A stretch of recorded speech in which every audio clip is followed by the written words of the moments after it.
Good morning, folks. Thank you for being patient. It is 9:11 a.m. and I call the meeting to order. Clerk, would you please call the roll? Councilmember Perea.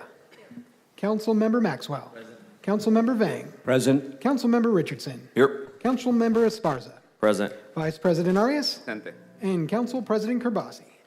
Thank you all. Next is the Pledge of Allegiance. Would everyone please stand, and Councilmember Richardson will be leading us today. Good morning. Please stand with your head here, face your left, my right. Place your right hand over your heart. Earth Corps military. Welcome to present the military salute and salute. I pledge allegiance to the flag of the United States of America and to the republic for which it stands, one nation, under God, indivisible, with liberty and justice for all.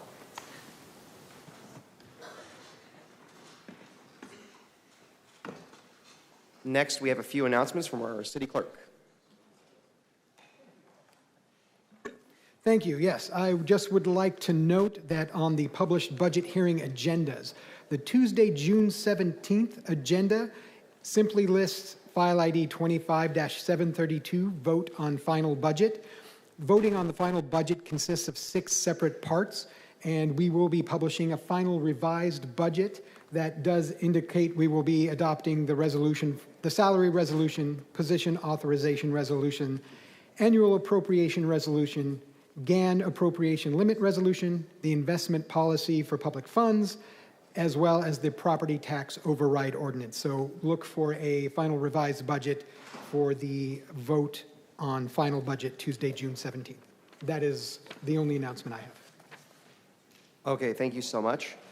So for today, we have on our agenda Personnel Services Department, Fire Department, Police Department, Convention Center and Stadium, and the Department of Public Utilities. Before we get started, I'm going to turn it over to the City Manager. Thank you, Council President. Council, I wanted to introduce to you a brand new hire in the Personnel Services Department. We have a brand new Chief Labor Negotiator, Tony Garcia. Tony, will you please stand? Thank you. We welcome Tony. He is going to take over that chief negotiating job from Jennifer Meisner, who has really took another one, kind of like Alma, where we needed someone to do the job, and they were a very good soldier and agreed to do it and did a fabulous job at it. So Jennifer, thank you so much for your efforts and leading the negotiations thus far. So we appreciate it, along with Samit and the rest of the team. So Tony, welcome to the City of Fresno. Thank you.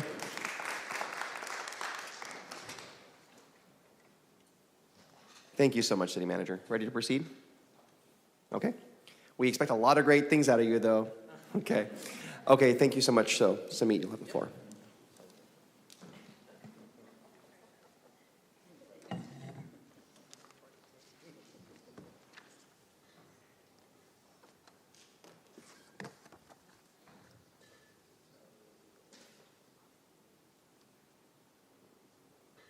Good morning, Council. It's me, my lead director of personnel. As this is getting up, I'd just like to thank my entire team and my staff for their dedicated hard work for our city and serving our customers.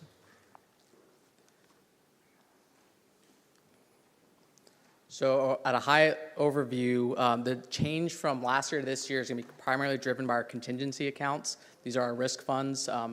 Majority of these changes reflect changes in costs for claims handling, as long as insurance premiums for workers' comp and liability. And then also in our budget for this year, we are meeting our attrition savings. There's one position change for the fiscal year 26. We're just defunding a permanent part-time position that we had. It's been a vacant position. We're just no longer needing that position going forward.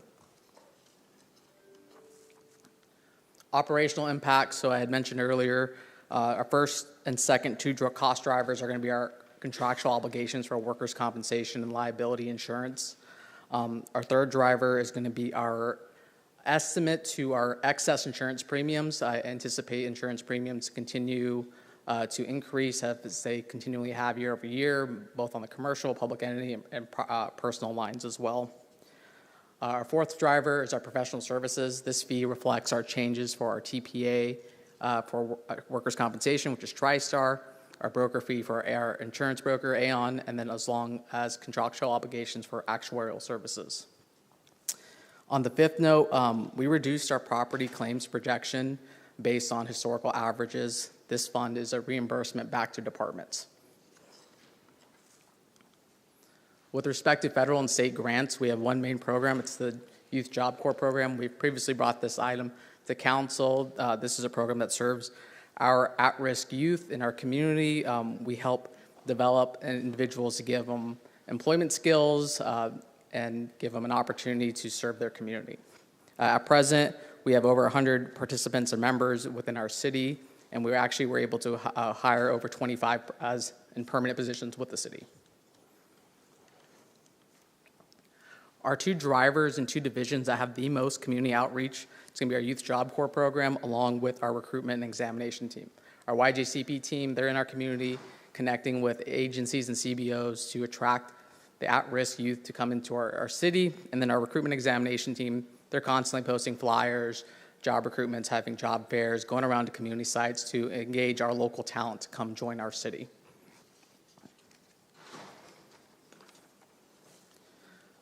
Next up, I have our AB 256 presentation. So this presentation is comply with the city's obligation under the new law, which took effect January 1st, 2025. This law requires that public agencies hold at least one public hearing per fiscal year to discuss the status of vacancies, recruitment and retention efforts, along with any challenges in the agency's hiring process. Using calendar year ending December 31st, 24, no bargaining unit had vacancies above 20% within our city. Our recruiting efforts touched on this a little bit earlier. You know, we have job postings, we do job fairs for our hard-to-fill positions, we have nationwide searches, we work with recruiters, you know, we really try to get the word out in addition to using social media and a variety of other tools. Our retention efforts, this is an ongoing day-to-day type discussion, right? Whether it be at the table or with our labor partners, we're constantly looking for feedback to ensure that our members stay in. Primarily, most of our vacancies that occurred year over year happen to be promotions. So we're keeping our folks and they're progressing through the various ranks within our city. Some challenges that our staff identified for the hiring. So our municipal code governs our procedures to follow the civil service process. We have identified some possible changes which we'll bring at a later council date that could speed up the timeliness of hiring and attracting new staff. So with that, I'll open up to any questions. Thank you. Before we go to the council, I neglected to call for public comment, which is one of the most important parts of our meeting. Thank you. So at this time, if anyone wishes to come speak before the council, now I do have some cards. We'll start with the cards. This is not only on today's budget hearings, but also on the special closed session meeting that we will have today as well.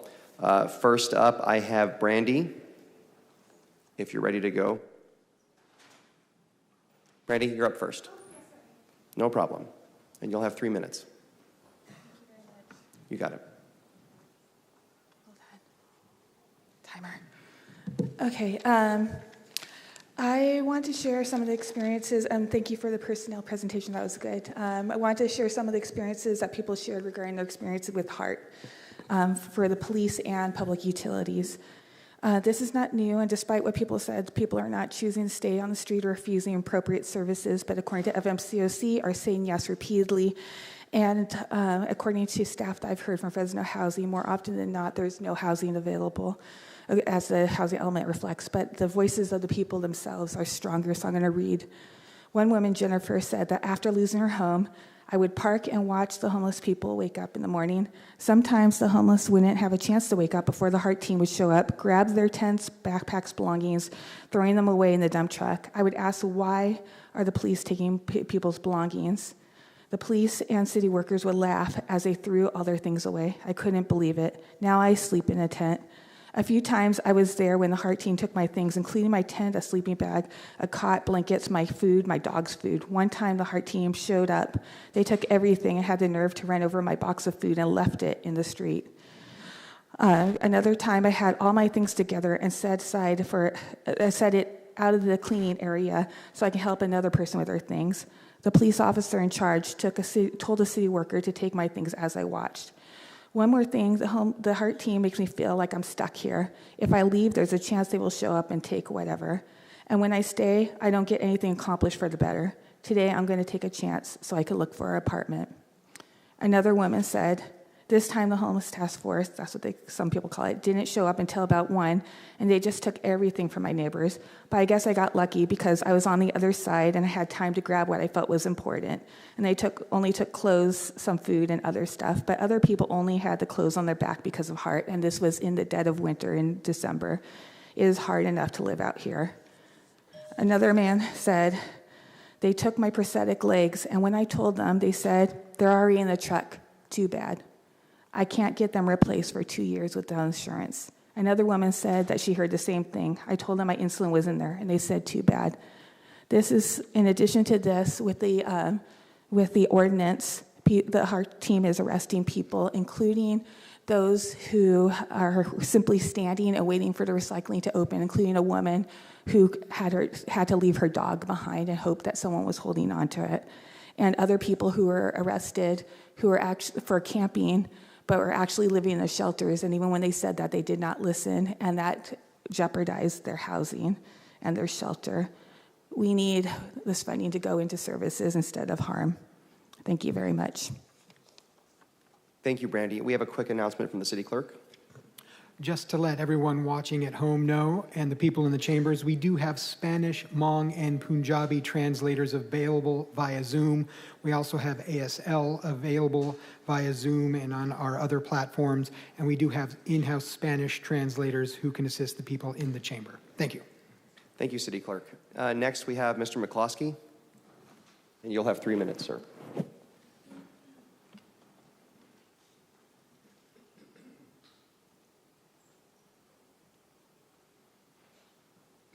Thank you, Chair and Council. I just want to point out that crime rates are down. Violent crimes, property crimes, all crimes, possibly except for misdemeanors, which you've added at least 400 plus to, given the no camping ordinance. Of course, the city's over-policing some communities. Everybody knows that. All you have to do is go out and talk to people in certain communities. In addition, they're over-policing the unhoused at great expense to the city. I mean, let's face it. And they're not taking the cases seriously, as Mr. Jantz failed to follow through appropriately on the last misdemeanor charge, which was a jury trial.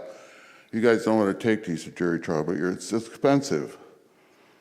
I looked, trying to get research on cost per arrest. It averages about $200 per arrest. That's about 80 grand just to arrest these people, and you haven't solved the problem. There's still the same folks out there with no housing. You wasted a lot of money with the police department. You're over-policing, not just with the Heart team, but with everyday police.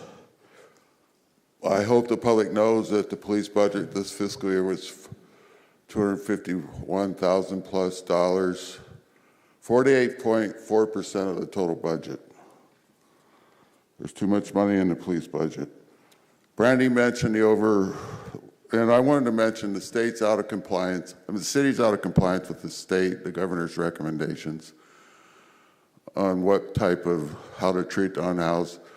You're supposed to make a serious attempt to offer housing, which you don't, a good faith effort. You're supposed to store and protect their belongings, which you don't. And in addition, you're supposed to give a 48-hour notice, which many times you don't. This is another woman that we've interviewed on the street. Though I have lost a lot of belongings to the task force, the one thing that sticks out most is my hope. Hope that I would make it out of this traumatic life that I never chose, to live after I escaped an abusive relationship and found safety and family out here, but it was short-lived upon the introduction of Heart. Being harassed, harried, and hounded has become a new reality. This woman was not refusing services. She was in the shelters multiple times, but exited before she could find housing, and eventually did, after many years, did get housing. But I have to point out that every time you arrest somebody, they get an arrest warrant probably. They have a record. It makes it much more difficult to get housing. And we want to know how many citations that you've put out there, that you've done. Thank you, sir. So anyone wishing to comment today on the regular agenda for our budget hearings or for the special closed session meeting we'll be having today, please come forward. We see Sam, our good friend. Council President, Council Vice President, the rest of council. I have to let you know, were you given the actual language of AB 2561, which was a part of the presentation that you just heard? Could you The talk mic a into little the bit. microphone? Sorry. having a I'm hard sorry, time were you hearing. given, I've never been told that I'm too quiet. Were you given the actual language of 2561? Okay. I'm just going to read a portion to you real quick. Please turn off the buzzer if you can. You'll see why. Section 2503, under Section 1, subsection 2502.3A1, a public agency shall present the status of vacancies and recruitment and retention efforts during a public hearing before the governing board at least once per fiscal year. The unions were notified that this was going to be that hearing. If the governing board will be adopting an annual or multi-year budget during the fiscal year, the presentation shall be made prior to the adoption of the final budget. It's my belief that this is that hearing. During the hearing, the public agency shall identify any necessary changes to policies, procedures, and recruitment activities that may lead to obstacles in the hiring process. And B, this is why I asked you to turn off the buzzer. The recognized employee organization for a bargaining unit shall be entitled to make a presentation at the public hearing at which the public agency presents the statuses of vacancies and recruitment and retention efforts for positions within that bargaining unit. Now, I'm prepared to make that presentation. You may want to take other people who want to do their 3 minutes first, and let me do it at the end. But I'd like to do it during this hearing per the law. Appreciate that, Sam. This is the first I'm hearing of this, so give us a moment to have our legal counsel confer, and then we will. I don't even know if this is that hearing that you're referring to. Let us find out, and we'll get back to you. Do you want the language? I'll take the language. I'll pass it up. Yeah, please do. Thank you. And then what we're going to do is we're going to have a call for continued public comment, like you suggested, Sam, and then we'll do a little recess if we have to. Okay, thanks, Sam. Anyone else from the public wishing to comment on special closed session or the budget hearings, this is your time. Okay, there being none, we're going to close that portion and come back to the council. But we're going to take a 3-minute recess. We'll see you back at 9:32. Thank you very much.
thank you so much, everyone, for your patience. So after talking to legal counsel, Sam, we were not aware that you wanted to make a presentation, but we do know that now. So what we're going to do is we're going to call a special meeting tomorrow, and where Samit will come back, give his presentation. We'll have the hearing, and you'll have an opportunity to address the council and present. You got it. So 1:30 tomorrow. PM, not AM. Okay. Thank you so much. We're going to resume the remainder of the meeting. So we're still on personnel. Any council members punched up to ask questions? I am not seeing any. Okay, Council Vice President. Thank you. Yes, Councilmember Maxwell. I'm going to ask all the questions on your behalf. Where is got a lot of paperwork today. City Clerk, can you put that up, please? Director, remind me, risk management is under your umbrella, correct? Correct. All right. So I want to spend a moment on understanding the operation of risk management. It's one of the places that I, over the 6 years, have gotten a lot of interaction with, specifically the power that we seem to authorize our risk management staff to set standards for insurance requirements with vendors, special permit holders, contractors, things of that nature. So currently, what is the insurance standard requirement required by risk? And who determines what that level is, and when is it adjusted? That's a multifaceted question. It's contingent from contract to contract based upon the operations. So at high level. But ultimately, who makes a decision whether it's a $1 million or a $5 million requirement? So my office provides the recommendations. We work, we have the templates, right? If there's ever a disagreement one way or another, we partner with the city manager's office to come to resolution. Samit, why don't you talk about how the limits, like it's as you said, multifaceted, but it's based upon the risk Correct. associated with that particular contract. Obviously, a higher risk activity, more exposure to liability would warrant a Certainly. higher insurance level. Lower risk activity would warrant a lower insurance. Yeah, level. at general, we have three categories or three buckets, right? It's our low risk, which is our de facto minimum, which is, I would say, is true a de facto minimum across What's state. the de facto minimum in your 1-2 limits for like commercial general liability. So which means Speak English. Sorry, 1 million, sorry. I realize I got to 1 translate million that. per 1 million per occurrence in the event of an incident with a $2 million cap. That is what I would define as a de facto minimum insurance policy for general liability. So would that mean your block party special events permit? Correct. We would require $1 million coverage and a $2 million cap? Yep, that's our floor. And who set that floor? It would be my office. When was that floor set? I'd have to go through the history books. I mean, the 1-2 limit, that's been around for quite some time. I would argue that it is definitely a best practice in what every municipality requires. Certainly. Okay, so can you give me the history of when that limit was set and when was the last time there was an adjustment to it? We can go It doesn't back have and to be. look. It doesn't have to be now. Okay, yeah. I'm not sure that anyone could buy an commercial insurance product that would suffice for those levels of coverage below that. Okay. What about your second tier? Yeah, and so your we third go, tier? the second tier we would define as our medium risk, which is $2 million per occurrence with a $4 million cap, and then $5 million to $10 million cap. For context, our self-insured retention is $5 million. And that used to be $3 million, correct? Our SIR, self-insured retention, was $3 million, and it changed in 22. Right, and so for basic English, the first $3 million of any claim that we settle, the city would pay for. Correct. After the $3 million, the insurance would pay for that, correct? Correct. And since 22, that's been now lifted to $5 million. I'm assuming as a result of numerous settlements and claims that the city has paid out. Is that fair? That's a high-level fair statement. Okay. So when somebody, as you can see on the screen, reports a broken sidewalk and submits a claim, what authority does risk management have to pay the claim or to fund the fix of the underlying risk? Yeah, so we follow the Government Towards Claims Act. So the first step is we need to receive a claim for damage. The claim for damage needs to be completed, so you have to have name, address, Yes. your damages, right? You got to file the paperwork. Right, correct. And then our office has authority to settle cases up to $25,000. City manager has up to 50, and then the rest goes to a council action. I thought it was raised, is it 50? I'm not sure that, I think that was for contracts. I think that was for contracts. I have up to 100,000, but not for risk claims. So for risk, so your office has authority to pay out below 25,000 for Correct. somebody who sprains an ankle, breaks a leg, whatever it might be. Well, Anything that's above not going to that, be below 25. correct. Anything above that would be council settlement, right? 50,000 to city manager. 25 to 50 is me. Yep. Yeah. Above 50 is council. When there's a claim filed and you pay out, say, $20,000 under your authority, Right. do you go fix the underlying issue that caused the claim? So here's what we do on every claims basis, and we meet with our respective customer Yes. departments. So I'm asking a very direct question. You just paid out a claim Sure. on somebody under your authority. Do you then fund the fixing the underlying issue that caused the claim? does risk management fund fixing the claim? Yes. Risk management does not. So who would in this case? The department. So for instance, you're looking at a sidewalk. So Risk works with Public Works. They do the investigation. When they get the claim, they figure out, what the situation was. Did we have notice? What's the situation? And ultimately, it's who owns the asset, which department it sits in. And so in this case, for instance, it would be Public Works. And if I can add to that, our department works with our our risk works with our customer departments once we have claims like this to provide feedback on, hey, if we were to do X, Y, Z, we could prevent or mitigate these types of actions forward. We do that for Correct. all claims. Correct. So I'm glad you went in that process. So in this case, this is a broken sidewalk that clearly the city is aware of because at some point it patched it up. There's numerous claims on this sidewalk.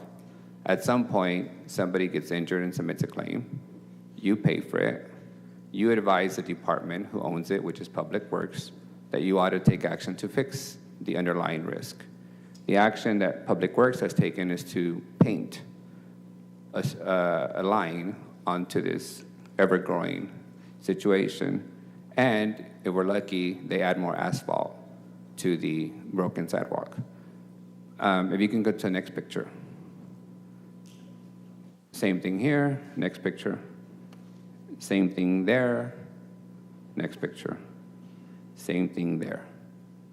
So what I'm trying to understand is, whenever a claim is paid for, you charge that claim back to the department over a 5-year period, correct? Correct.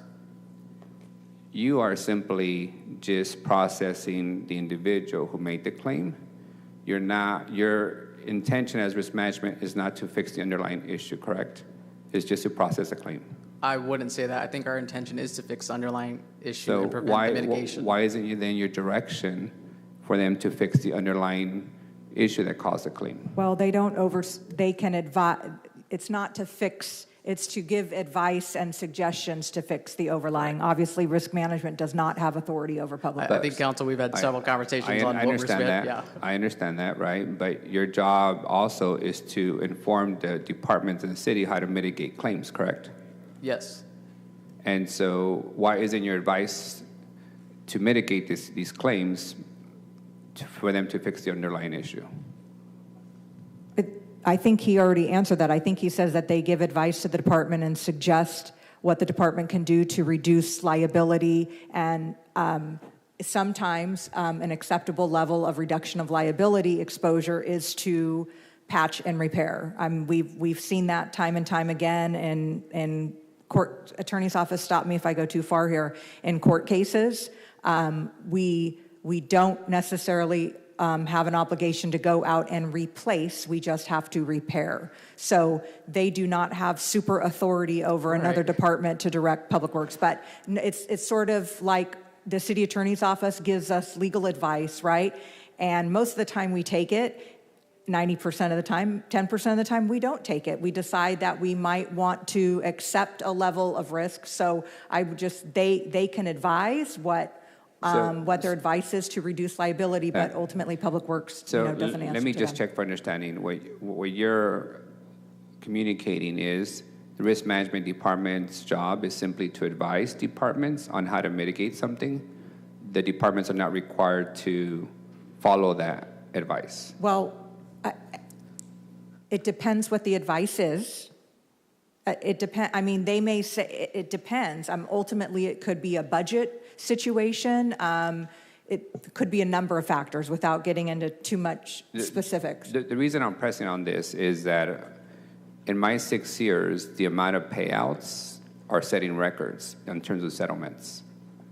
The amount of our self-insurance rate went from 3 million to 5 million as a direct result of the amount of settlements that we've engaged in. So, Can I add a clarifier there? go ahead. Right, so going back into the authority powers, so I have settlement authority up to 25,000, 25 to 50, and the council has 50 and above. Yes. The only actions that you are seeing are when there is liability, when there is severe liability above 50,000. The council does not see the actions where we either defend the claims that we have no liability on, which I could attest that there's far more We volume also there. don't see all the claims that you settle under your authority of 50,000, right? Correct. You are That's correct. not That's correct, yeah. So, and would you confirm that the vast majority of settlements are under that $50,000 range? Well, I would also argue that the vast majority we are able to dispose of because we don't have liability. And then to add to that, to dispose of, to not have liability, that goes into your first question with respect to contract limits. So one of our primary defenses, particularly in managing the holistic risk of the city, is transferring risk where we don't have control in operations, which goes into the 1 million, 2 million limits, and so on and so forth. Yeah. We've had this, I know we've talked about this over the years many times, and sort of risk management is our in-house insurance agency, sort of, in a very simple factor. And it is a true statement that we, in order to protect the taxpayers and the city, we do transfer as much risk as possible, and you're just zeroed in on Side groups and on vendors. sidewalks, Yeah. but in all honesty, that is not where most of our liability is in this city. So Our liability based on settlement claims is police, public utilities, and facts, I if don't I want to recollect. misspeak. I could certainly provide an RFI, but I mean, if you look at all the settlements that we've engaged in over time, those are the 3 buckets. Probably I those are would the say biggest anything ones. with bodily injury, right? Anything that results in a harm one way or another, particularly is going to be our high dollar settlement. Yeah, which goes back to police, a bus that gets in an accident. I don't want to misspeak, so I don't want to define it. Yeah, But but when you provide us a list of the last 5 years of settlements, those will be the 3 primary buckets of settlements, is in those departments. I think you're probably in right general, there. yeah, I just don't want to put a I category think you're on it, definitely yeah. right. I've seen the list in previous Sure. years, so it's consistent with the I know what trend, you're saying, yeah. which is, I would argue, also the departments that have the most interaction with the general public, and therefore the propensity of having risk occur and incidents occur is much higher 100%. than IT. Like people who are driving around the city all day, if you and me were driving around the city 5 days a week, every week, we would likely get in accidents too at Yeah. some point. Versus IT, who's in their Sure. office cyber attacking something or defending something. Cyber defending. Cyber Yeah, it was like defending, defense, but yeah. Okay, so what I'm trying to understand here is when I deal with vendors and promoters, and which most councilmember offices don't, I do because of the downtown area that I Sure. have and the propensity for special events. The feedback that the system has sent is risk management is determining these levels. It's a conversation between management and risk. It's not risk is the advisory only. It is risk is a bad guy who is making you spend $500 on insurance to be able to have your $25 block party. Sure. Right? So I wanted to be very clear that you simply advise, and it is the administration and the council ultimately that indicates what risk we're willing to absorb. Is that correct? Well, honestly, the risk limits that we have had have been in our contracting documents for like as long as I can remember. So they're just very standard risk insurance requirements. And as we go, for instance, a lot of special events involve alcohol. And whenever you add alcohol to any sort of event, the risk is significantly greater for something to happen. So that is where you see a lot of a higher risk rate when it comes to special events, because otherwise we would, we live in a very litigious place, and people look at government as deep pockets, and so we do everything we can to shield ourselves from liability where there is risk. I mean, it's just, that's kind of the whole function of the... You won't on hear, that? but you won't hear me argue that we should not require people who sell alcohol and engage in events that sell alcohol, that we should not have a higher level of risk assessment to them. But what I'm trying to ascertain is, if you're having an event with no alcohol, centered on kids or the elderly or whatever subgroup is less risky, your insurance standard seems to be the same whether you're having a concert where you're selling alcohol. There seems to be the categories of 1, 2, and 3. And all ones, in my view, are not the same. A block party and a special events permit for a neighborhood is different level of risk than a concert at Chancey or a block party that's selling alcohol. So does your system have a lower amount beyond $1 and $2 million for events that don't represent that level of risk? I'm not aware of any commercial product that someone could purchase that would be below those limits. Certainly, if there is a event or small function or something like that, I'm willing to work and work with a vendor. And we there. actually have. There have been events where it was the lowest level, and the event coordinator's like, I can't afford that, and we looked and there was very little risk, and we said, okay, fine, we'll take half of that. They couldn't find a product. The standard limits, I think there is one that used to be 500,000, but I don't know if there is anymore. And of course, Sure. in California, the insurance market is very, very difficult. Understood. So the market may not make the product available. Possibly. I can't advise on all insurance products. But to speak to that, to City Manager's point, we will work with any vendor here. I wanted to dispel the myth that we're not flexible to work with. I've been on many calls on the 9th hour trying to make sure an event happens, talking to brokers across the country, trying to get this through the finish line. So I appreciate you going deeper with me on special events and the standards and categories you have. I want to finish the conversation around public infrastructure. My understanding is risk management does have the ability, and the departments do have the ability, to pay for infrastructure that has represented a risk or a claim, and simply, paying for it over the next 5 years in your insurance system. So are you suggesting now that we don't have that ability? I don't have any funding mechanism to do what I'd call, sorry not to be too insurancy, but preemptive loss control. But So let's keep it simple, like this sidewalk here. Yeah. Somebody They trips do and not- falls. I don't have any mechanism To pay pay for to that. fix a sidewalk. So That is it would not be part of the Public risk Works. claim. So if the sidewalk gets fixed as a result of a claim, it came out of the Public Works budget? Yes. And what category in the Public Works budget would it come out of? I probably, their operations budget for their sidewalk, I'd have If to you get can one. just get that answer for me and a Yes. follow-up request for information, that would be helpful. And Councilmember, I know several years ago, we did a workshop on this, and I don't remember if Samit was here. It wasn't me. But we'd be happy to put on another workshop and go through all of the different risk process and the insurance limits and what our requirements were. It is a very complicated field, but risk, what risk is set up to claim are, in essence, the damages as a result. It's a claim for damages. So it's a result of whatever the issue may be. If in fact we find liability and we absorb that, then they pay for the damages from the claim. The underlying thing, there's not a mechanism for risk to pay for that. Good.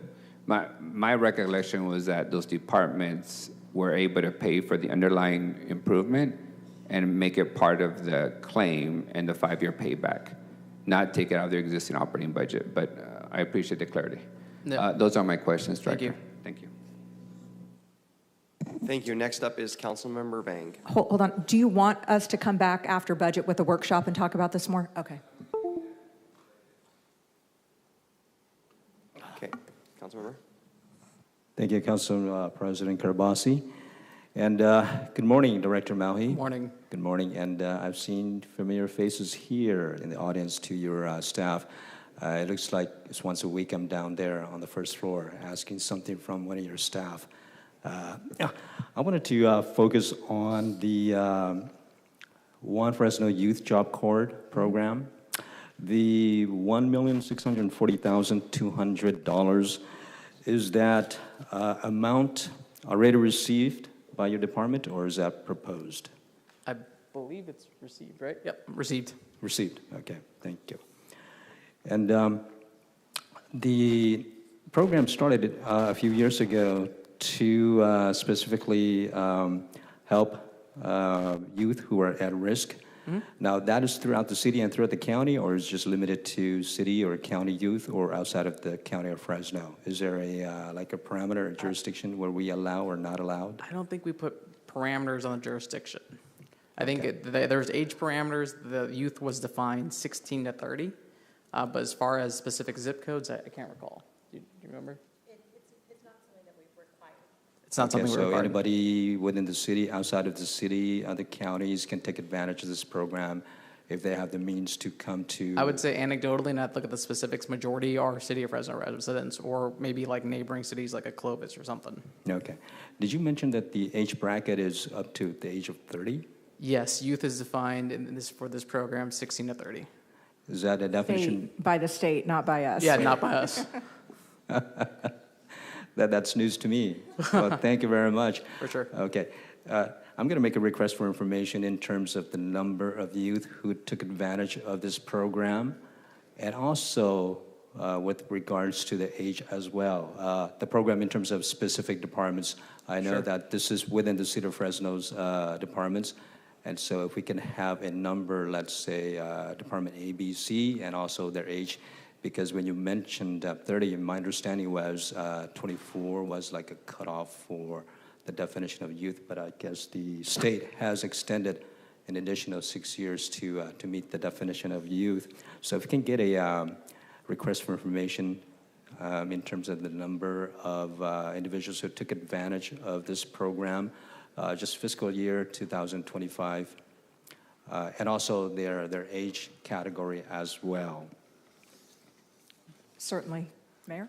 Thank you. I just wanted to, in all fairness, I was involved in the creation of the Youth Jobs Corps program with the Big 13 city mayors, and we created that with the governor's office, and the overall intent was to be able to hire folks in our communities for government jobs that were considered to be hard to hire, people that were oftentimes underserved, not given an opportunity to get hired in the private sector, or even in some cases in the public sector because of family history, lack of job experience, et cetera.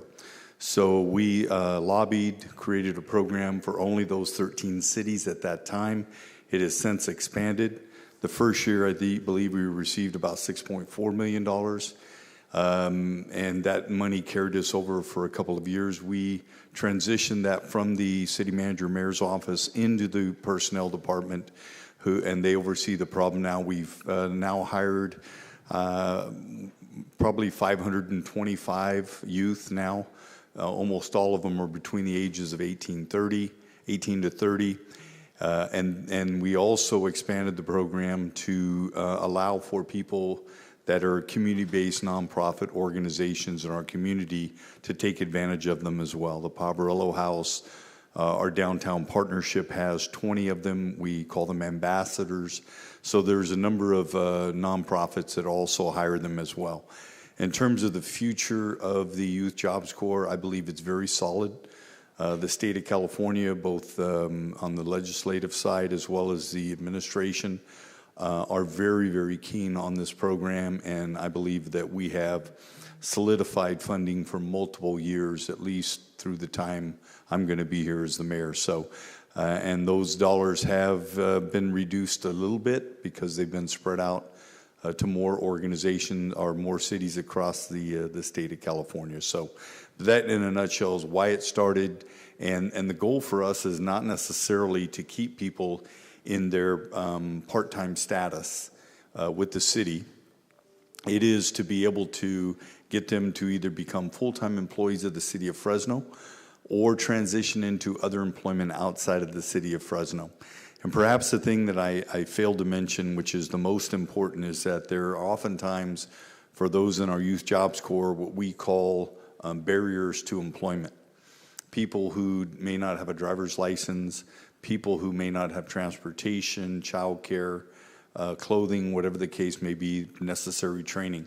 We provide all that. We provide job care. We provide transportation to and from work. We will do everything we can to get them into the workforce and to keep them in the workforce and then make them permanently employed or allow them to be permanently employed somewhere, whether in the city or in the private sector. A multi-pronged approach to help one individual. Mayor, you mentioned the number 550 plus individuals who took advantage of that. I think we went over 500 this year, so we're probably about 525 or something like that. So that's fiscal year 2025. Do we have a cumulative Since the inception number? of the program. Since inception. And then, Okay. and I think currently Jennifer's, or who would have, Yeah, currently we are over at about 150 with us currently. okay, so 150 currently employed with the city. Does that include the nonprofits?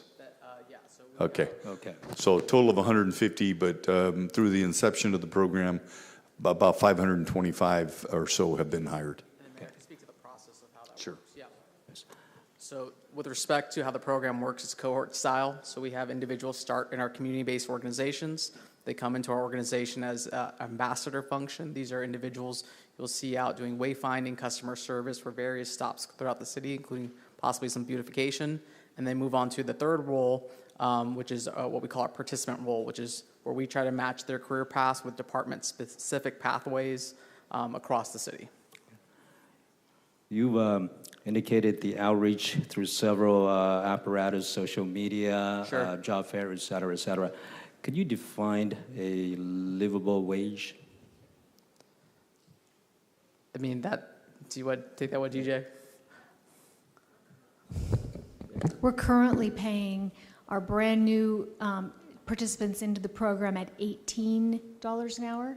Yep. And then as you progress through the steps, it goes $18.50 and then $19.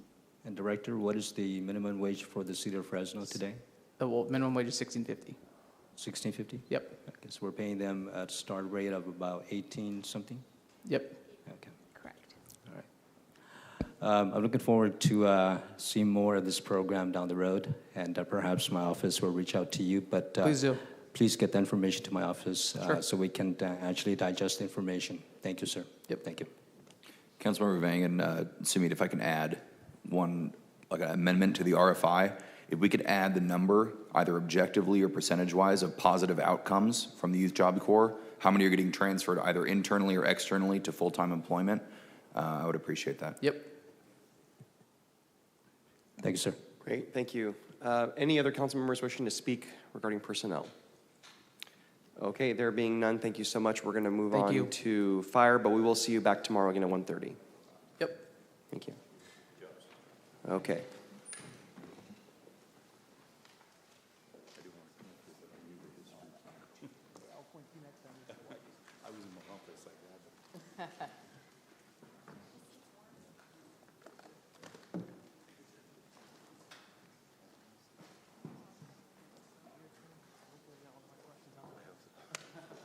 Good morning, Chief Alcorn. Good morning.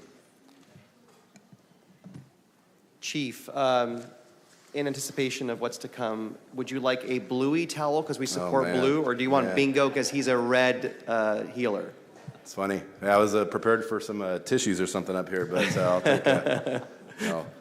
Good morning, and no, thank you. I should be all right. We're very proud of you, and we're happy to see you today. Okay, whenever you're ready, Chief. Okay. Good morning, Council President, members of the council.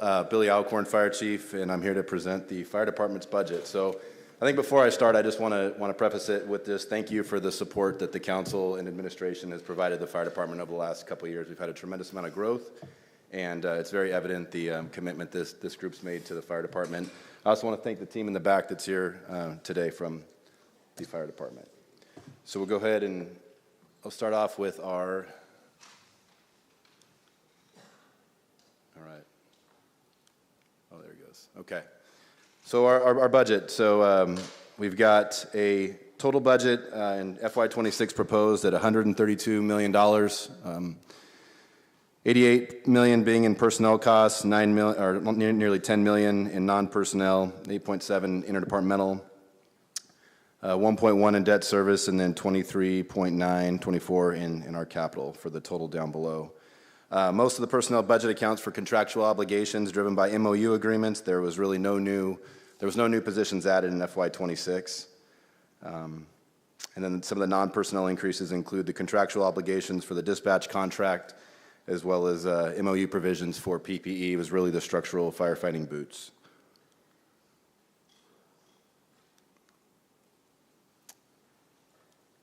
Am I supposed to push this or to the side? Are you sweating yet, Billy? No, I don't think so. It's fine. It's funny. You guys are funny.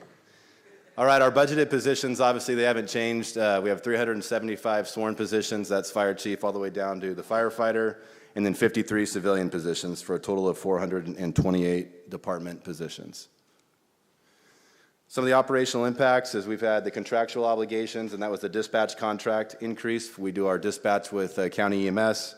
The equipment replacement of $300,000. That's our PPE and structural firefighting boots. The apparatus replacement, we don't have any dollars allocated for it, but we did approve 2 engines and 1 ladder truck that when they arrive, that's when our lease payments will start in FY29. This is a big one. We absorbed the 42 safer positions that rolled off last year, or towards the end of last year, a full $5.1 million. That was a safer funded thing that is now on the general fund. We had an increase in our utilities, and then obviously an increase in fuel.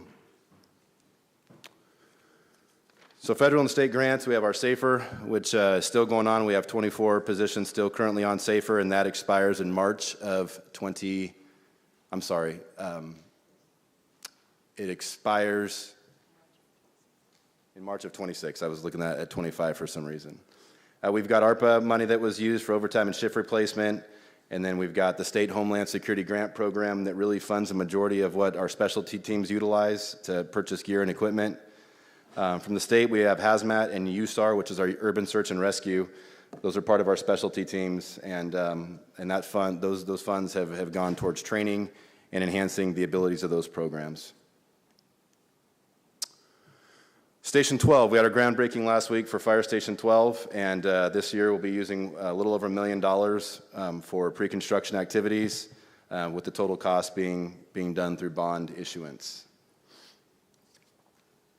So one thing I do want to highlight is, as every department has with community outreach, is that was one of the goals that we had for FY25. Is one of the goals I had as fire chief coming in here, really in a post-COVID era. The goal was to get out and interact more and do more community outreach with our community. So we have increased a ton. We've done a lot of increase in public safety educations and just safety presentations throughout our community. That's at schools, through faith-based organizations, service clubs, and community groups. We've increased our ride-along programs. That's when members, anyone from the public, can come and do a ride-along with our fire department. We've targeted future firefighters. We did a great job with our recruiting efforts. We had over nearly 950 applicants for our firefighter recruitment, and we're really proud of that. We allow EMT students to come and do ride-alongs, and then we've created a post-evaluation of the program to get any feedback to improve it. We've established some partnerships with Fresno Unified and the Fresno County Superintendent's Office with really their CTE program and how to get more involved in the schools. We participate in first responder camps, public education materials they've helped provide. We've done mock interviews, coaching, mentoring, preparing them for future jobs. We've allowed apprentice opportunities. We had high school students come and do photography for our Fresno Symposium. And then we have fire CT board representation. Our community outreach specialist actually sits on our the CTE board with Fresno Unified. Some additional partnerships that we have with organizations is the Elisa Ann Rouge Burn Foundation, the American Red Cross with smoke alarm programs, the Fresno Police and Fire Chaplaincy. Our Fresno Fire Chiefs Foundations received a pretty significant donation from Aldi Grocery Store. I already spoke about recruitment. Career fairs, job expos, video advertising. We've done a lot of marketing on our organization, trying to tell the community what we do. We did a couple new things this year. We've done 3 in calendar year 25 called Fridays with Fire, where our team will go out and try to meet the public where they're at. We've done it with 3 different coffee shops. It's gotten more successful each time. We went from maybe 5 the first round to about 35 during the last one. We do our Fresno Fire Camp. We do Firefighter for a Day. We've done Prevention Week open houses. All have been really, really successful events. Anyways, with that being said, I will answer any questions. Thank you, Chief. Yeah, sure. I got you. It was fine until city manager started jamming me up there, but. No, you're doing great. Lots of great information. First, I have punched up Councilmember Richardson. Chief, good morning. Morning. Congratulations to those of you who won the soccer game, by the way, last week. That was good work. Okay, I noticed that with licensing and permits in the budget specifically, those dropped $62,000, 400, and then fines dropped 6,000. Is that a result of, and it mentioned in the, not necessarily in the line item detail, but it mentioned in the mayor's budget presentation that that was due to development, period. That's what it said. Can you expand upon that a little bit? Is that, are we inspecting less? Are we catching fewer people, more people following the rules? Are we building less? Kind of what that's due to? I'm going to give it a shot here, but I believe that's our prevention revenues. Is that correct? It really, a lot of those, what you saw there is our prevention revenues are down. And so we transitioned to basically a paper program to an electronic program, and we've had issues during that transition. A lot of it is due with our invoicing. We're still getting our inspections completed, but our invoices have kind of been backlogged. On the second piece you asked about was we have a lot of new people. I didn't bring the numbers with me, but we have had, I think most of our inspectors, over half the division, has 3 or less years on the job. And so we stopped citing certain locations, or we stopped issuing, I believe it was the hazardous materials permitting. We just missed a few things, and so that's why you saw some of those numbers down. Okay, I appreciate it. And we have done retraining to correct that, though, to make sure they're looking for those things when they get out there. Okay, thank you.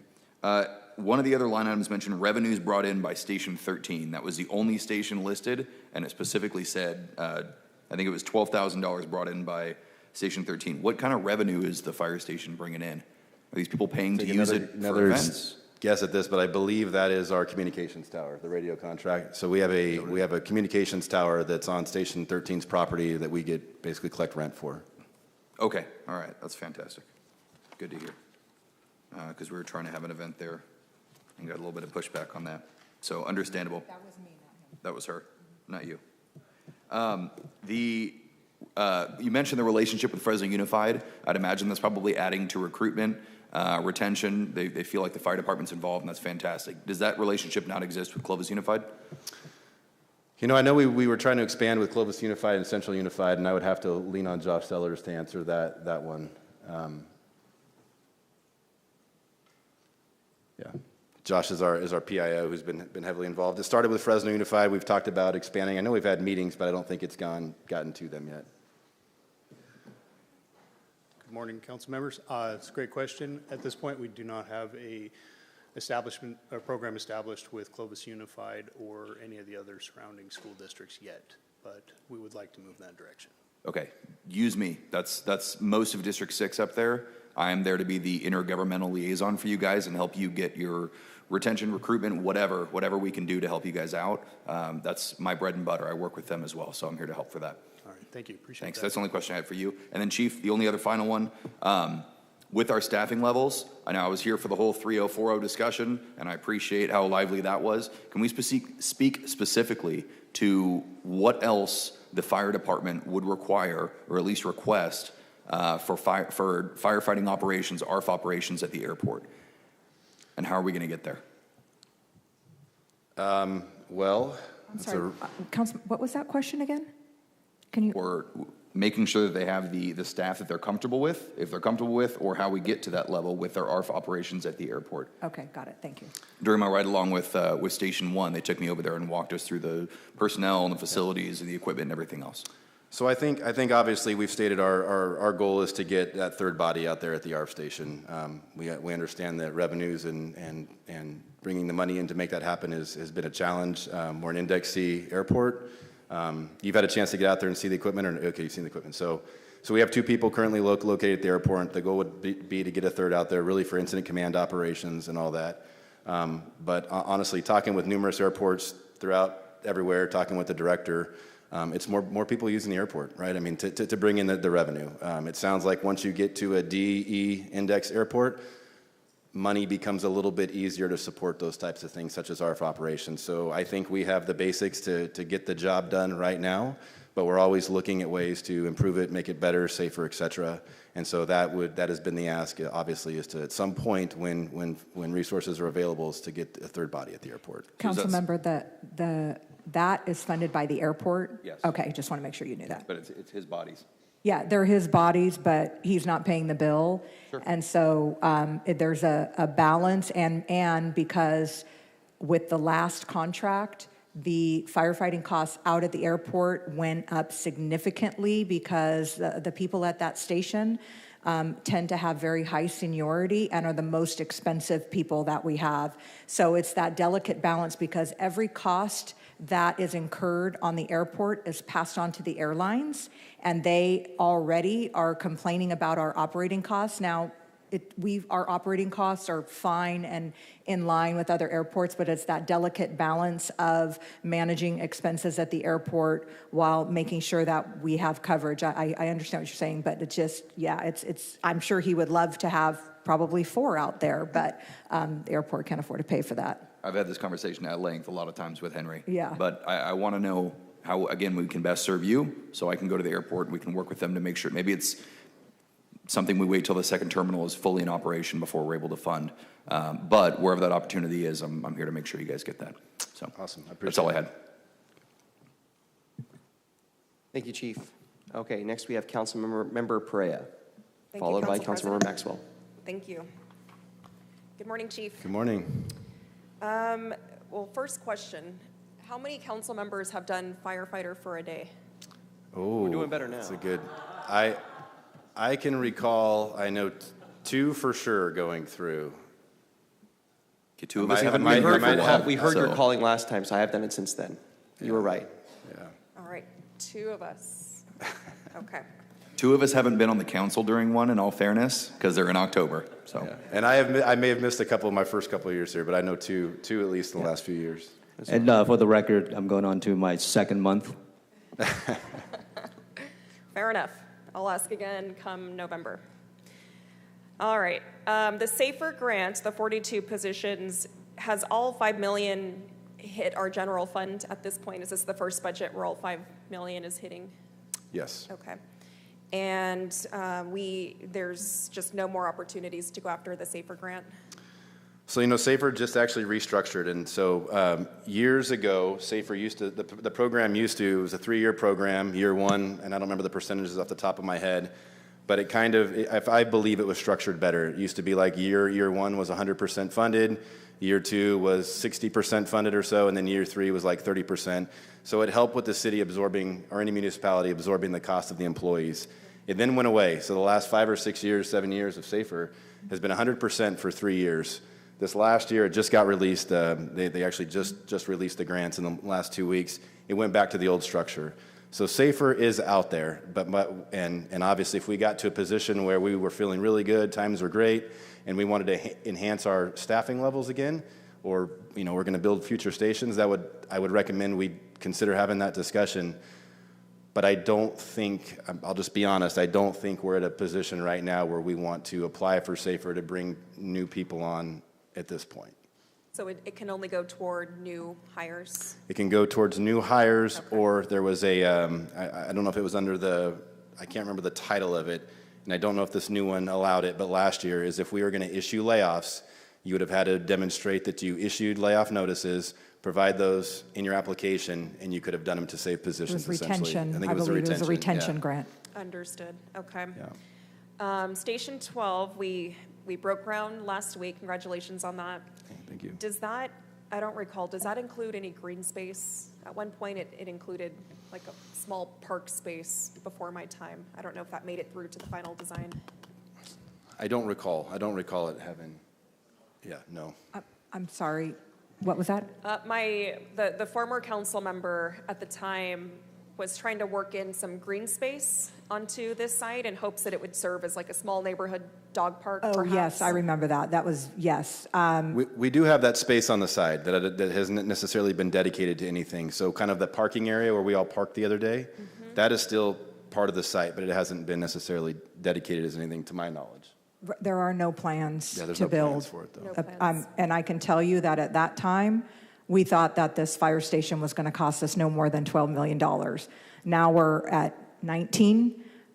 So any hopes of, immediately putting some sort of park area kind of went out the window when the cost went up tremendously. Okay.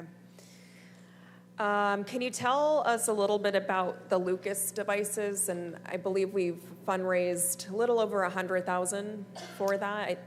Do we have six or seven devices? And more or less, do we have an idea of where those are housed? I do. I did not bring that with me, but I guarantee Chief McGuire's got all those numbers. But yeah, so the Lucas devices, those are automatic chest compression devices. We've got more than 6. I just don't remember what the exact number is right now. We've also applied for grant funding to get more of those. And that, combined with our high-performance CPR, I think we're certainly seeing the outcomes here in the city of Fresno, making it a safer community.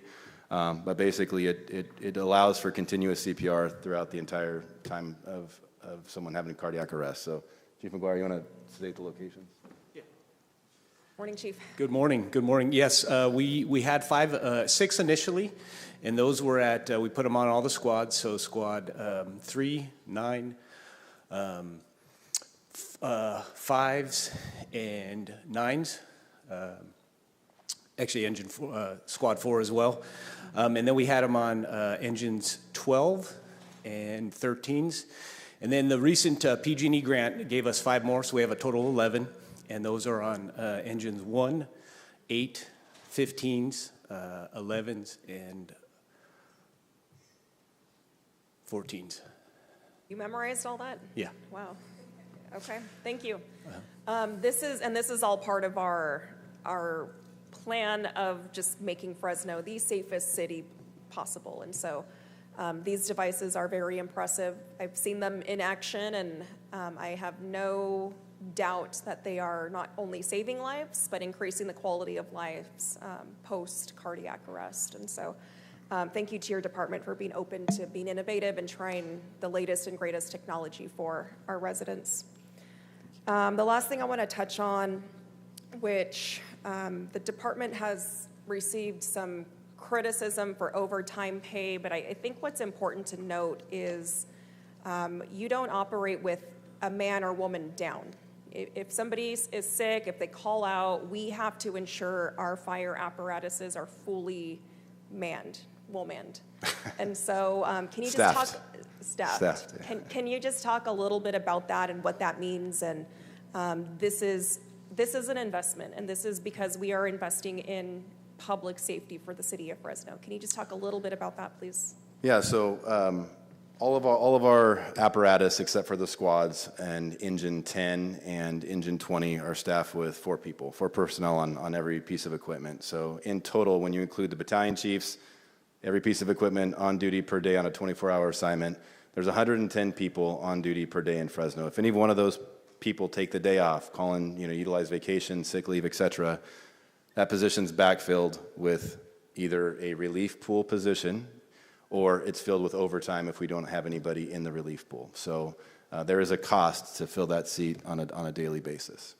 But I think we have to add, I think it's important to note, totally agree, 100%, we have to have them staffed at all times, but there are lots of opportunities and not a lot of guardrails within what is in their agreement that allows people to take a lot of time off without a lot of advance notice, which then requires us to backfill and pay overtime. So, right, people who are going to be paid straight time may call in at the last minute, do something that requires us to backfill with overtime. So, and there's not a lot of controls that or management rights that we have left that allows us to manage that better. So, obviously people get sick, but it's the non-planned time off that also drives up the overtime. We really tried, based on just normal amounts of time off of people taking vacation every year, sick days. We went through and did an analysis so that we could try and properly budget in the department the overtime line item, which we have admitted was historically under budgeted. It was not, they would just come back and get the rest of the money.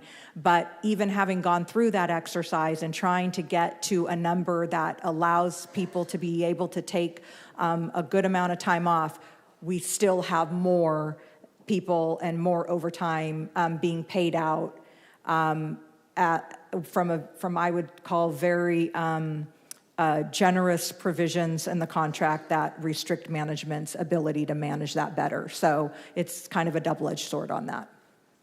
Got it. It is really important for me that we do keep the 4 folks on the apparatuses. And I think at one point, I don't know if it was 12 or 18, I think it was somewhere on the west side, might have been 18.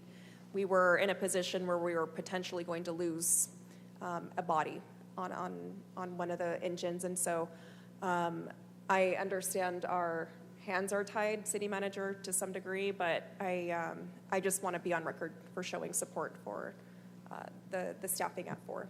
And this budget does not reduce staffing from 4. Understood. Okay. Yep, understood. Thank you, Council President. Thank you, Chief. I also want to address something. I want to correct a statement that Billy made about the SAFER grant, about previous grants paying 100%. Did not pay 100%. Our SAFER grants that we got, where it was represented that SAFER would cover 100%, that was not the case. It only covered... The notice of funding opportunity said 100%. Yeah. So how when we get increases and all that type of stuff, it doesn't cover some of those And gaps. it covers at a lower step salary, so it ultimately does not cover 100%. That's what this grant was supposed to cover, and it didn't, so I just want to make sure that was clear. Would it be fair to say that it covers despite that, a significant amount of the salary? Yes, that is fair to say. Okay, thank you. Another thing, and just because we're on the topic, and I think it's a good, is SAFER covers salary. So when we have overtime and all that stuff associated with those bodies, SAFER doesn't cover that. And I think that's where when we did that analysis, that's where we see some of that reduction. So, okay, thank you. Next, we have Councilmember Maxwell, followed by Councilmember Vang. Thank you, Council President. Good morning, Chief. Good morning. Hey. First thing I wanted to do is just correct the record on something. While it is true I am still getting around to the firefighter for a day, I did make my Chief of Staff, Laura, and Deputy District Director do it. So I feel like that's got to count for something. Half point. I feel like that counts for something. That is why she doesn't work here anymore. I want to start off by just thanking you and your department for your service. I know it's one of the most difficult jobs here in the city of Fresno. But I feel like I've been able to work really well with you since you've been our chief, and I think you've done an excellent job. I've worked really closely with Simonius, McGuire, Chu, your chiefs, and all the other chiefs and leadership, I think, are doing a phenomenal job. I'm in here often where you're promoting folks, bringing in new hires. I could see that you've brought a lot of enthusiasm to the department, and I've been enjoying watching that progress of a steady flow of new recruits coming in and folks promoting through the ranks. So I just wanted to congratulate you and say you're doing a great job, Chief. Oh, appreciate that. Thank you. I know when you first came on board, one of the substantial conversations that we had and was alarming for me to learn was just the amount of fires that were taking place on the freeway embankments. It was, I don't remember the number, what it was then or what it is now. I'm hoping you could shed some light on that, but I remember it was a lot, and I remember a lot of that was attributed to vagrancy up and down the freeways, and we had some initial conversations, I want to say a year or two ago, about making some physical changes to the embankments of the freeways to try to mitigate some of those calls for service. Can you speak to that, Chief? So we started participating in Caltrans meetings, and I mean, just 2 weeks ago, Chief Vega sitting in the back, he's really our liaison with Caltrans, is we made a commitment to not put bark in a lot of areas or remove bark from the freeways. And it's you know, I would say every few weeks we'll get an email or a text that says, hey, they removed bark from this area of it, but they're dumping it over on this, and then we'll have to get on the phone with Caltrans. So anytime there's a fire on the freeway embankment and there's bark, it'll smolder. The crews will go out there, they'll put it out, and it's it is the non-safest place to operate. It's the most dangerous place to operate, right, is on the freeway. And so we've gone back out over and over and over again to smoldering fires because it's so difficult to fully extinguish a bark fire. So that's one concept we've talked about doing, and we've worked with Scott Mosier and his team on trying to do different ideas that other cities have done, the concrete embankments, the hardscaping. And I've seen a little bit of that taking place, I assume. It is, and we got a price for the Bakersfield interchange project, and it's crazy how expensive those projects are to get done. Do you know how much off the top of your head? I don't off the top. Tens of millions? It was tens and tens, hundreds. It was a lot of money to get it done, and so they have plans to slowly do it here. It's just once again the resources to do it. But we're in continuous conversation with Caltrans. The mayor's done a fantastic job of keeping the freeways clear. I mean, law enforcement's done a good job. It's just, you know. Do you know what percentage of your calls for service are related to fires on the embankments, regardless of the freeway? I can get that to you. I don't off the top of my head. I'm not We sure. still have a lot of calls for fires. We do. Just the last 2 weeks, 3 weeks. I mean, the freeway fire call volume I mean, the spike has been like this. I'll let you decipher what that says. So to year to date, we've had 509 freeway fires. That number which again, is up I'm sorry, about, Chief? I'm sorry? That number again? 509. 509. And that's a 39% increase from the year before, which was Wow. year to date 364. And do we know, are a lot of those, I'm assuming, a result of vagrancy, folks experiencing homelessness on the We'd have to do a deeper dive in the actual statistics. We could get that information to you, and some of it's unknown. A lot of times it's the people are, whatever caused it is gone. A lot of the hardscaping that's being done right now is really going to help with the vehicle issue related fires. Most of the ones I think we're seeing now a lot of it has to do with the homeless population and Understood. Other related issues. I appreciate that. Thank you. Mm-hmm. And I'll give you an example. On 180 last week, I think we had probably 10 fires in a day. I'm just throwing the number. I mean, plus or minus a couple. On 180, and I don't know if it was Clovis Avenue or what the cross street was right there, but within a 48-hour period, an encampment almost starts going up, and it was just fire after fire after fire after fire. And I assume we're part of some agreement or contract with the state that permits your guys and gals to go out there and put those fires out, or what's that agreement? Why are we going onto the freeways as a municipality putting those fires out? I would say because it becomes a threat to the city of Fresno. Do we get reimbursed? There's at no all? agreement. There's no agreement. It's just as their responsibility within their jurisdiction within the city of Fresno. And I can tell you, speaking on behalf of the mayor as well, it's been very, very frustrating. The mayor, we are constantly working with Caltrans to try and address the unhoused on the freeways quickly before it grows and before they get to the point of dumping trash down and having more flammable materials. You know, I'm not serious about this, but we've joked around like maybe we just ought to do a controlled burn and just let the entire embankment burn down, because it is very dangerous for them to be responding. If they've got a truck down on the freeway on the shoulder, there's no room. There's cars whizzing by. And I would argue that I don't think Caltrans would put their employees in that situation without lane closures. Matter of fact, I know they wouldn't. So our firefighters are out there trying to fight, and without a water source, so they're having to That truck in begs water. the question. I mean, is the state reassing us or No. providing any sort of relief They're or not. compensation? They're not. And Mayor- has that ever been a conversation, Mayor? Yes. Actually, when I first became the mayor, when we started Project Off Ramp, the one thing I did still tell Caltrans was that if we were not going to have a cooperative relationship and that we were not going to remove the homeless from the freeway, the unsheltered into shelter, then we would let their freeways burn. because they do not reimburse us. We responded to 618 fires that first year before I became mayor. And quite frankly, if they do not sign off on the delegated maintenance agreement, which we provided to them here recently, that will give us the authority to remove the unsheltered population from the freeway embankments, then I think we should have a serious discussion as a city whether or not we have our firefighters continue to respond to repeated fires out there on our freeways, put them at risk when they're not doing what they should be doing. Sure. Well, I appreciate the chief's response. I mean, I think that does pose a risk to the city of Fresno. As you know, Mayor, I have the 41 between Blackstone to Dakota. A lot of businesses and homes backing up into those embankments. And so Right. I could see the risk. I just feel at the same time, if we're going to put our people at risk going down there, not closing off lanes, hundreds of fires a year, I mean, that's a significant issue. And I feel like there should be some sort of compensation at the state level. And there has been absolutely no, I don't want to say no because it's minimal, but if any compensation to us. I don't believe there's been any compensation that's been provided to the city of Fresno for us responding to 400 or 500 fires every single year in our freeways. And I agree, we have a responsibility to ensure that those fires do not ultimately end up going into our neighborhoods. We all agree on that. But subjecting our firefighters to the unnecessary risk of going out there and fighting those fires without them doing what they should be doing, Right.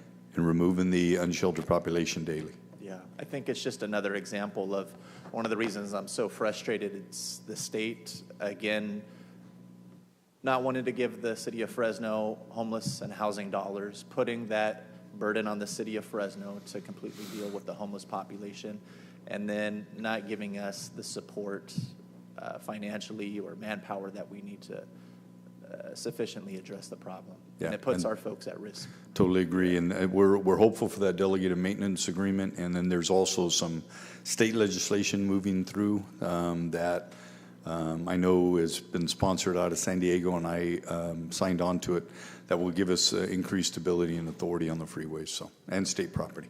Thank you, Mayor. You bet. Chief, does your department still provide to the council offices on a quarterly basis where the fires are occurring within the districts? Yeah, so I try to send out a monthly update, and so I believe I sent one out last month that shares. It's utilized through ArcGIS. It's called a story map that you can kind of scroll through and see what's happened in the city and your district. Okay, Chief. I'll just wait on that request for information about the embankment fires. If you could provide some numbers and statistics on that for the last couple of years, that'd be helpful. Okay, and then city manager talked about allowing the fires to burn on the freeway, and that's something that we've talked about internally. And it's not just the freeway, but it's any overgrown vegetation that we continuously go out to over and over and over again.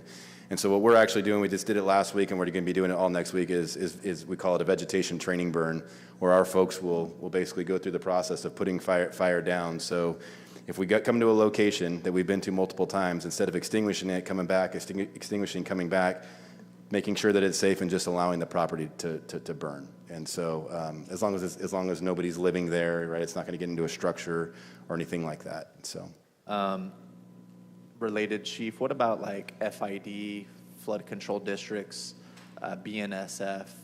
Are we responding to all the fires on those properties as well? We do, yeah. We would respond to any. I mean, we would respond to all those if they lie within the city's jurisdictions. And same question: are we getting compensated for any? I don't know on those specifically. I can look and get back to you. And Chief McGuire was sharing with me years ago. It sounds like we did try to build Caltrans years and years and years ago. So, City Manager, do you know about these other agencies like FID, flood control, the railroads? Do we get any sort of compensation for that? I'm not aware. I doubt it, and I don't know if we've ever billed them, and I'm not sure for fires. We get reimbursed for homeless cleanup, but I'm not sure. I'm not aware of ever getting reimbursed for fire activity, firefighting. We have such a hardworking department. I mean, stretched incredibly thin. We're still striving to meet the state requirements for, firefighters to civilians and how fast we could respond to calls. And it just seems kind of crazy to me that we're responding to fires in all these other jurisdictions of other agencies, and there's no compensation, there's no support. I get why we do it. I think it's a noble cause, and I see the threat that it poses to the city of Fresno. But we continue to have discussions every year about making sure that we're adequately funding the fire department, especially now that Safer 1 has rolled off, Safer 2 is starting to roll off.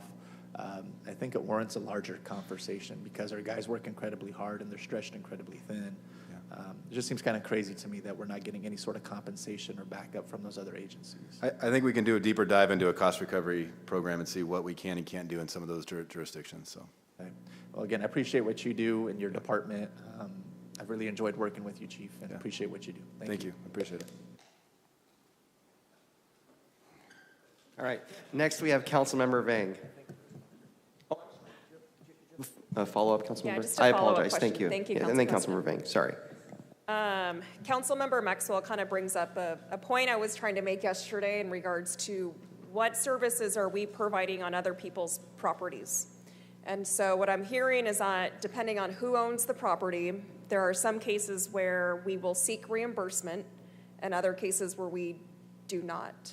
Is there, like, can we get to a point where we are seeking reimbursement no matter who owns the property?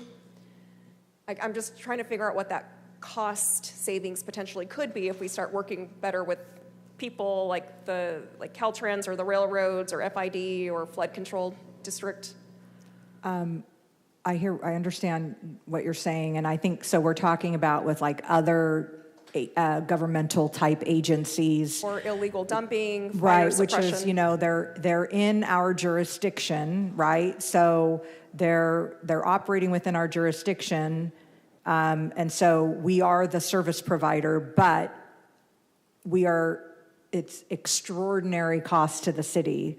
Right. So, for instance, if FID has a break-in in their office, then of course our police department's going to respond because that's what we do. But I don't know that the canal banks are a heavy fire. I think the heavy fire activity is predominantly on the freeways. So we can certainly have the conversation and figure out and see what some other jurisdictions are doing. I always like to, when it's not something that we've done before, I always like to look to other cities and see how they handle other jurisdictions when they're providing service to another jurisdiction. So we can work on something, but right now, I think it's very safe to say that we do not get reimbursement for firefighting efforts that happen in our city that are on other jurisdictions' properties, which is, they don't pay us taxes, right? They're not paying property tax to us that I'm aware of, which is, our largest general fund, which helps fund the fire department. So it's an interesting and I think very thoughtful and good discussion and something that we should continue to look into. I don't know what the mechanisms are. I mean, we can certainly go down and talk to them and ask. I don't know if there are any legal things that they can just say, no, we're not going to, see you later. I'd have to dig into that with the attorney's office a little more. I'd be happy to talk to them and see if they'd be a willing partner. It never hurts to ask, right? I think it would be good to explore this a little further because you're right, they don't pay property taxes, yet we're still providing a very high level of service on an as-needed basis. And so it would be good to have a better understanding of what services we are providing to other property owners in which we're not getting reimbursed for. Okay. This wouldn't be the case for a private property owner, and so I don't know why we're giving the state a pass. I'd be happy to work on that. Thank you. Before we go to Councilmember Vang, I really do appreciate both my colleagues, Councilmembers Maxwell and Perea, for bringing this up. Please do work with the city attorney's office to see what we can do from a legal standpoint to go after them. I know those railroads are very powerful, but when it comes to legal dumping, it's so frustrating because they won't cooperate with us. So whatever leverage we can have, let's go aggressive on this. Thank you. Councilmember Vang, you have the floor, followed by Council Vice President. Thank you very much, Council President Karbasi, and good morning, Chief Alcorn. Good morning. Good morning. There are 428 staff in your department. Of that, 53 are civilians. Can you elaborate a little bit more about what the definition of civilians is in your department? Yeah, so we have the Fire Prevention Division, which is our civilian staff. It's your fire prevention supervisors, your engineers, your senior inspectors, and then your inspector ones, inspector twos. And they're responsible for basically going out and doing the annual inspection program throughout the city of Fresno. They review plans that come in, fire alarm plans, fire sprinkler plans, and just the general management of fire prevention. We have our front desk staff. They're called senior admin clerks that work at the front desk. We've got management analysts assigned to the 4 divisions of the department, an executive assistant.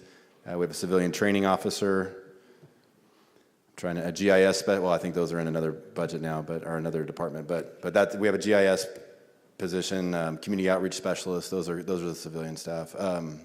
We do have some logistics people that work out of our supply shop, but I believe that should cover most of those positions. Okay. How many fire stations are there in the city of Fresno? There are 20 and then 21, including the airport fire station. Okay. Of those, how many are in District 5? I believe there are 2. There are Station 8 and Station 15. Okay, I want to focus on station number 8, which is the station by Cedar and Butler. Do you have the number on the service of costs for this past fiscal year for Station 8? I can get that to you. I can send it to you today. I don't have it up top of my head, but yeah. With regards to that, is staffing level at Station 8 adequate enough to handle the costs as well?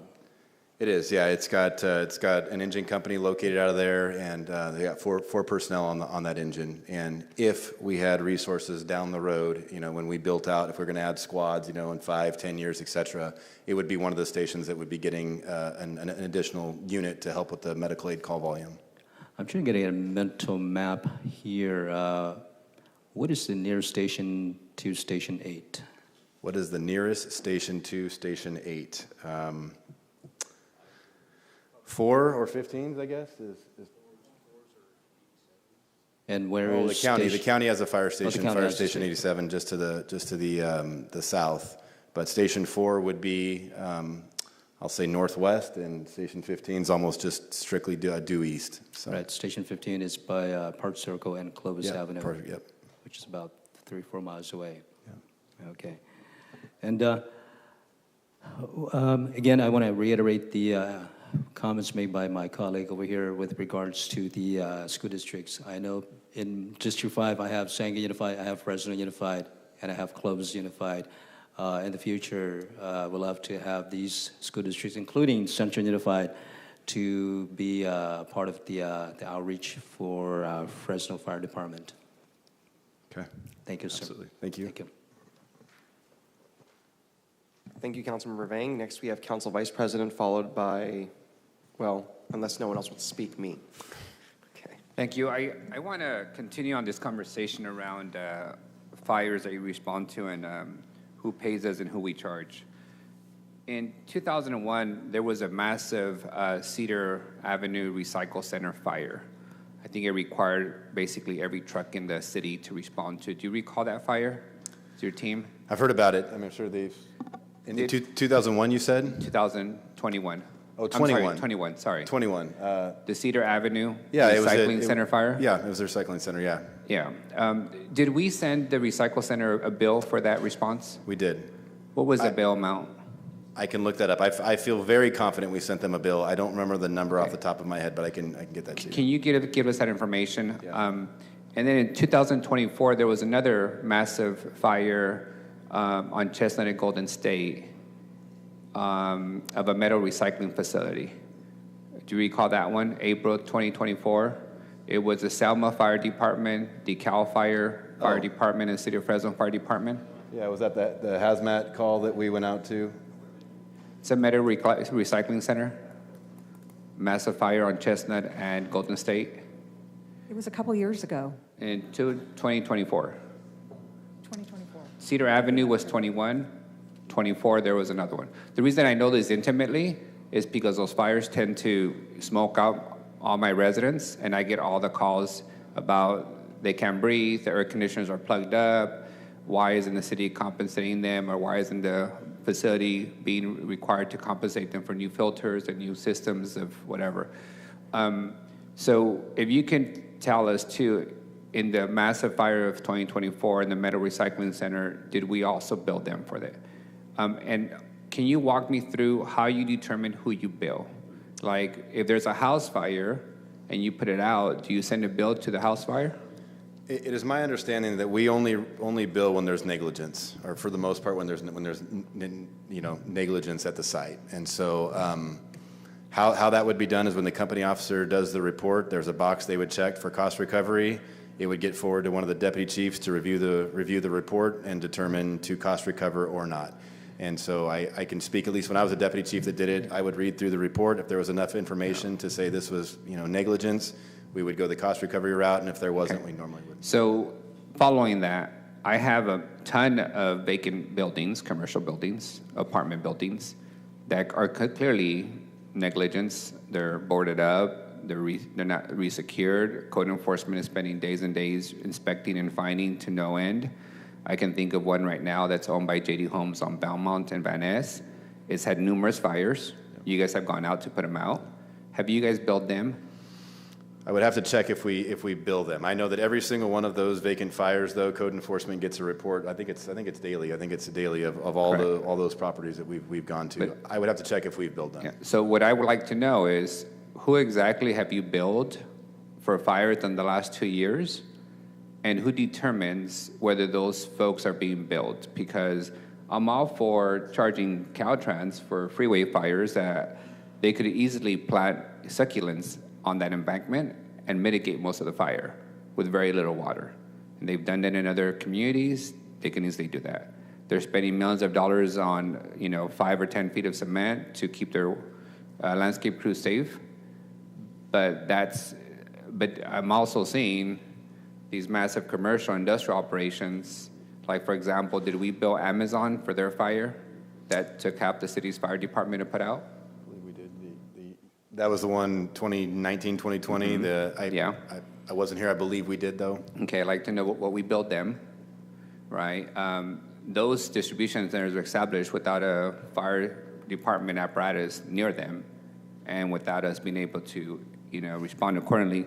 So I want to go down the path. If we're going to start charging Caltrans, I want to make sure we're also charging JD Homes. We're also charging all these commercial industrial folks who negligence results in numerous fires on their property, and make sure that we recover that cost, because I think that's appropriate for taxpayers to be able to do. Addition to that, the conversation around the airport fire apparatus. I recall, City Manager, the airport reported that they essentially made a $10 million profit from their parking garage, and that profit of $10 million, $2 million went to a future garage, and $8 million went to the operations of the airport. So is it not the case that the airport, if they wanted to, could easily pay the bill to have the additional fire squad that they need there? Well, it's just a matter of their operating budget. It just means that something else wouldn't get paid. Right, but they could do that, correct? It wouldn't require general fund commitment from the city? Theoretically, yes, but their operating budget, it could mean that we're going to have to lay off staff or do something like that. So they try and prioritize. Like I said, the last fire contract, the airport did not anticipate the cost of the firefighters at the airport going up as dramatically as it did. They didn't plan for it. They didn't budget it. So absorbing that cost has been something that they have been doing over the last couple years, and where more of their operating budget went towards fire than they were originally intended to. We could go back and look at the operating budget and see, and this is, are you saying to add more personnel? To whatever, it was suggested that the airport needs additional fire support. Well, that was suggested by, I think we have operated at that station with the staffing level that we have, and we have been fine. So I understand that is a suggestion that if there is, as we grow, as the airport continues to get larger, it's definitely a priority of the department to add additional staffing. Let me ask it differently. This council approved a $250 million expansion of the airport. Correct. Did staff not account for that expansion with additional fire? No, that Staffing? it's a capital project. It's a massive capital project that, I mean, if you're building a 1 million square feet warehouse, you got to protect it. But when you have a capital project, you're funding the construction. I'll give you an example. When we build a park and we go out and get a grant for a park, that does not include the additional park staff to mow it, to operate it. I understand that, but my question is this. We intentionally invested $250 million to expand the footprint, the operations, and the facilities at the airport. Did airport staff, not bake in additional operational money to provide fire services for that additional capital investment? No, because it's for the 2 international gates, which are being which are being moved from the current location to a more modern type facility. Okay, so it's based on the indexing. What they focus on is the indexing and the level of protection that's required by the FAA. I understand that, but we're adding more square footage to the airport. We're generating more passengers at the airport. So I don't understand how that wouldn't trigger adding more police officers or more firefighters as a basic operational procedure.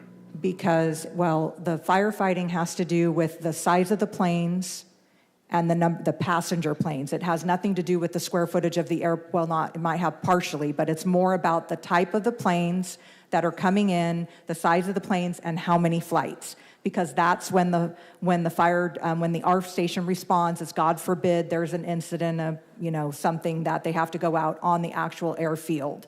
So it's based on the number of flights, the type of aircraft. Now, when we get, and I think Henry mentioned this the other day, we're still within the same index. If we continue on our growth plans and we start getting larger aircraft and more flights, then we will bump up an index, and it will definitely trigger a higher level of service. If the support of the fire department is needed at the airport, you have a massive solar fire. I recall a couple years ago we had the solar farm at the airport went on fire. That would not be the ARF station. Would Fresno Fire not be required to provide mutual aid? Well, Fresno Fire would respond, but it would be Station 10? So it just depends on where the location. So if it's inside of the airfield, inside of the fence, I guess is what I call it. Those ARF engines will go, whether it's a medical aid, whether the solar is outside the airfield. If it's outside the airfield, it would be in Station 10. Yeah, that's what I was going to get to. But if it was where I was going to say is, if the incident was large enough inside of the fence, yes, you'd have Engine 10 coming, you'd have Station 1, the entire station, Battalion 1. Everybody would respond to that airport incident. Okay. City Manager, let me go to freeways, because I have the pleasure of having all the freeways in my district, so I can attest firsthand. But also to give some context, the freeways were not built by the state. They were built by the Measure C and the Fresno County Transportation Tax. In the first version of Measure C, there was no money set aside for maintenance of those freeways, because under the system's rules, when the freeway is built by locals, then it's transferred to the ownership of the state. I think it's a 3-year window. At that point, the state is expected to magically have the money to do the maintenance of these freeways. In the last version of Measure C, there was also no money to pay for picking up of trash, for mitigation of homeless, for any of that.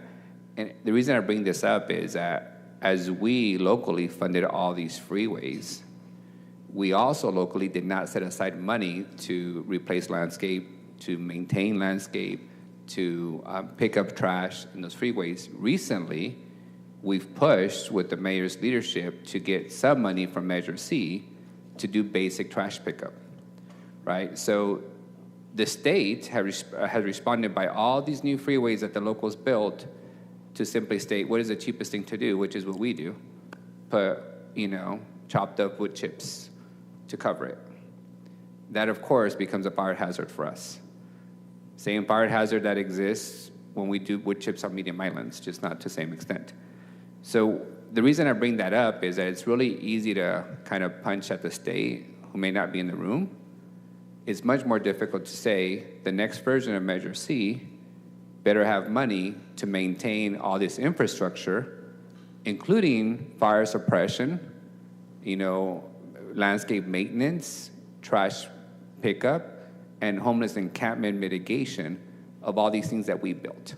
Because back to the conversation of the airport, if we intentionally expand a city asset, we should also intentionally be on the hook for maintaining that city asset. Human capital, maintenance and operation capital, we can't simply say, well, our job is just to do ribbon cutting, celebrate the brand new thing, and let somebody else worry about how it's maintained. So as we go into the renewal of Measure C, I think there has to be a frank conversation that the state is not in a position, as demonstrated by 40 years of experience, to maintain the freeway embankments at the standard that neighbors would expect it, and at the standard that doesn't put firefighters at risk when they do the cheapest thing, which is wood chips. And so I would ask us, as we get to this Measure C conversation, to be very intentional about that, because right now, historically, it's been the 99, the 41, and the 180.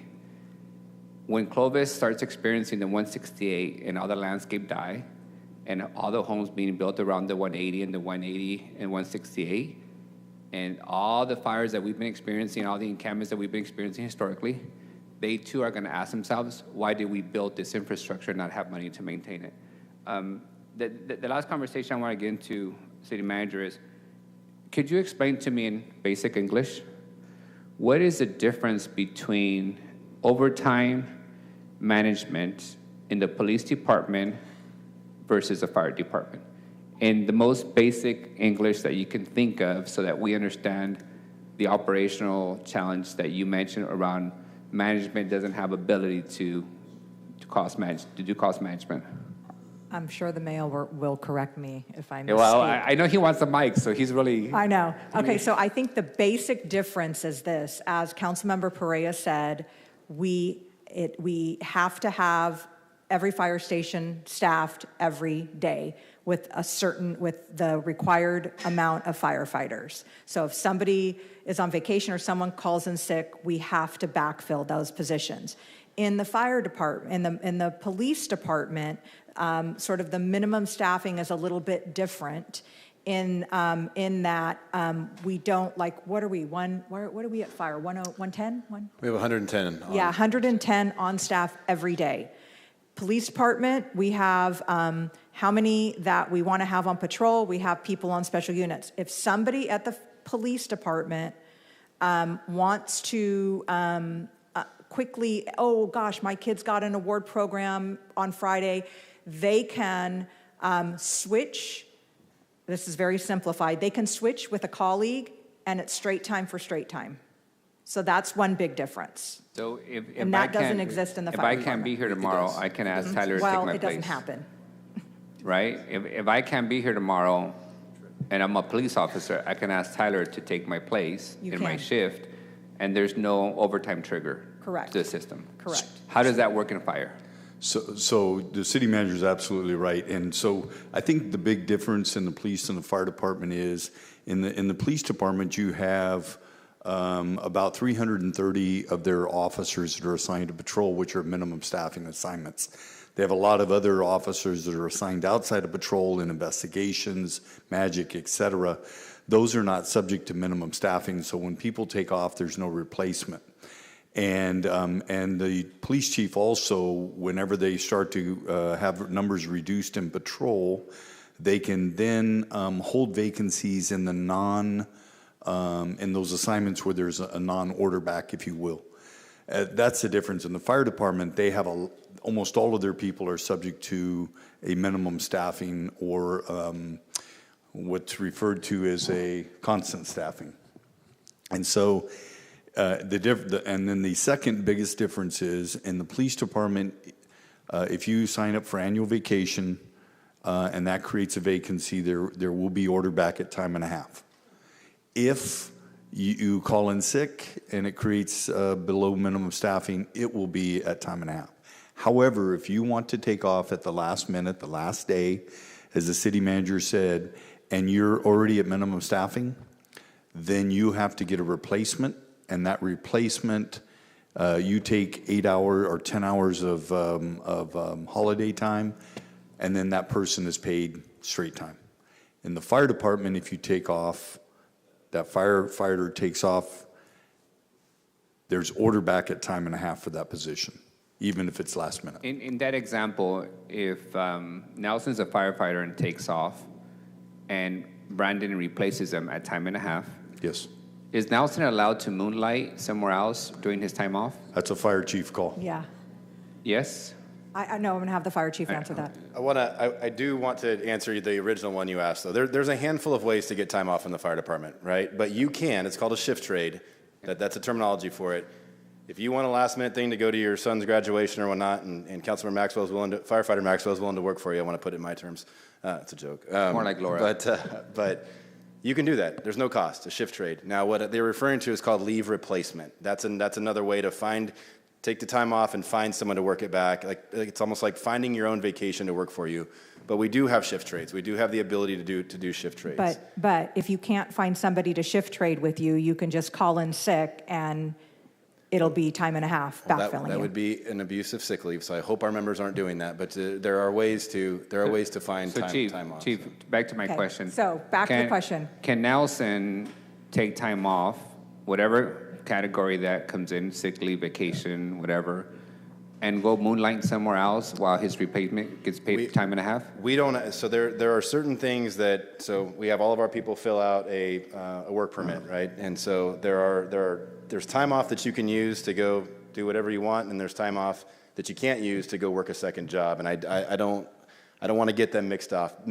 But if someone takes vacation, we don't ask them what they're taking vacation for, whether they're going to Hawaii or they're going to, go. Or they can moonlight. Do a window cleaning business. We don't ask them what they're doing on their time off. That is possible. If they are taking their vacation time, which they're entitled to take, they can do whatever they want on their vacation time. Just like we don't tell people what they can do on their vacation time. So yes, theoretically, they could do that, and it would be permissible because it's their time. They earned it. They can do whatever they want.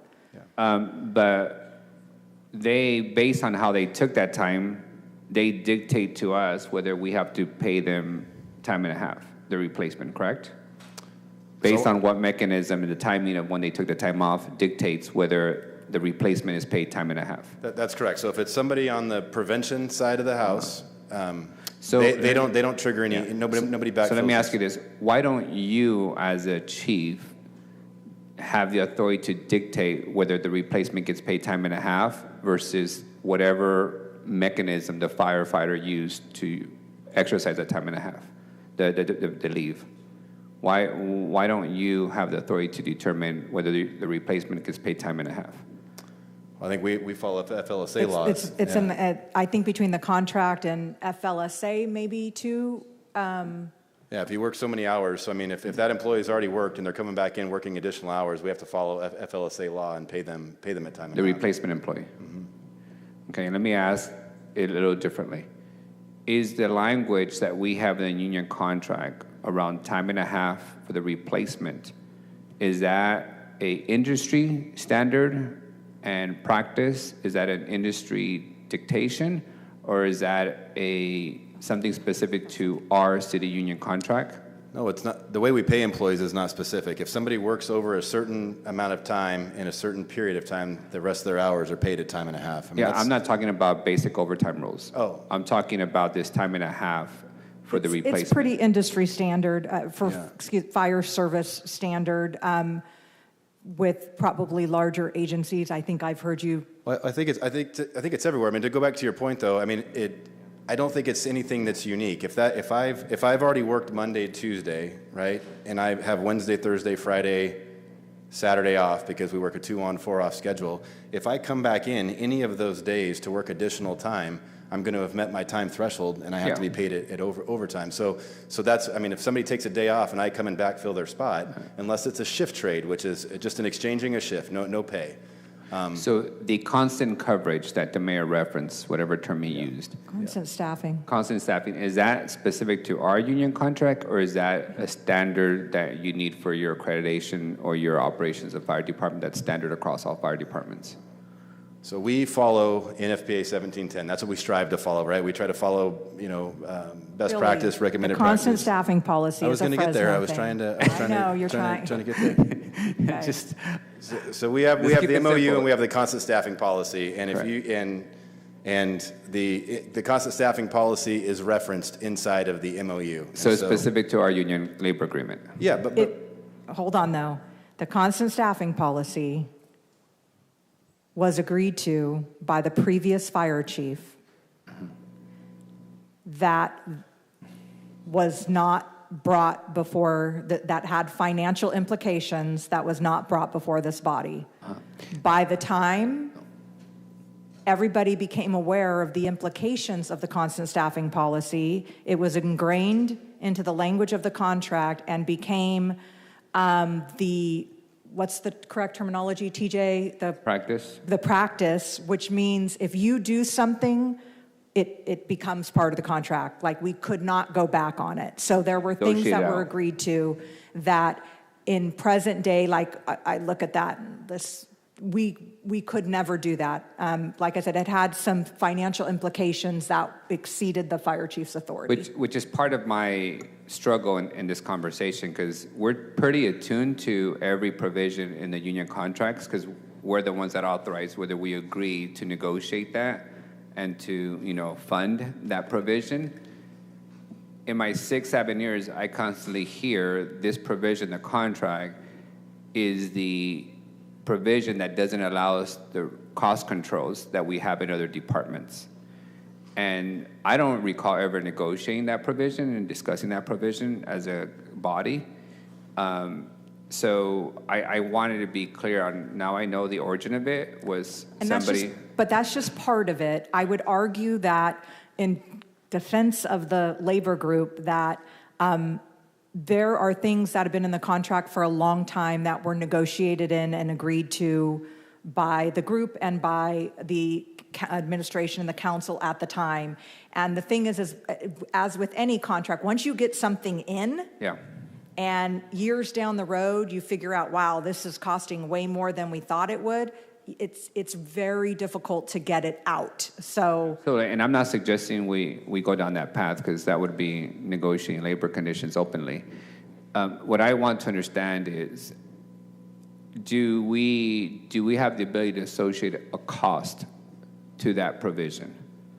I know what your overtime budget is, but do we have the ability to say this provision or this practice results in us not being able to control X amount of dollars on an annual basis? I'm sure we can get that for you.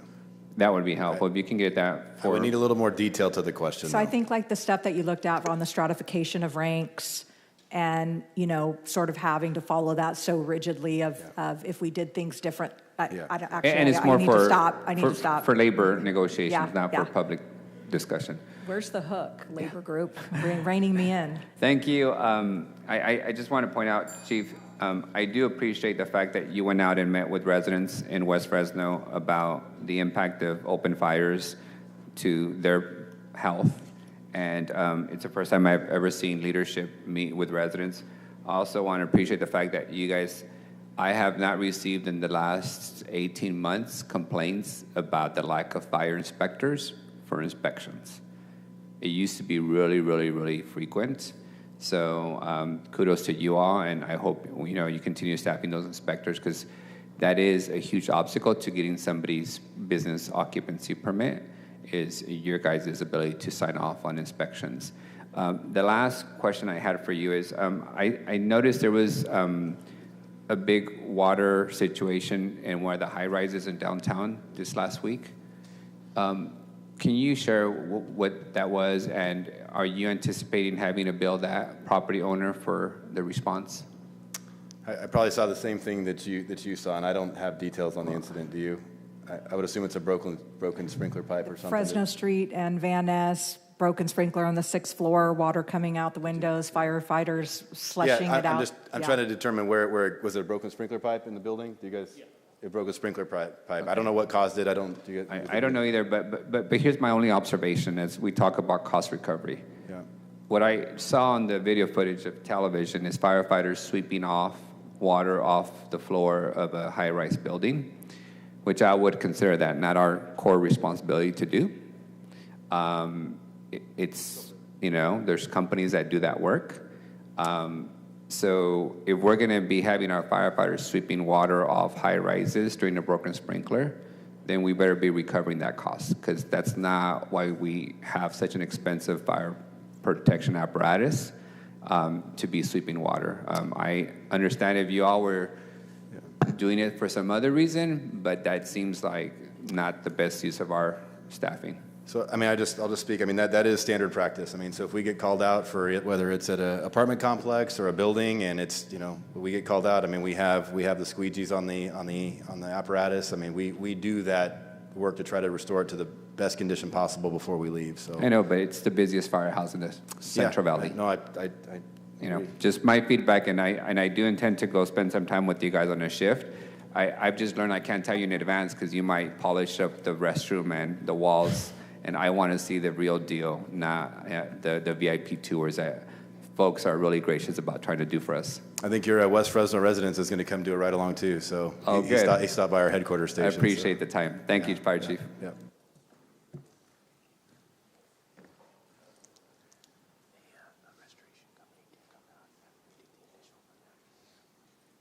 Hey, good morning, Chief. Morning. Just a couple of very, very quick questions. I might have missed this part, but do we have any plans for repurposing or selling the current Station 12 once the new location is operational? Did I miss that?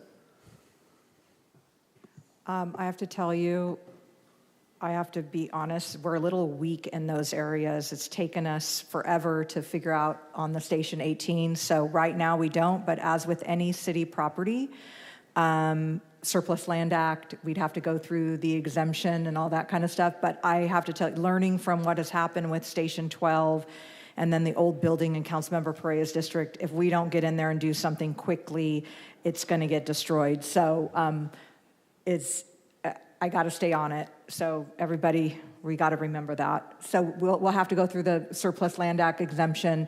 Unless we have a separate use, then we would probably put it up for some sort of housing use.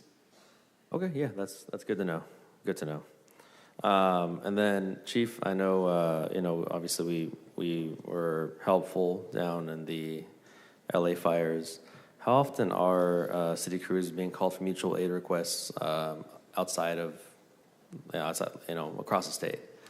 I can get you the accurate numbers, but I can tell you that every time you probably see an incident on the TV, I would almost bet 100%, in California, I should say, we have somebody there, whether it's a single resource that's gone out as part of the incident command team, or it's an engine company. We normally are always participating in the state mutual aid system. So the short answer is pretty frequently. That's correct. Okay. No, all the rest of my questions are answered. It was very brief. Thanks, Chief. No, thank you. Thank you, Councilmember. Okay, so thanks, Chief, for being patient. You're doing a great job. I just think about when I first started here, you weren't in the department yet, back in 2019, and how things have changed. They are drastically different in the positive direction. And I think sometimes things are, knock on wood, thanks to the Almighty, going so well that we're looking for a problem. And it's hard to find one. And this is a credit to you and to your team.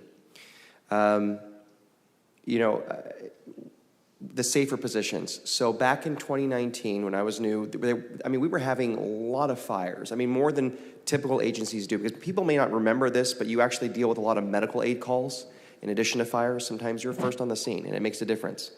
But the homeless fires along the embankments, along the freeways and those railroad tracks, that was an ongoing problem. I'm not saying it doesn't still happen, but it's just minuscule compared to what it used to be.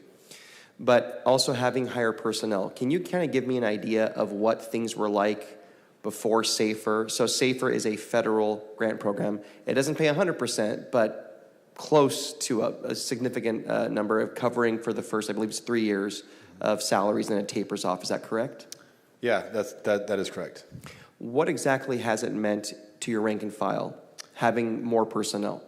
So I've actually had the conversation with our folks quite a bit, and I can tell you right now is there were less people doing the work than there is now, right? So you have more people at scene in a timely fashion. We should be getting rigs back in service quicker. In theory, we should be getting the job done faster, right? More people at scene, the job should be getting done quicker, more safety for our employees, and ultimately a better service to the community is really what it means to us. When I started back in 19, I remember there was an annual report. I don't know if it was 19's or 2020's annual report, and it said that north of Shaw, the response is much slower than the rest of the city. I can tell you, no one's complained to me about response times in a couple of years. Yeah. So whatever you're doing, it's working. So we have 42 safer positions that are going, as Councilmember Perea pointed out, they're going to continue to be funded through the general fund, and it's now part of our budget, correct? So we're not losing those positions. Yeah, we absorbed those general fund positions, and so the only thing left on safer now is the 20, I believe it's 24 left on there. That we'll see next March of next year, right? And I appreciate the administration and the mayor for keeping that an ongoing priority. I do want to say, though, are you applying for safer for this year? We have not had the discussion, and I don't see us applying for safer this year. Okay, one thing that happened under the previous administration is this council passed an item I brought forward. It's called Resolution 2020-256. The administration is required to apply every year. We don't have to take the funds, but we have to apply for it. Now, the council can roll that back, and we can have a conversation about that. This is before, I think you actually weren't here at the time. We had a big fight out here. Do you remember that, Miguel? Yeah, because they said they were going to do it. They assured us, and they didn't do it. And they didn't even tell the mayor they didn't do it. So the poor mayor was out here completely shellacked by the council because he had no idea they didn't apply. Council President, it was one of our many charter crises during that time where they threatened to take us to court by us telling them that they need to apply for federal dollars. But it did pass. It did stand. So that is a requirement. We can always talk about that, and the council can roll that back once we get to a safe space. But it was something that I think we felt really strongly about. Okay. So, but thank you for all you've been done in terms of the safer program. Fireworks. Let's talk about that. It's a very difficult thing to tackle, but we do get the complaints all the time. What are we going to see this year when it comes to illegal fireworks? So actually, Chief Castro and I we had a meeting earlier. She's behind there. We had a meeting earlier this week, but they had the SWAT call out, and so we had her schedule got impacted. So we meet actually Friday morning to discuss our collaborative plan. Okay. But I mean, I've said this before. It is very challenging to stop fireworks, right? Unless you catch them in the act. And so I think what you'll see the fire and police departments do, and I apologize, Chief, she can correct me when she comes up after me, but we're going to get together in advance and try to do operations where we catch people selling in advance of the 4th of July. I think we'll actively do that to try to stop it. We are working on a product to push out to kind of rebrand our reporting system and reporting the fireworks. That way the public knows that when you submit, you're not going to get an immediate response unless you call 911. And then the other goal is to reduce the impact on the 911 call center, essentially, right? 911 specifically used for the firework caused a fire at my house, or the firework caused this, versus reporting fireworks in a certain location. And so I would assume through that, we will deploy resources out to where we're There was talk last year of having some volunteers or people from maybe it was the CERT team, I'm not sure, staff a hotline for fireworks. We've actually talked about that. I'm assuming Friday morning we'll solidify our plan, Chief, on that. If we could just get maybe, not an RFI, just a tray memo, that'd be helpful on this. Okay. Yeah. Sounds good. Who's buying? Are you buying donuts, or how's it working for Friday? Okay. No, my budget's been impacted. Okay. So, thanks to I think public shaming works, and Councilmember Perea was effectively saying, who did firefighter for a day? All right, here's my certificate. I officially did it last year. And it was a great experience, but surprisingly, and the firefighters were great at Station 3. What really got me was the Lucas device presentation. It just, for some reason, it just stuck out to me because it's difficult climbing through a very small little duct unit, like for an AC, but that one showed me how you really do save lives. And I assume CPR always works. It doesn't always work. Right. But the Lucas device, from what the statistics I was given, is tremendously helpful, and if you're taking someone down the stairs, let's say, the device can still function. It's not a firefighter having to let go, and it's tiring doing chest compressions. Yeah.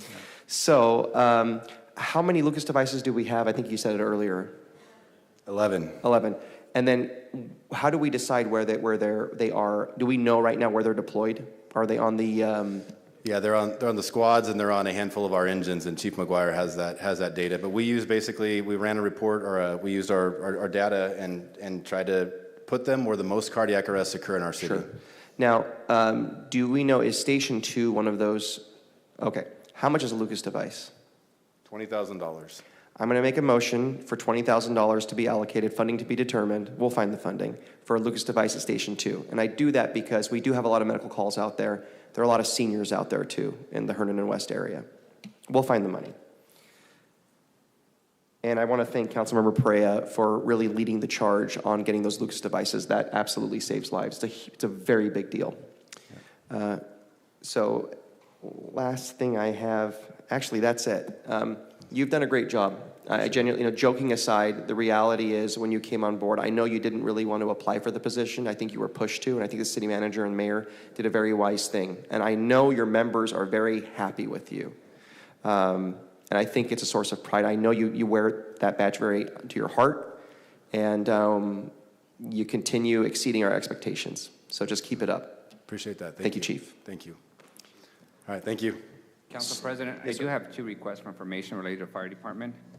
The first request is to provide us confirmation whether the property on 1428 East Belmont has been fined for the numerous fires that the fire department has put out on that commercial property. And secondly, for staff to provide us the total amount of federal funds that the proposed fire department budget anticipates operating with this upcoming year. Does that make sense? Yes, I have that, and it's... That's fine. Okay. Thank you. Okay.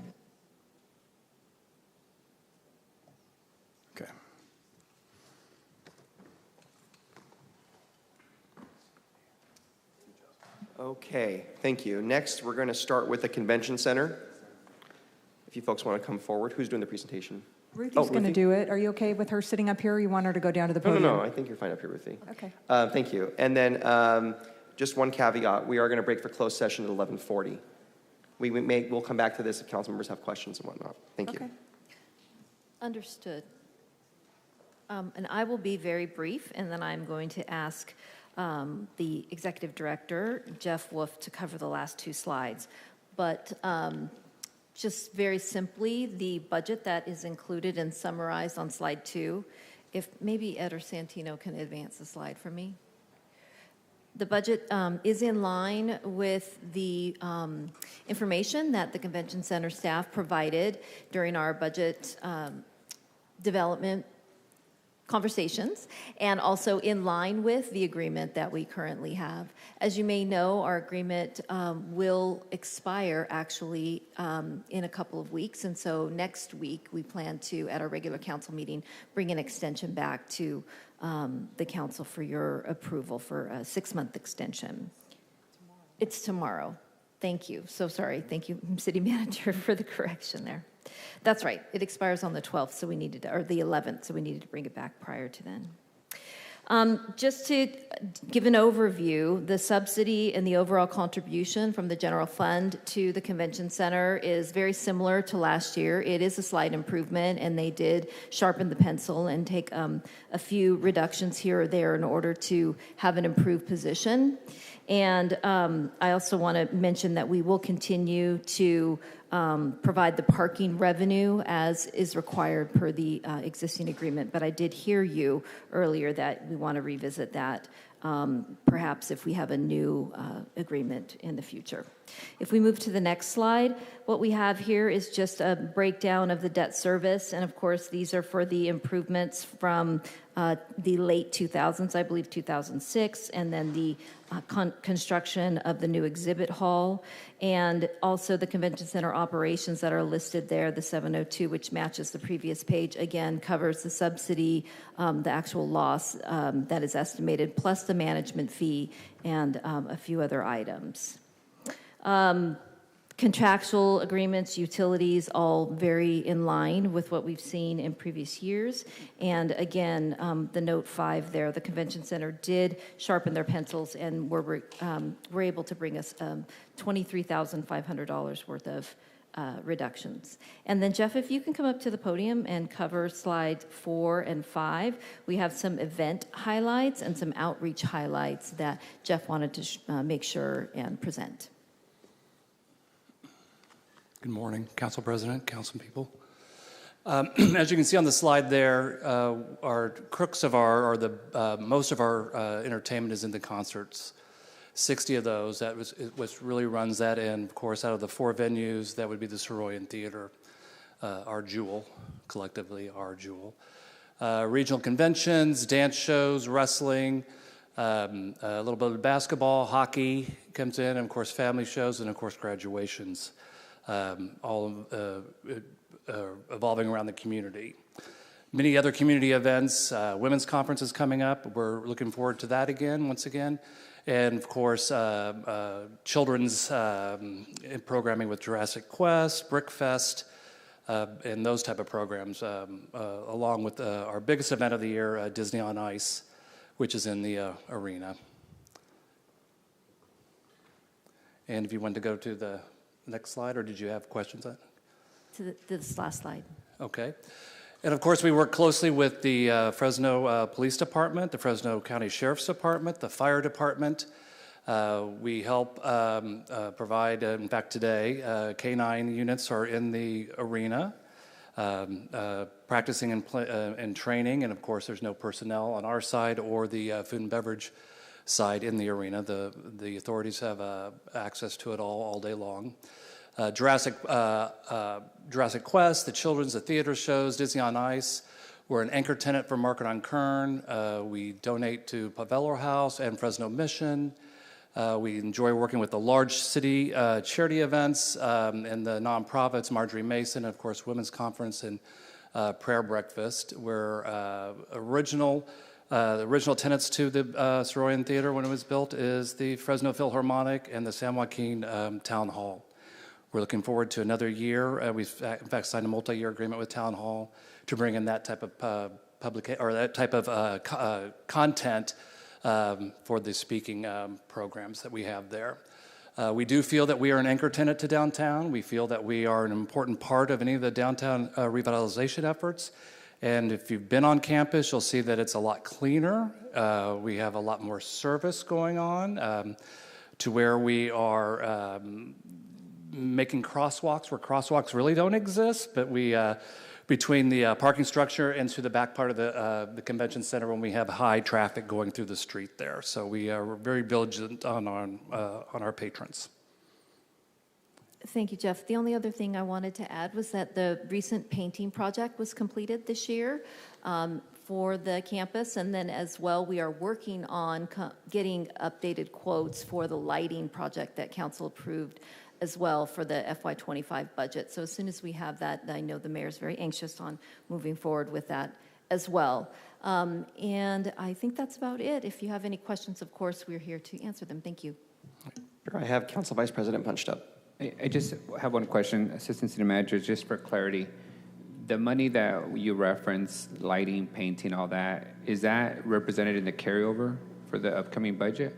The painting project was completed, and so those funds have been expended this fiscal year. But for the lighting project, we were hoping that it was going to be completed, and so we do have that estimated as either completed or we will carry it over into next year. So it is in the budget as carryover? It will be. Great, yes. thank you. And just, it will be, or it is in the proposed budget as carryover? There was a slight chance that we were going to get a quote and encumber those funds, and then it would automatically be carried over. But if we don't have that action completed by June 30th, then we will need to include it in the carryover. So that's the reason I ask is if we need to, we can make a motion to make sure that's included. Let me know if it's I don't necessary. think a motion's required. But Thank you. Thank you. Okay. Not Any other to council members have any questions regarding Convention Center? Okay. Thank you. Thank you. So we're going to break now for closed session. We will come back we'll go to lunch after that, come back from lunch today at 2 p.m. So we'll see you all back at 2 o'clock where we will resume our budget hearings. Thank you very much.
Good afternoon. Thank you all for returning back after lunch. Glad to have you here. Okay, we're going to resume our budget hearings, and Ruthie, you have the floor. Thank you, Council President. The second part of the Convention Center and Stadium Budget Department presentation is the stadium. I'd like to mention that we have Derek Franks here in the audience, and of course, he's available to answer any questions you may have. And in the spirit of my budget mood this year, I just want to thank Derek for dressing up for us today. I thought it was Darius for a second. And it's really not his fault. It's Ruthie's fault because she forgot to tell him. But I just figured I would just continue on with my picking on people. I know I'm harsh this year. We love you, Derek. Okay. Thank you. Okay, so we are on slide 6 of the last, Bernard, of the last presentation. And this is just a summary of the Stadium Department budget. Obviously, it does coincide with the agreement that we have with DBH Fresno, and that was approved, just to remind Council, in December of 2023. I want to note that we do include the debt service here, as well as the requirement to make a deposit to the capital reserve. On the next slide, you just have the debt service, which is reiterated. And just to remind the Council, it's for the 2001 construction of the stadium, and that bond, after it was refinanced, matures in 2031. And then the stadium operations, of course, are contractual. We also pay for the utilities. And that's all I had. And I don't know, Derek, if you had any comments, or Council President, how you'd like to take our next steps. Thank you. Quick question, Ruthie. How much is left in terms of paying off the initial cost of the construction? 1 minute. The remaining balance is, Santino, if you find it before I do, let me know.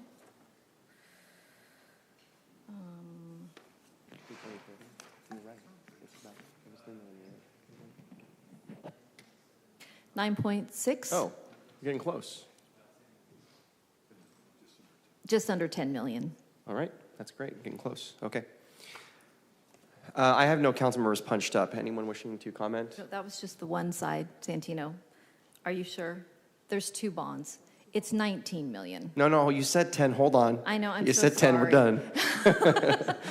I can't, yes, there's a taxable getting portion close, and a though. non-taxable portion. Okay. Yes.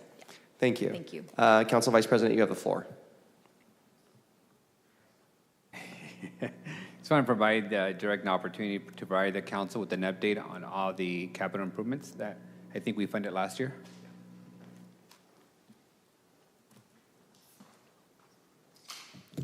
Yeah, I'd be happy to. And by the way, this outfit passes at a ballpark. That's why I like working in sports. Yes, we completed a, maybe Ruthie can help me with the total figure. It was north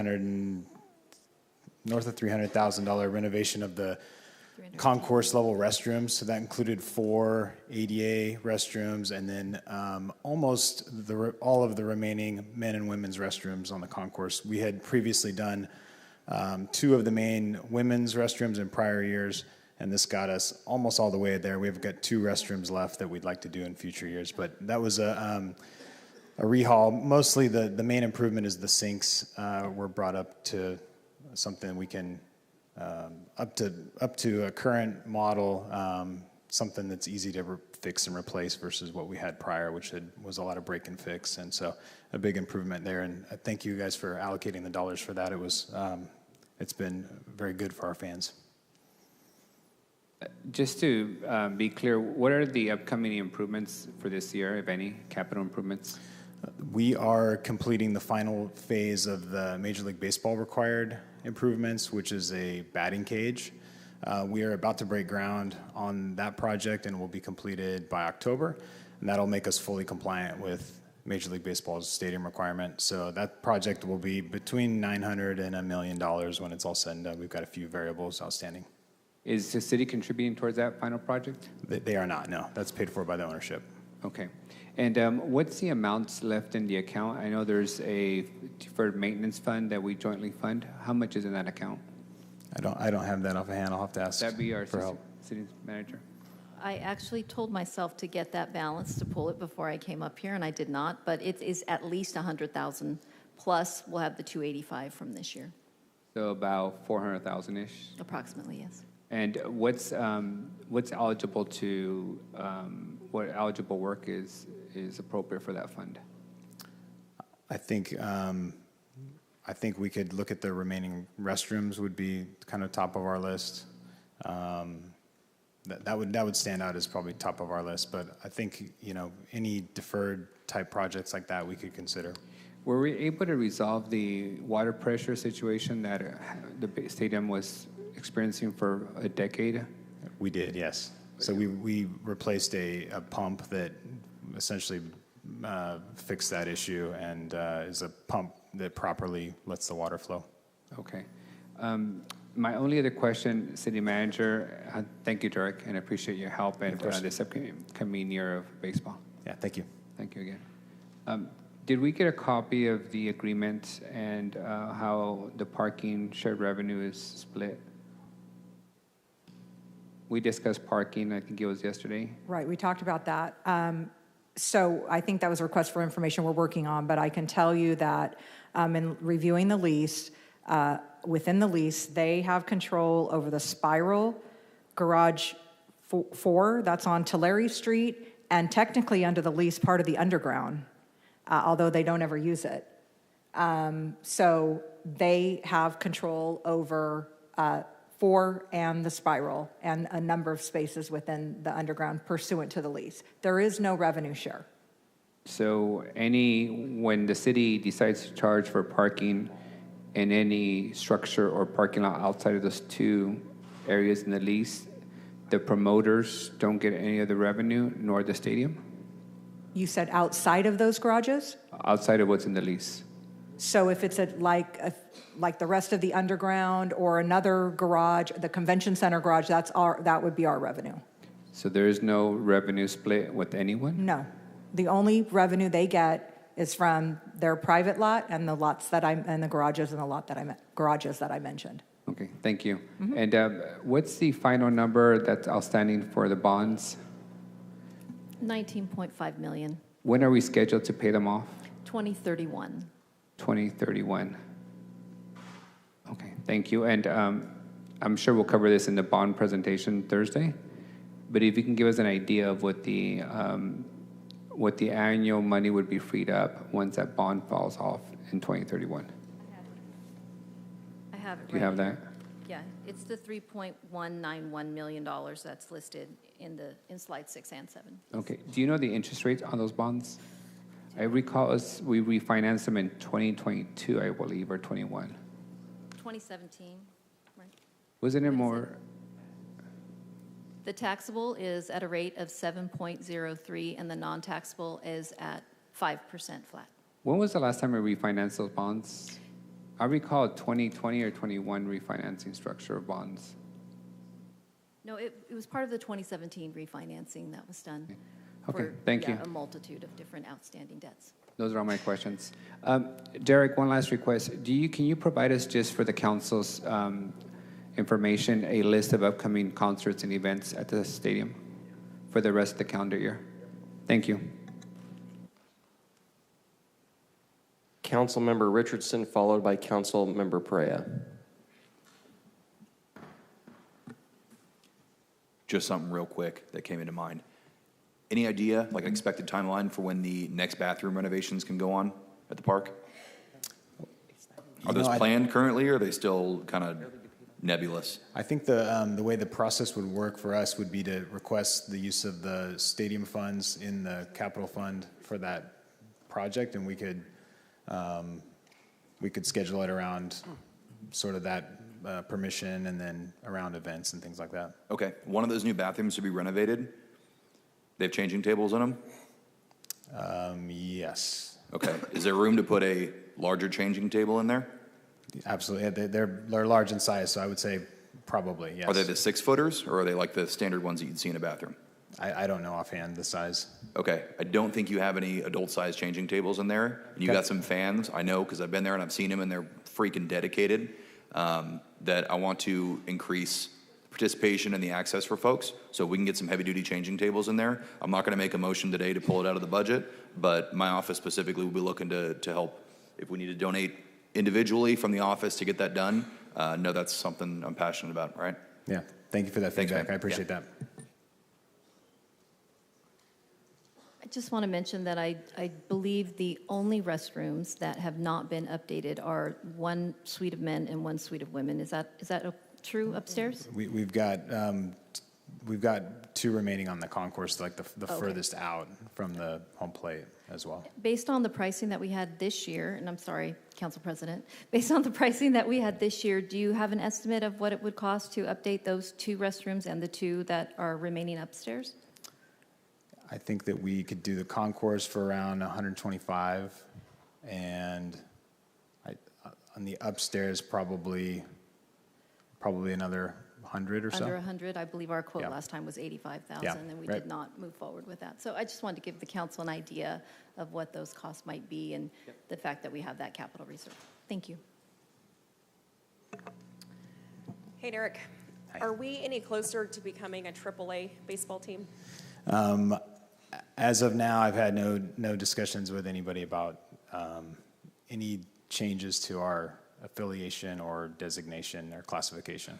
Okay, but we're making the necessary investments. We, not sold, but we gave management rights to this new company, correct, last year? Right, yes.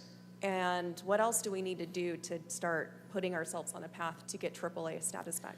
Well, I think the things that are mostly in our control are the things that we're completing, which is all the stadium improvements, which the last phase I mentioned is the batting cage, but obviously I think over $5 million of other improvements that have been done in the last few years to get the stadium fully compliant. With the help of the city of Fresno, that most of that was funded by the fund or additional funds from the city. Having a fully compliant stadium, I think, lifts our baseball profile, and I think that is a big step in the right direction for being considered for something different in the future.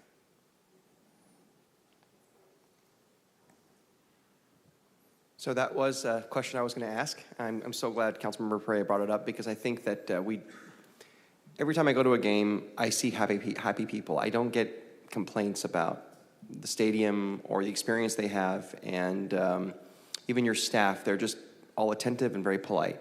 So I think you almost forget that you're in Fresno. You're like in a very special place. It's wonderful. So thank you for all you've done, and I hope we've shown that this council is very, very supportive of the team. Absolutely. Yeah. Thank you for that. Great. Good? Okay. Thank you so much. Thank you. All right. Okay, next we're going to go to the police department. What did you call it, Council Vice President? The Hunger Games? Okay. Council President? Yes. Oh, I'm sorry. Thank you. A city attorney has something to report. Thank you. Just real quick, Council President, there's nothing to report from closed session. Thank you for that. Correct. You're going over. Council President, may I start with congratulating the police chief on her magazine debut?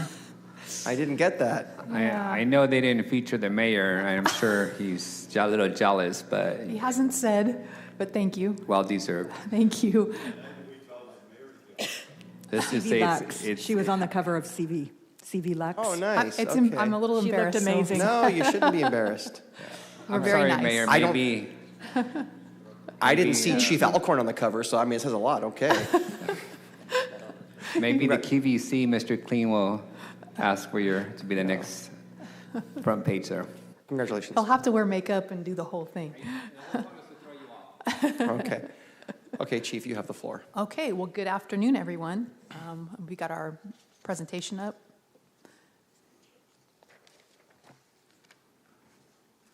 All right, I'll go ahead and start. The police department's FY26 overall proposed budget totals $278,700,200.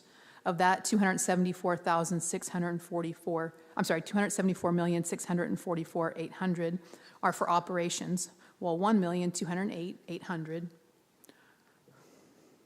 I don't want to get off here, are designated for debt service for the police department's regional training center, or the Jerry P. Dyer Police Regional Training Center. $2,846,600 in capital funds are mainly for the 911 call center. All right, we're on the right page. The proposed FY26 operating personnel budget is $418,300 less than FY25's amended budget number, primarily due to positions being funded from FACTS. The FY26 proposed budget brings the total number of sworn personnel to 930 officers and professional staff to 400 positions. The personnel attrition rate of 6.18% was factored into both FY25 amended and FY26 proposed budget figures. The FY26 proposed operating non-personnel budget includes an increase of approximately $1.1 million due to contractual obligation increases. Hold on, who's managing the PowerPoint? Oh, yeah, click ahead.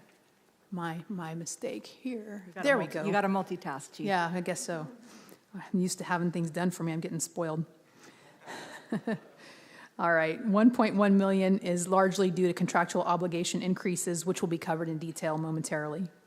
The FY26 operating budget ID charges budget is $6 million less than the FY25 amended budget due to lower internal service fund allocations. And I think that actually goes back here, including the establishment of reserved marked patrol vehicles, resulting in operations and maintenance fuel savings, which I'll also cover later on in this presentation. So we'll skip back. There we go. Currently, when we get to budgeted positions, the department has 926 sworn positions, 850 of which are filled. We currently have 65 police cadets working at the police department, and those are in the pipeline to fill the 76 officer vacancy positions that we currently have. There are also more cadets in the hiring process with hundreds of applicants, and they'll be interviewed next week, and that's an ongoing process. The proposed FY26 budget would bring the number of police officer positions to 930. The increase of 4 sworn FTE positions for FY26 include a sergeant and 3 officers, and plus the redirecting of 2 officer positions that were previously grant funded for a total of 6 positions added for the purpose of deploying a second FACTS unit later sometime this year. That'll bring the full complement of FACTS officers to 2 sergeants and 10 officers. The FY26 proposed budget includes a reduction of 4 professional staff positions, and those were related to deactivated grants. And they included a property and evidence tech, a community service officer, and 1 full and 1 part, and crime specialists that were previously partially funded. These staff were moved to vacant general fund positions. Operational impacts. The personnel increase of 4 positions proposed for FY26 amounts to $498,200 at 1.0 FTE each. And that again consists of 1 sergeant and 3 officers. The next portion, we're getting to the contractual obligations. In those increases, our obligations expected to reach $1.142 million. Specifically, those increases involve $6,000 for the Southwest District Station lease, the parking lot, essentially known as Louis Key, $135,000 for the Central Policing District Station, which is still located at Manchester Center, $3,300 for the Northwest Policing District Station lease increase, $1,700 for Signature Flight, our Skywatch hangar out at FYI, and $10,200 for the Scrub Can janitorial contract, which is a citywide contract that we are involved with. $40,000 are for the Regional Digital Forensics Lab, and I'll go into a little more detail here. Forensics examinations of our electronic devices that we recover during search warrants, to include cell phones and computers, are involved in the vast majority of our violent crime investigations. The regional lab processed 1,397 devices in 2024, and that number is expected to continue growing as everything's pretty much a digital device now. The lab allows us to access hundreds of thousands of dollars of both hardware and software subscriptions so that we can analyze those phones. The next is another very important piece of equipment for us, $33,000 for the warranty on our National Integrated Ballistic Information Network, or NIBIN system, that analyzes both firearms and rounds that have been fired. It provides evidence that has developed into 497 leads on shooting cases just last year. Our workstation was ranked #1 in California for the number of leads. We bring other agencies here to help use it. It was instrumental in solving the Easter murder of Jean-Pierre Quintero, which occurred in a central Fresno barber shop this year, and was very heartbreaking as he was an innocent victim. But it's helped to solve many, many more cases. Both the Digital Forensics Lab and the NIBIN system have played pivotal roles in solving those fatal and non-fatal shootings, which in turn have led to the reduction 46% in murders year to date, and nearly 40% drop in shootings, 39% to be exact, overall. And astonishingly, over 75% of non-fatal gunshot wound cases have been solved. And that right there prevents retaliation, which is helping to lower our numbers so significantly this year, over a 39% reduction in shootings last year. The next item is $100,000 for our evidence tow and storage contract, where vehicles involved in murders, shootings, rapes, and significant fatal collisions are stored securely pending adjudication of the court cases. We've made huge reductions in this, having gotten through COVID when a lot of trials were put on hold, and now we're down to 163 vehicles, which is less than half of what we had in 2021. Next item is $112,800. Did I say that right? $812,800 for the Axon contract increase that council approved last year. And that approved 800 new LTE-enabled point-of-view body cameras. And that's allowed us to equip all of our people, not just the field personnel, but investigations and other ancillary duties as well with body cameras. And that also included Draft 1, which is the AI-assisted report writing, which is operational now and poised for expansion. We also launched live streaming, and that's a safety feature that is just critically important for our officers when they're in an emergency, that dispatch can see where they are. And then we've also issued TASER 10s and continue to do that because it requires about a 4-hour training block. Additionally, the FY26 proposed budget allowed $855,400 for the new Skywatch helicopter lease payments, and that delivery of the helicopter is expected in the first quarter of 2026. Going on to our federal grants, totals approximately $4.5 million for this fiscal year, and those include $1.8 million for the SLESF, we call it, Supplemental Law Enforcement Services Fund, which is used to purchase essentials such as Magic overhead costs, Skywatch parts, equipment, emergency landing training, ammunition, and then necessary software and special unit equipment. So those are very much essentials. $124,200 for Homeland Security funds, which were used to purchase SWAT and EOD equipment, as well as some radios. $586,300 is the Justice Assistance Grant that covers ballistic vest replacements, some Skywatch needs, traffic safety equipment, and associated costs to the K-9 unit. $1,042,400 for the SAKI, or Sexual Assault Kit Initiative, and that covers 2 detectives, a part-time crime specialist, a partially funded deputy DA, and then lab costs for additional testing of rape kits. When rapid DNA results come up negative, we can do additional testing on items in the kit to see if we can recover usable DNA.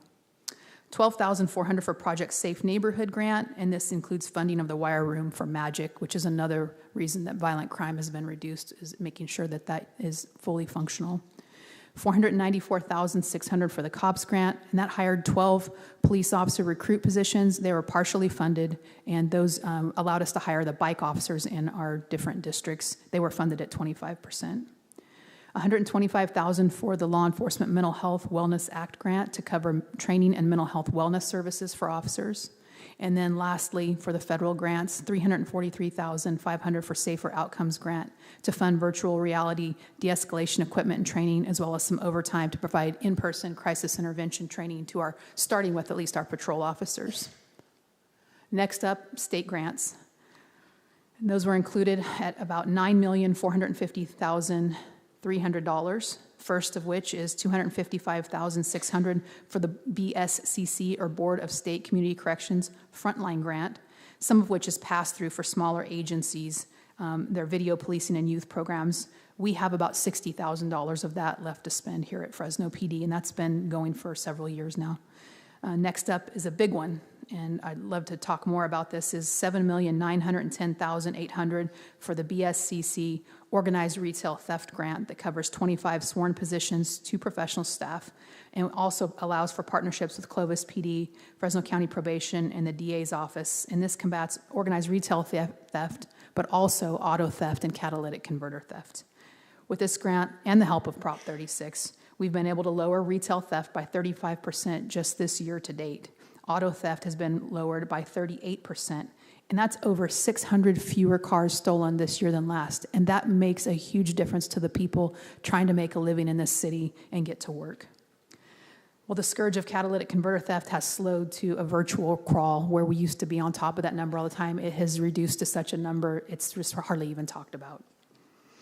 Next up, $179,100 for law enforcement domestic violence grant funds, and this supports 2 full-time Marjorie Mason Center advocates, and they're located at our headquarters with our domestic violence detectives so they can work best in partnership there.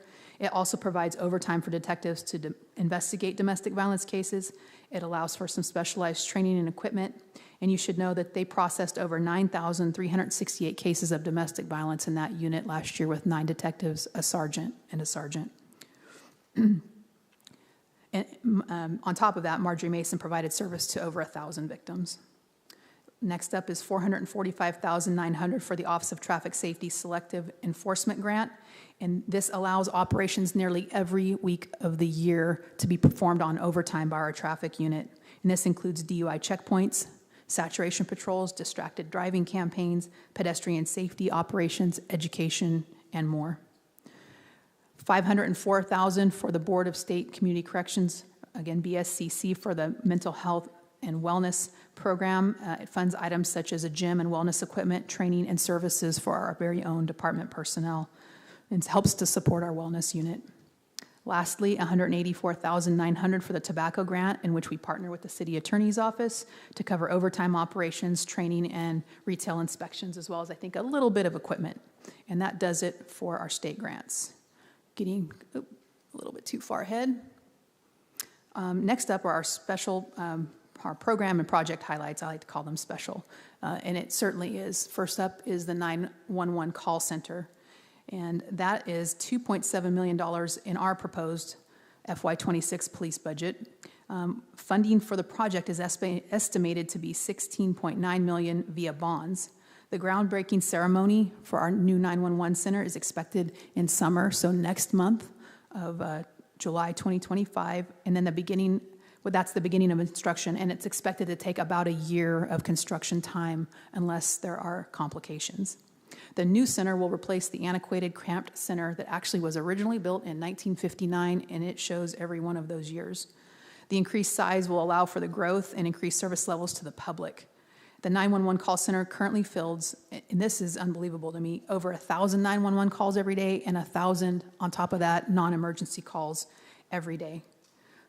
The center is designed, it's a public safety answer point, and I always try to emphasize that. It doesn't just handle police calls. It takes 911 calls in the city of Fresno for if someone needs an ambulance or someone needs the fire department, we transfer, and they're dispatched that way. We answer the 911 calls, and that's what makes it so important to staff it as adequately as we possibly can. The new center will increase square footage from just 2,500 square feet to over 4,283 square feet, and it includes some flexible space for training, wellness, and an emergency operations center should we need one. It increases our call taker positions from 34 to 52, and I know if you've ever tried to get through on some of our lines, you can appreciate the growth or the opportunity for growth in those numbers. Next up, I've spoken about this already, but it bears repeating, is how valuable our organized retail theft grant is at $7,910,000. All of those positions have been filled and salaries reallocated to the grant, which is a good savings to the general fund.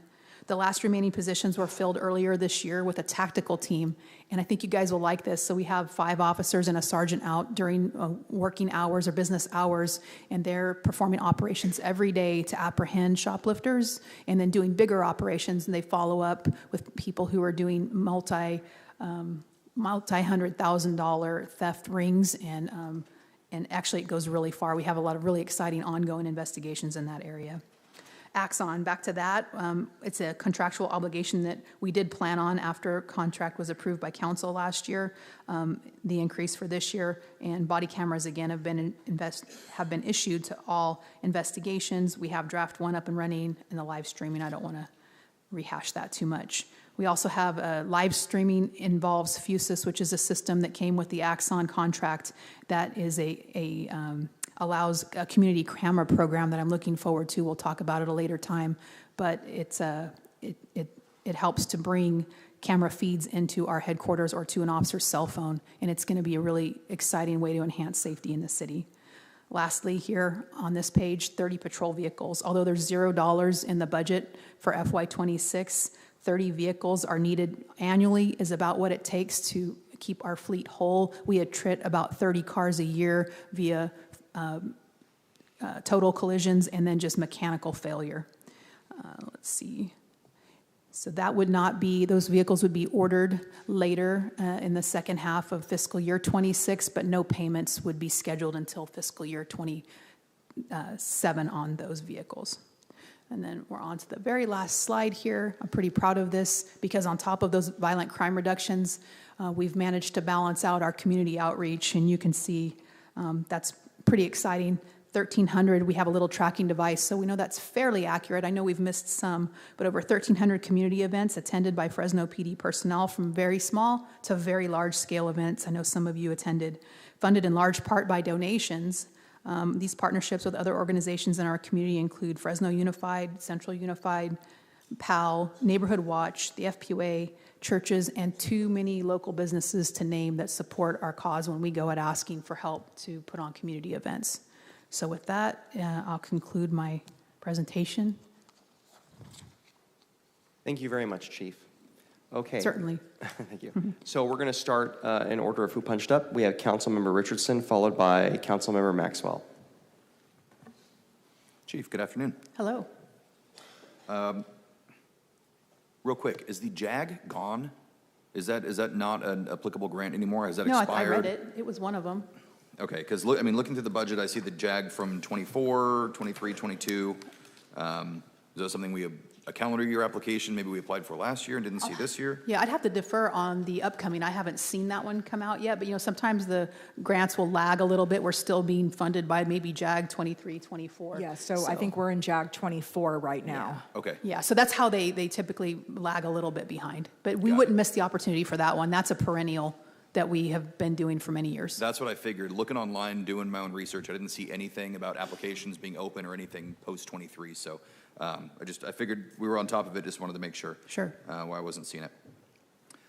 With the real-time crime cameras, it seems like that's an opportunity that we can maybe make an investment or maybe something beneficial to make a motion to get some funding to get those fixed. I know from personal experience that talking to a lot of our officers and the detectives who are looking into crimes that happen near intersections, that is something that needs some attention. Is that strictly a funding issue, or is that an infrastructure issue?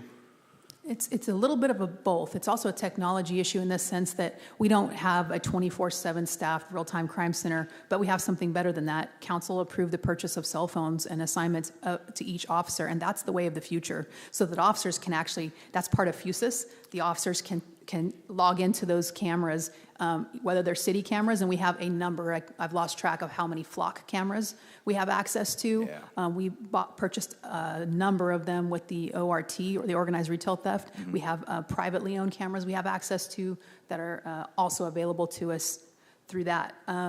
That was the second part of my question. If we should wait until the Fusus program is kind of fully fleshed itself out? Yeah, because if we have Fusus. We just finally launched it with live stream, and I don't want to get too in the weeds because I may misstate something.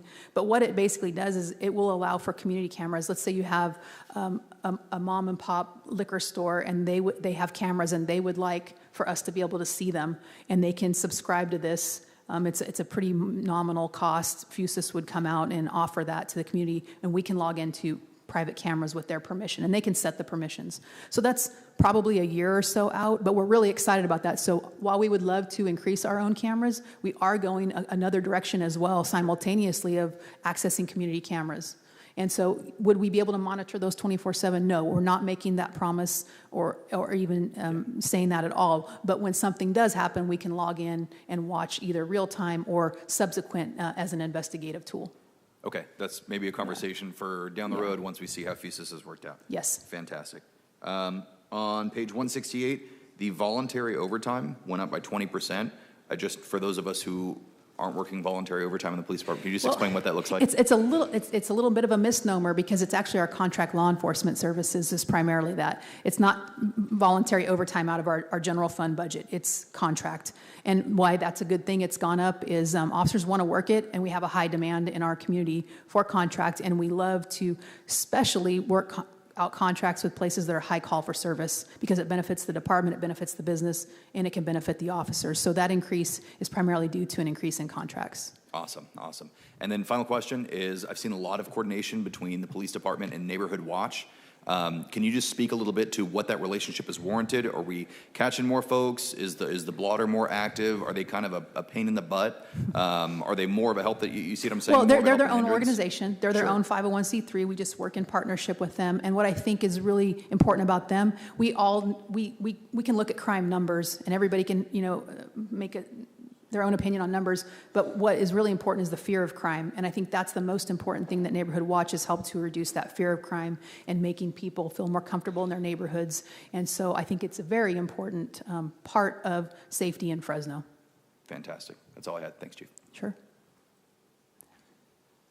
Councilmember Maxwell, you have the floor, followed by Councilmember Perea. Thank you, Council President. Good afternoon, Chief. Thank you. Just wanted to start off by letting you know how much I appreciate your willingness to lead from the front lines, along with your department. I mean, you're fairly new to the job. I can't imagine how much administrative, managerial work you have to do, all the emergencies, and you still find plenty of time to be present in the community. You're present at our District 4 events, and so are many of your chiefs, lieutenants, all the way down to the bicycle unit. And so I just want to let you know that the folks in District 4 have really taken notice of that. Your presence in the community at almost every single event that we hold, which is a lot, is noticed and appreciated. And so I just wanted to say pleasure. Thank you for finding allowing the us. time to do that. I have a number of questions for you. Some of these I assume will probably be responded to with a request for information. I don't know how much of this you have on hand, Chief. I know something Council President Carbasi and I have noticed the last couple of years, and I get the sentiment from my constituents, but it's a sentiment that I share too, is that traffic is just getting wildly out of control with distracted drivers, whether that's driving under the influence or texting or just not paying attention, people not using signals, they're not taking off at green lights, they're speeding through red lights, and I don't know the total number of motor units that we have on hand or have positioned. Can you remind me of that number? Yeah, it's about 34 in the entire traffic section. That's how many we have currently staffed? That's about right. What's our capacity for that unit, Chief? Oh, it's bigger. It's probably maybe 14 more than that. Okay. And again, those are loose figures off the top of my head. 48. Okay, gotcha. At one time, we had over 80 motors, but we don't plan to go back to that high. That was a little. Why is that, Chief? We have other needs, number one, and our fatalities are down. I know we have a lot of complaints, but fatalities are down. Well, as of yesterday, we had one this morning. They were down 34%. And we wrote over 30,000 tickets last year. So is there more room? Absolutely, for enforcement. But I don't know that we need to go that extreme. Understood. Yeah, again, I don't know how much of it is perception, right? Certainly. Just anecdotally, things that we see throughout the day versus how much the statistics back it up. Could you provide like just some information, at least since I've been in office, beginning 2021, total number of accidents that are being responded to, how many fatalities, how many traffic tickets are being issued on an annual basis since 2021? I know the fatalities. I mean, last year we had 54. This year we're at 20 as of this morning. Gotcha. And then we write over 30,000 tickets just last year in 2024. Gotcha. And the only thing I don't know, I used to know, and I don't remember, are the number of collisions overall, so we can certainly get you that. Okay, yeah, if you could kind of just chart that out for me, Chief, so I could compare it 2021 all the way to today and kind of see what the trend looks like there. I appreciate it. Will do. Let me see what other Chief, questions. they're getting it down, so they'll write down what Okay. the request is and make sure you guys have it. I'll Got make it, sure thank we you. get that over to you. We have 930 authorized sworn positions. If this is approved, it's 926 today. This will get approved. How many do we have, will we have filled after adopting this budget?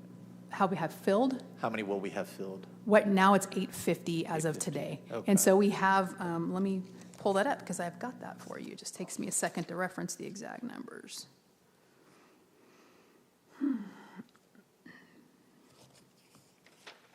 So we have 65, as I said, cadets in the pipeline. So those are officers who, they're future officers. It takes a while to grow an officer. Those are people who've already passed background, but they're working as cadets. And if they're a cadet 1, which is the kids that run around in the light blue shirts and work at headquarters for a year, it's over a 90% success rate through training and on to becoming an officer. I know that so we love growing those. Historically, our matriculation has kind of met our, folks leaving for retirement purposes or going to a different agency. So with these cadets in the pipeline, do you foresee us having net positive next year with filled positions as compared to right now, Chief? Yes, and I have all that down here somewhere. Oh, I know where it's at. It's on my front page. I read an article recently this week, and I just want to make it's sure a little for bit the of a public's misnomer. sake. It's not a little bit. It's a lot of a misnomer. Yeah, and I just want to make sure that we're setting the record straight, because I know you've been doing a lot of great work. I can't tell you how many times the last couple of years I've been to graduation ceremonies for new officers, and I understand that we have officers that retire, go to different agencies, but I know you're doing a lot of work, and that pipeline sometimes takes a little bit while. It does. It takes a while to grow a Fresno police officer, and this is not an easy job. If you want to be on Easy Street, you don't come to Fresno PD. Yeah, It's busy here. Absolutely, and I know you don't want to just bring anybody into Exactly. that position. You're looking at those very closely, who you want to bring on board. Absolutely. We're looking for qualified people. And hey, we're not always going to get it right, but we are absolutely vigorous about conducting our background investigations. And I think you already know this, psychological, financial, physical, Polygraph, very invasive. Yeah, now it's a voice stress test, but similarly stressful to the person taking it. So, I mean, do we always fight attrition? Absolutely. Right now it's a little high. It's 6.75 per month. So we're absolutely hiring, but we're losing people. Right. And some of them, for instance, we had 2 in the academy this week. One decided he wasn't able to use deadly force to protect himself or others, and the job wasn't for him. Sure. And the other couldn't take getting yelled at. Yeah. And that's important, right? Those are not the it's people we better want early serving. than later that we lose those folks. So those are the kind of things that we face. Do we have a recruiting problem? Would I like more? Yes. But is it adequate? Yes, we have plenty of interest. But it's hiring the qualified people that continues to be a challenge. But we're doing pretty good. I think that 65 cadets in the pipeline and more interviews next week is absolutely on. I mean, we have 75 vacancies and 65 cadets, and a lot of those vacancies are underfilled. And that's how we do it. They grow into their PCN. Agreed, Chief. Chief, hold on. Can you talk about who's in the academy too? Oh, yes. Because that's We have that's part of the pipeline. I think to set the record straight. Okay, so 17 started this month, and I believe we have 22 in the pipeline for the October academy. If not, that's about where we'll be. So we have those are kind of our numbers, about 20 per academy. And again, one started this week. We'll have another one start in October. And how often do those cycle through once they enter to the time that they graduate, Chief? So it's a 6-month approximate police academy, and then our training program after that is at least 3 months. So it's definitely, and often people are extended a little bit because there's so much to learn to do this job. So the pipeline's about a year long from date of hire if you go right into the academy. We actually prefer to hire them even a little younger and keep them around for a while, then send them to the academy, and they have the best success rates. Understood. Okay. I see here that you have a dollar amount for your total personnel costs. Do we have that broken down for just sworn positions, Chief? What the personnel cost is for sworn positions? I don't think I have the cost by just sworn versus professional staff. Okay. Desiree, do you have that? No, I'm sorry, we'd have to sort that out for I'd you. be interested to know what that amount is, Chief, and then what percentage of that amount is subsidized with grant funding. Okay. Just to have an idea of how much we're subsidizing through outside sources besides general fund. Okay, I think we can do that. Okay, perfect. What did you say, subsidized? Grant funding? various Oh, grant funding. Okay, we didn't hear you. Thank you. For just the sworn in particular. Yeah, I mean, off the top of my head, I know it's at least 27. Okay, okay. What are our total amount of patrol vehicles that we have operating within our fleet, Chief? I know it, but I don't want to be like 1 or 2 off, so I'll look it up. That's okay, if it's a little off, ballpark would be fine. We have, let me see here. Too much information. I know. And again, if it's better. It's about 450. About 450, those are currently operating. Mm-hmm. And then what is the life cycle that we try to maintain with these? Is it 10 years, Chief? Yeah, 10 years and 100,000 miles. 10, whichever comes first? Yes. Okay. That's our goal. Often we end up, over the years past, as we were growing, kept Right. cars beyond that, and now we're at the position to start purging some. Okay. Out of those 450 fleet vehicles, how many of those are paid off versus how many are we still paying off? The vast majority are paid off, but we do have, I want to say it wasn't until 21 with ARPA money or 22 that we started doing the lease to yeah, we did purchase, some right? big orders. We ordered 50 in 24, 105 in 23, and 96 in 22. So it got us, we had deferred that for some time, so it had got us back into some decent shape. But obviously in FY25, there were no cars included in that budget. So there may be some remaining payments on 23 and 24. I don't know that off the top of my head. We don't know the total amount left to pay off the rest of these vehicles. I don't know that. I'll request Fleet that information. probably has that information for us, actually. Okay, maybe we could work with them to get that information. Okay, my last question, Chief, and revolves around the traffic cameras that we used to have as a city. We had some legal issues, I think, is why we got rid of them. But I know that the state has put out a few grants in the past that other cities have utilized to put these up to help with traffic violations. Where does the city of Fresno stand on that? What's your philosophy? Where I stand is that definitely needs to be decided by a governing body, because that can be a civil liberties issue for your constituents, and I certainly wouldn't want to be the one to make that unilateral decision. Not something you're philosophically opposed to, though? I'm not philosophically opposed, but I think operationally they're very difficult, because how do you prove who's driving that car? The license plate, the citation would go to the registered owner. Who knows who's driving that car? Can you identify them? Okay, but if the registered owner is giving their car to somebody that drives at excessive speeds, they should be held responsible. I don't think that's how it works, though, in court. And that's part of the frustration. I've worked really closely with Council President Carbasi the last 18 months and the city attorney, just trying to find creative solutions that we Yes. could be harsher with traffic penalties. And we honestly feel like the state has our hands tied in terms of impoundments or revoking driver's license, and it's extremely frustrating. So we're just trying to get creative and find additional tools that we could provide to the police department that could help out with that. Because, again, I don't know if it's reality, Chief, but I can tell you certainly the perception that just the traffic has gotten crazy out there with distracted. I agree that we're looking for anything that can help traffic safety. It just has to be careful. We have to be careful it isn't seen as a revenue producer or something that we're seaking to do that. Certainly not. I know that not your intent or mine. Absolutely. But operationally, Holding people again. accountable is our priority. Yes, but they're just, we'd have to take a look at it, because I just don't know how effective they are in actually identifying the drivers versus just the vehicles. We can't, we can't write a citation for speeding to the registered owner.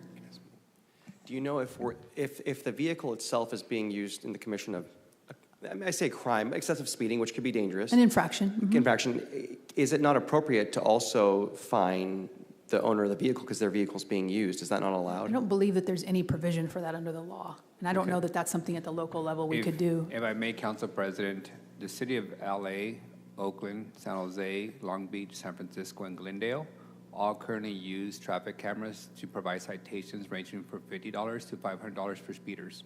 So it's not a That's California the pilot thing. program, I think. Yes, Yeah, but that's the it problem. exists, so why can't we sign up for the same thing? Well, we have to look they at probably it. ran out of grant funding for that, but in the future, perhaps. Right. Again, it's not something as the police department that I think is appropriate for us. I think Maybe, you and I- all agree that it's something for you to decide. This is the council member's time. I'm going to add one thing, maybe a memo on what it would take to get the police department to agree to actually sign up for a program like this. Is it a council decision? Is it an administration decision? Because I think the feeling is the council is very, at least some of us are very interested in opting into a pilot program like this.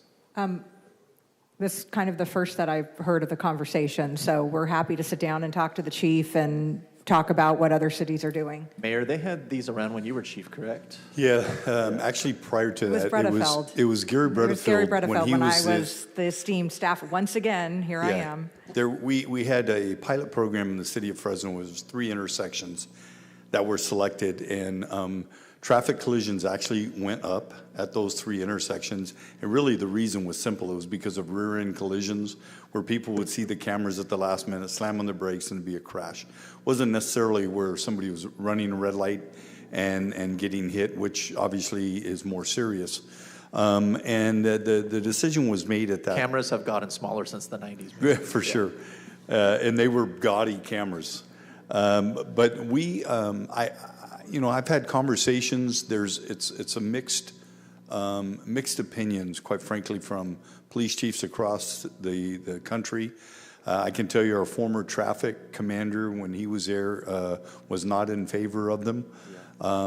Part of the reason why we spent an enormous amount of time trying to identify the driver, because people in Fresno started driving with their visor down, and COVID mask and a number of things. Well, at that time they were wearing hats and so forth, and we had to identify. And so I had one person full time trying to identify who the driver was, and the vast majority, and I'm going to say 80-90% of the citations could not be identify the driver. Not to say we couldn't figure out some way to do that, and be more than happy to look at it, because you guys are right. Anything we can do to enhance traffic safety in our city, whether it's increasing the size of our traffic unit and making violators pay for that, which is how we got to 84 traffic officers. But I mean, we're willing to look at that. I mean, here's the bottom line. I'm hearing the chief, and it makes sense. The number one priority of the police department is, violent crime, which is on the downward trend, going after vehicular,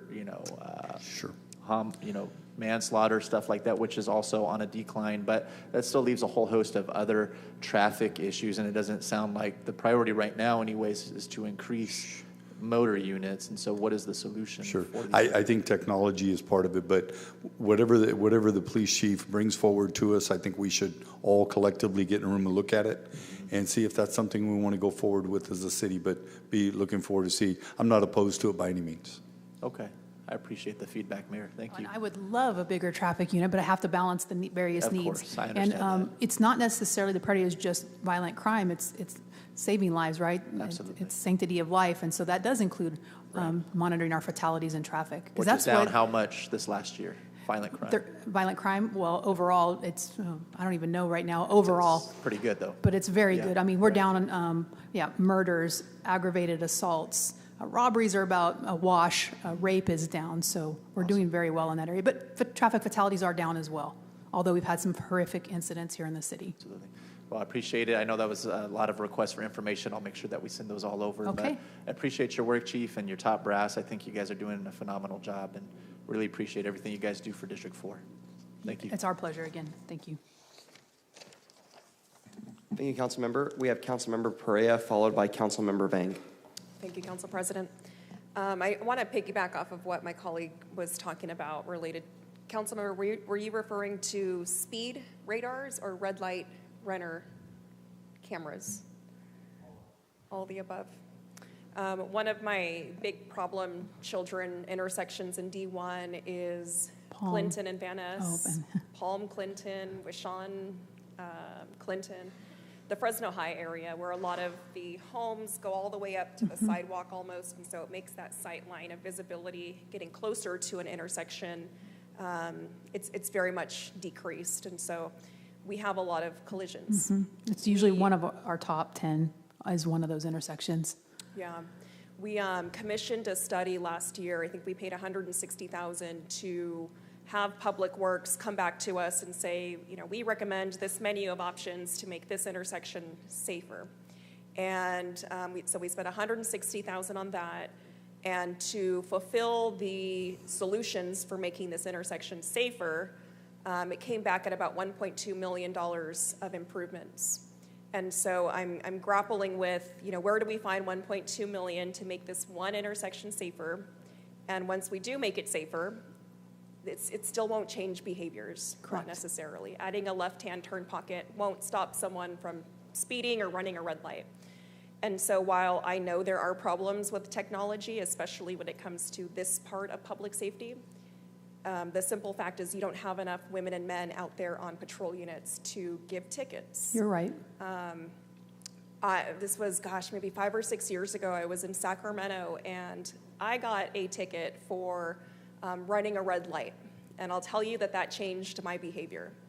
And so I don't know if a simple redesign of that intersection will change behavior, but I do think it's that fine structure that will. And so I know it's not popular, and I know we've tried this before, but I would be open just to having more conversations about what investing in that technology. Yeah, we're again open would to look it. like. I just want to be clear that there are drawbacks. It's not a perfect fix. Yeah, definitely. Okay, so Prop 36 was overwhelmingly passed statewide.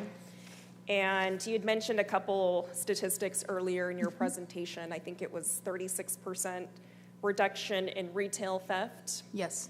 I think you had a reduction percentage in catalytic converter. Yeah, I don't think I had the percentage on that, but it's down. It's Okay. way down over the past few years. A lot of, it looks like petty theft crime is going down in the right, it's moving in the right Yes. direction. Yes, larceny, that's all the thefts, including petty theft or organized retail theft, all of that. Mhm. Okay. And I know this council has been a little bit tougher on those types of crimes, from catalytic converter thefts to copper wire thefts to partnering with your department on the organized retail crime front. And Yes. so people are tired of these little crimes that historically have gone under reported because people feel like they report something and Nothing nothing happens. happens. But I think what we're seeing overall is we are being proactive in partnership with the department, and we are going after, we are targeting these crimes that historically perhaps we did not have enough manpower to focus on that. And so I want to thank you for that.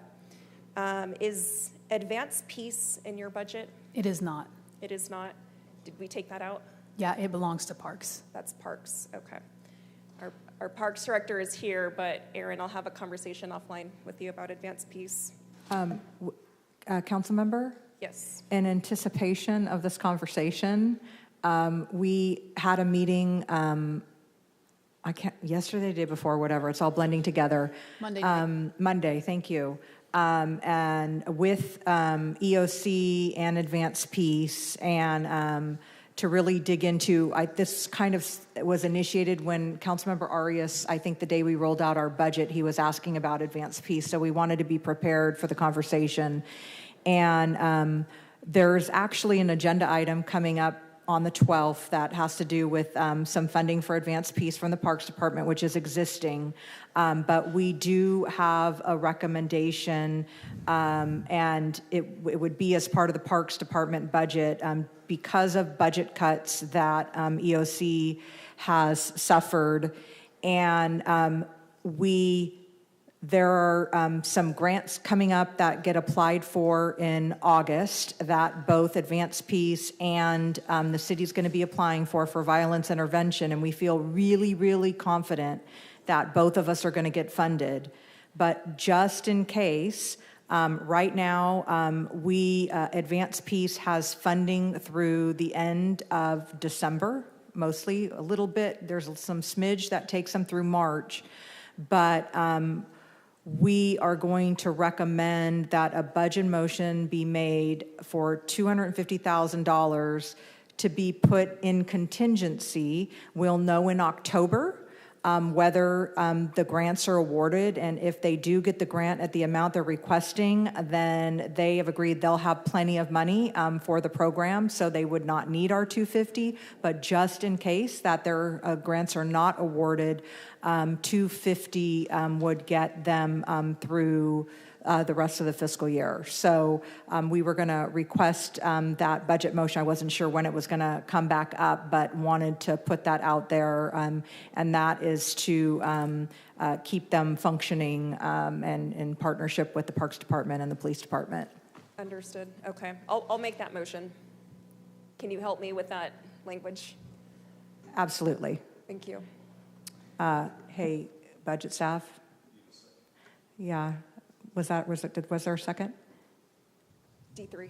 Okay, it was a motion for $250,000 in contingency for advance piece. Okay, good. They're a good partner to us. We appreciate having them. Thank you, Chief. And then a couple more things. Kudos to your CSOs. They have been incredible to work with and have gained just a lot of incredible trust with my constituency, specifically Danny Guzman Yes. and Marilee Rendon. Very good. Amazing assets to have. And so I just want to be sure to recognize them and remind me how many bike cops we have. How many bike? So 2 and, let's see, 2, 4, 6, 8, and then about, I have about 12, 10 to 12. About a dozen, okay. And we're not proposing any cuts to that unit? No. There's that 0.25 that they're covered by that COPS grant, and that has another year at least left on it. Got it, okay. Well, thank you, Chief. You're doing an incredible job and just thank really you. appreciate your partnership. Thank you very much. Councilmember Vang, followed by Councilmember Esparza.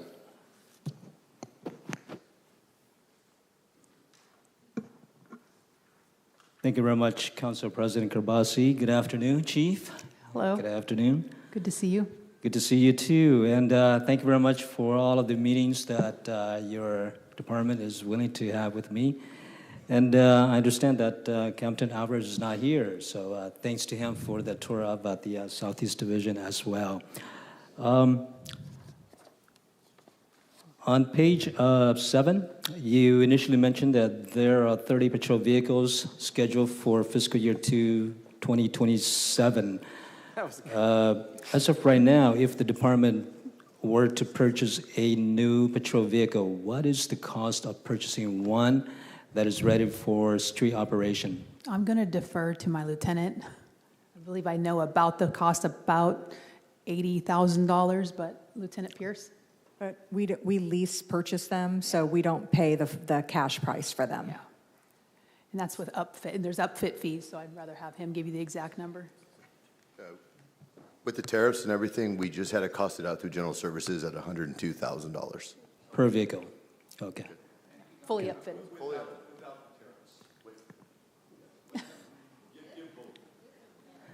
I don't know if he knows them without. It's probably closer to 80. 90. Okay. Actually, so 90 without tariffs, over 100 90, with tariffs. okay, about Fully 90,000. upfitted. Okay. So that's lights, siren, radio, computer. Yeah. Okay, it's good to know. Being so new on the diet, every information helps me. You also mentioned about auto theft being down 38% citywide. Do we have statistics with regards to specific districts in terms of the number of auto theft? We do. Okay. I don't have those handy, but we By do have them. policing district. Yes. I don't, Policing- just to be I'm sorry, clear. yes, thank you I know, for they tend to clarification. think council districts. Yeah. We do by policing Right, council district. district. Yeah, council we can do district it by does. our policing district, which you know most of our southeast district falls under your district. So it would be close, not exact. Okay. Can I have a memo on that? Not only District 5, but all of the districts Certainly. in terms of the percentage of auto theft in the city of Fresno. Yes. Thank you very much, Chief. And moving on to the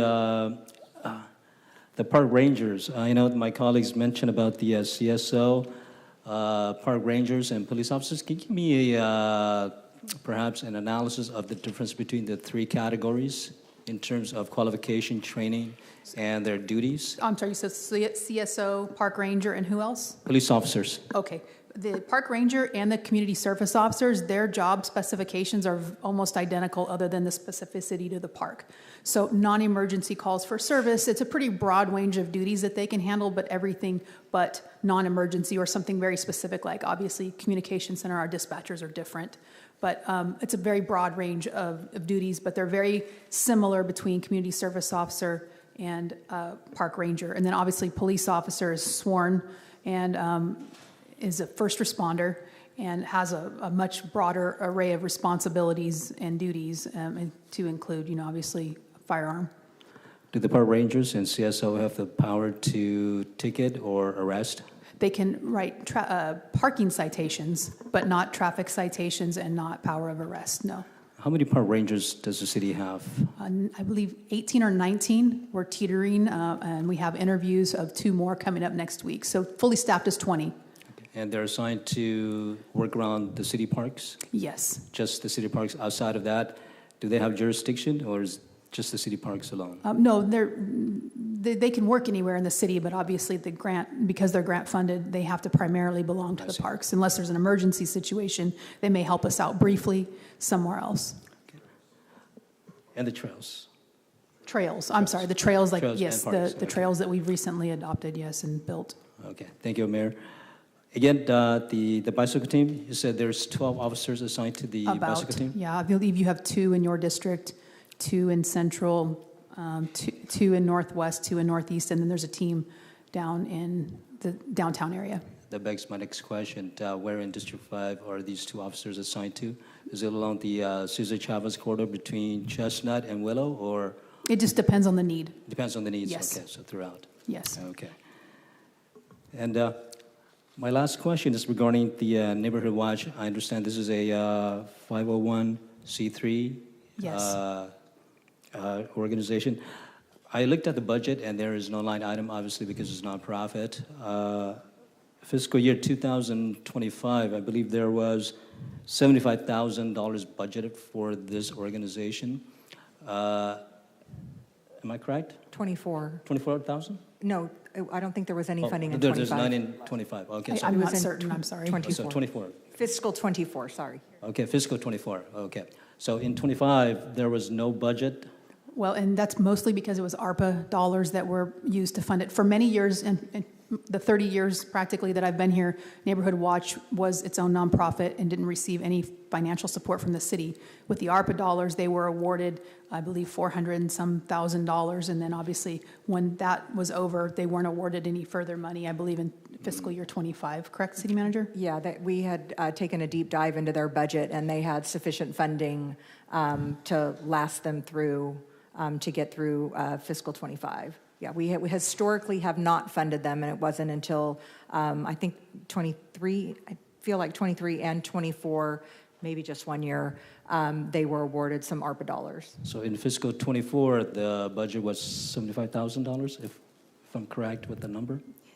If I can just take one more stab at it. Okay. We budgeted one large dollar amount several years ago from ARPA funds. It was either $300,000 or $400,000. I thought $300,000, but in any event, over the course of the last few years, they have been spending that down. So we didn't actually appropriate any new money in 2025. They just had a little bit carried over from that previous appropriation. Do we know if they have any fundings for It was fiscal year one-time. 2026? I didn't hear the No, question. there's no, they've only been funded one time by One the time, city. okay. And no, So nothing. no in- funding for fiscal year 2026? Correct. For this organization? And when they were Correct. funded the one-time funding, it was made clear it was one-time funding. I know I had that conversation.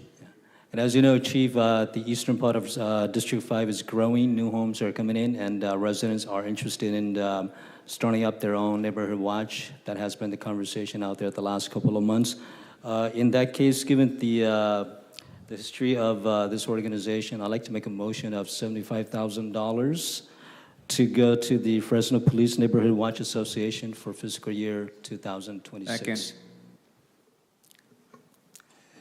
And those are my questions, Council President. Thank you. Thank you, Councilmember. Next is Councilmember Esparza and Vice President Arias after that. Good afternoon, Chief. Hello.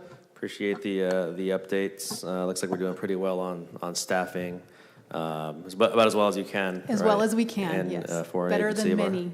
of our size. So what strategies are we employing right now to ensure service levels aren't impacted during these vacancies or the hiring delays? I know it takes a while to grow an officer. So what- Definitely, that's easy. I heard the conversation this morning about staffing, fire department versus police department. We do have a minimum staffing on a daily basis. It just looks a lot different than fire. And we have a lot more flexibility on how we keep that. So there are numbers that we do not drop below for service levels could we, I think I've had this conversation many times now in my travels around the community, we can do better with our service levels on lower priority or non-emergency calls, but we always have a very specific service level to handle those emergency calls, and we maintain that. And then I have to balance out. I've eliminated some special units. I have brought some people back to patrol, and we have to just constantly keep evaluating how do we make sure patrol is adequately staffed. But also the special units are what really helps us to make those big violent crime and other specific crime impacts, right? So, for instance, we have 600 fewer shootings than we did in 2021 and 2020 this year. Can you imagine? Those are primarily solved by MAGIC, felony assault, different special units. That's fewer calls for patrol to handle. So we always try to balance that, right? How do we get ahead of the calls to prevent them from happening versus responding to the calls? Because we can just keep adding to patrol, and they're so busy, they'll just keep responding to calls. So I have to balance that with my team, and we really, really try to deliberate that and look for unintended consequences to make sure we're doing our best to serve the community. Yeah, that makes sense, and I've seen anecdotally speaking, at least, not necessarily from a data perspective, but just from the ride-alongs I've done over the years. It's kind of as we're there all night, and from when I first started doing that and seeing the long stack of calls that it seemed like we would never ever get through. I find it funny because Council Vice President Arias said it was slow every night he rode along. It was the slowest time in our history. I told him over 30 years that he picked those nights to ride along. Well, he doesn't know how to choose a ride along. You got to choose the most active district. You got to choose the most active beat, and you got to go at swing shift. So yeah, he doesn't know how to choose them. I don't want to go if there's not any action. I know. I didn't notice anybody wanted to be a police officer for a day. Everyone wanted to be a firefighter for a day. For a night. Okay, yeah. We can work on it if anybody's interested. But just over the years, I've seen that just anecdotally, right? Those calls being alleviated, right, to a more manageable level where it feels like, okay, by the end of shift, we're gonna respond. And we do monitor that every day, end of watch for every day, every night, and we look at that and we look at pending calls and to see if we're getting out of whack. And sometimes if we're out of whack and too many non-emergencies are holding, we'll call people in on overtime to handle those if we need to. Sure. So, Chief, with the second fax unit, what do we expect the updated response times to be there?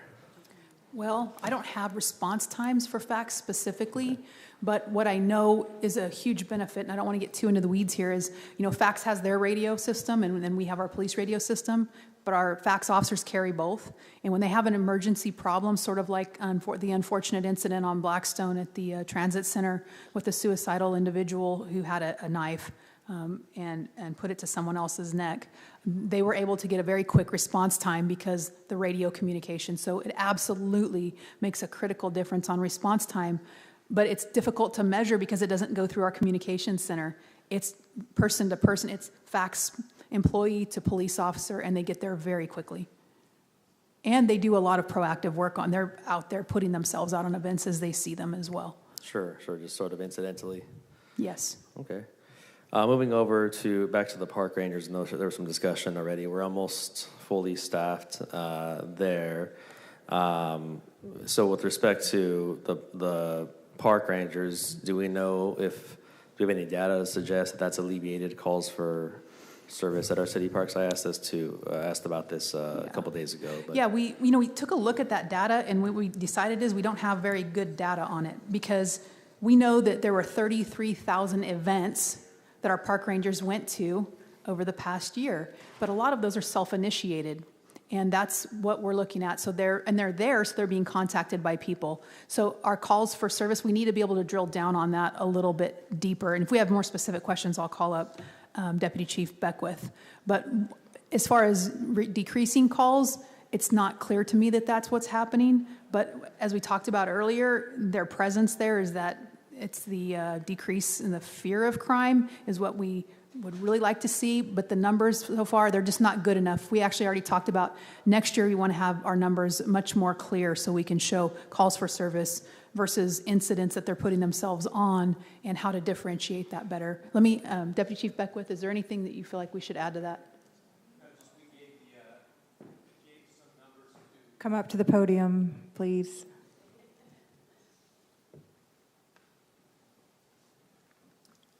Yeah, so we tried to extract that a little bit further to kind of differentiate just what was actual calls for service versus with extracting the self-initiated activity. And we provided that information to Director Aguirre to include with him responding to the RFI. But essentially what it showed, it was much lower, of course, than that initial number that just showed the activity. I don't have the numbers in front of me, but I think we did the 6-month comparison. Sure. We went the year back, and I think the second 6 months, so the most recent 6 months, was about 50 to 60 calls higher than the previous 6 months. And we thought that was just possibly due to the continued presence, because sometimes they're actually getting contacted by people just based on visibility. So it could actually increase reporting versus lowering it. Yeah, that was my thought. My thought is, I mean, number one, that's great to hear. Just it's all bundled there because that's part of why they exist, is to be proactive, to be a kind of proactive force within the parks properties. But my other thought was, have calls increased because they're active now, right? Now they need a sworn, right, to come in because we are being proactive. And so I was just really curious as to whether it gone down and they were kind of resolving on their own because of their presence, or gone up because we were encountering more the situations on a proactive basis that require a sworn officer. So that's really what I was getting at when I was asking the questions a couple days ago. Chief, to rewind back to the fax unit. Yes. Does the trolley service have direct dispatch access to the fax unit as well? Say that again. Do the trolley have what? Yeah, is the trolley unit looped into the fax unit dispatch access? The as communications, you mean, like the radios? Yeah, I mean, do the fax units serve the Brian? trolley? Hold on, Brian Barr's in the audience. I don't know the answer to that. You stumped the manager The today. council has this weird obsession with the trolley this budget cycle, so I just thought How many times have you heard me say, I have no clue? Hey, if I may, while he walks up here, a pre-tariff of April 4th, $102,000 for a fully upfitted patrol vehicle, pre-tariff. Pre-tariff. That's April. Oh, wow. It's much higher now. Good morning, Council. Brian Barr, Director of General Services, overseeing trolley operations. I know this did come up in our discussion the other day. It is something I intend to speak with Greg Barfield about. Currently, the radio system that the trolleys operate on are not on the fax system. It is a digital system, and it's completely separate. Therefore, they do not have access directly to the fax unit. They would have to dial 911 or call a supervisor, which would dial 911 to alert the PD. Take an extra currently. step. Okay, good to know. Good to know. Thank you. Thank you. That's most of my questions. You presented a lot of information already, and we communicate on a regular basis with yourself and with the leadership. Appreciate you folks. The last thing I will say, Chief, just rewinding back to the neighborhood watch conversation, is I know you had said something I'd heard for a few years about neighborhood watch funding being 1 year. And I will reiterate to everyone, it was never my intention, so I helped spearhead that initiative. It was never my intention for it to be one-time funding. It was my intention to be for it to be somewhat ongoing and to help sustain those operations and reignite that. So I appreciate my colleague kind of initiating the conversation and noticing the line item was not there. And I hope in some way, shape, or format we can continue it. Ultimately, the council will decide whether something's one time or whether it's ongoing. Technically, all funding is just one time, right? We approve it here. That's very and true. We project it out, and next budget cycle, we can decide to do something completely different. So technically, yes, but everything technically is, one time. Flexible. Flexible, if you will. I always tell folks that most anything can be changed any given Thursday here at City Hall, unfortunately. The good, the bad, and the ugly, right, can be brought to life or go away. So in the case of Neighborhood Watch, obviously big supporter of our department, yes, but also a big supporter of some of these civilian kind of in tandem efforts that support our larger public safety function. Absolutely. In the city. It's part of what makes Fresno a good place to be, our organizations like that. Yeah. All right. Thanks, Chief. You're welcome. Hey, Last So, but certainly not least, do you want to take a break and have a seat before the real questions No. begin? No? You're good? All right. Mayor, get comfortable. Don't worry about him in the background. He'll be Okay. fine. Chief, so I think I'm the only one here with a degree in criminology, but I'm nowhere qualified to speak on police strategy. So I'm going to stay in my lane and just ask for some clarity and some confirmation on what I understand is taking place with our police budget. On the first round of budgeting, my accounting and city manager can ring the bell if it's not accurate, because I'm not a math major either. makes two of us. But my assessment is that your total budget's about $279 million, correct? Yes, For this upcoming year, that's what it shows. of which about 3.5% comes from the state grants at $10 million, and about 1.6% comes from federal grants. Is that accurate? I'll City take Manager? your math for granted because I can't do it Okay. in my head, and I So don't know those it's fair numbers. to say that about 95% of all your police revenue is local taxpayer funds. There's also some CLES funds in there and other impact fees. Say that again? Mayor? Yeah, the property taxes. Prop 172. Go ahead. Go ahead, Mayor. Go ahead.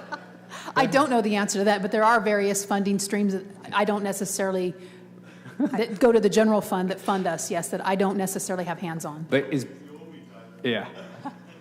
But it's basically the vast majority of our money comes from the city's local tax base and local resources. It's fair to say, City Manager? All right.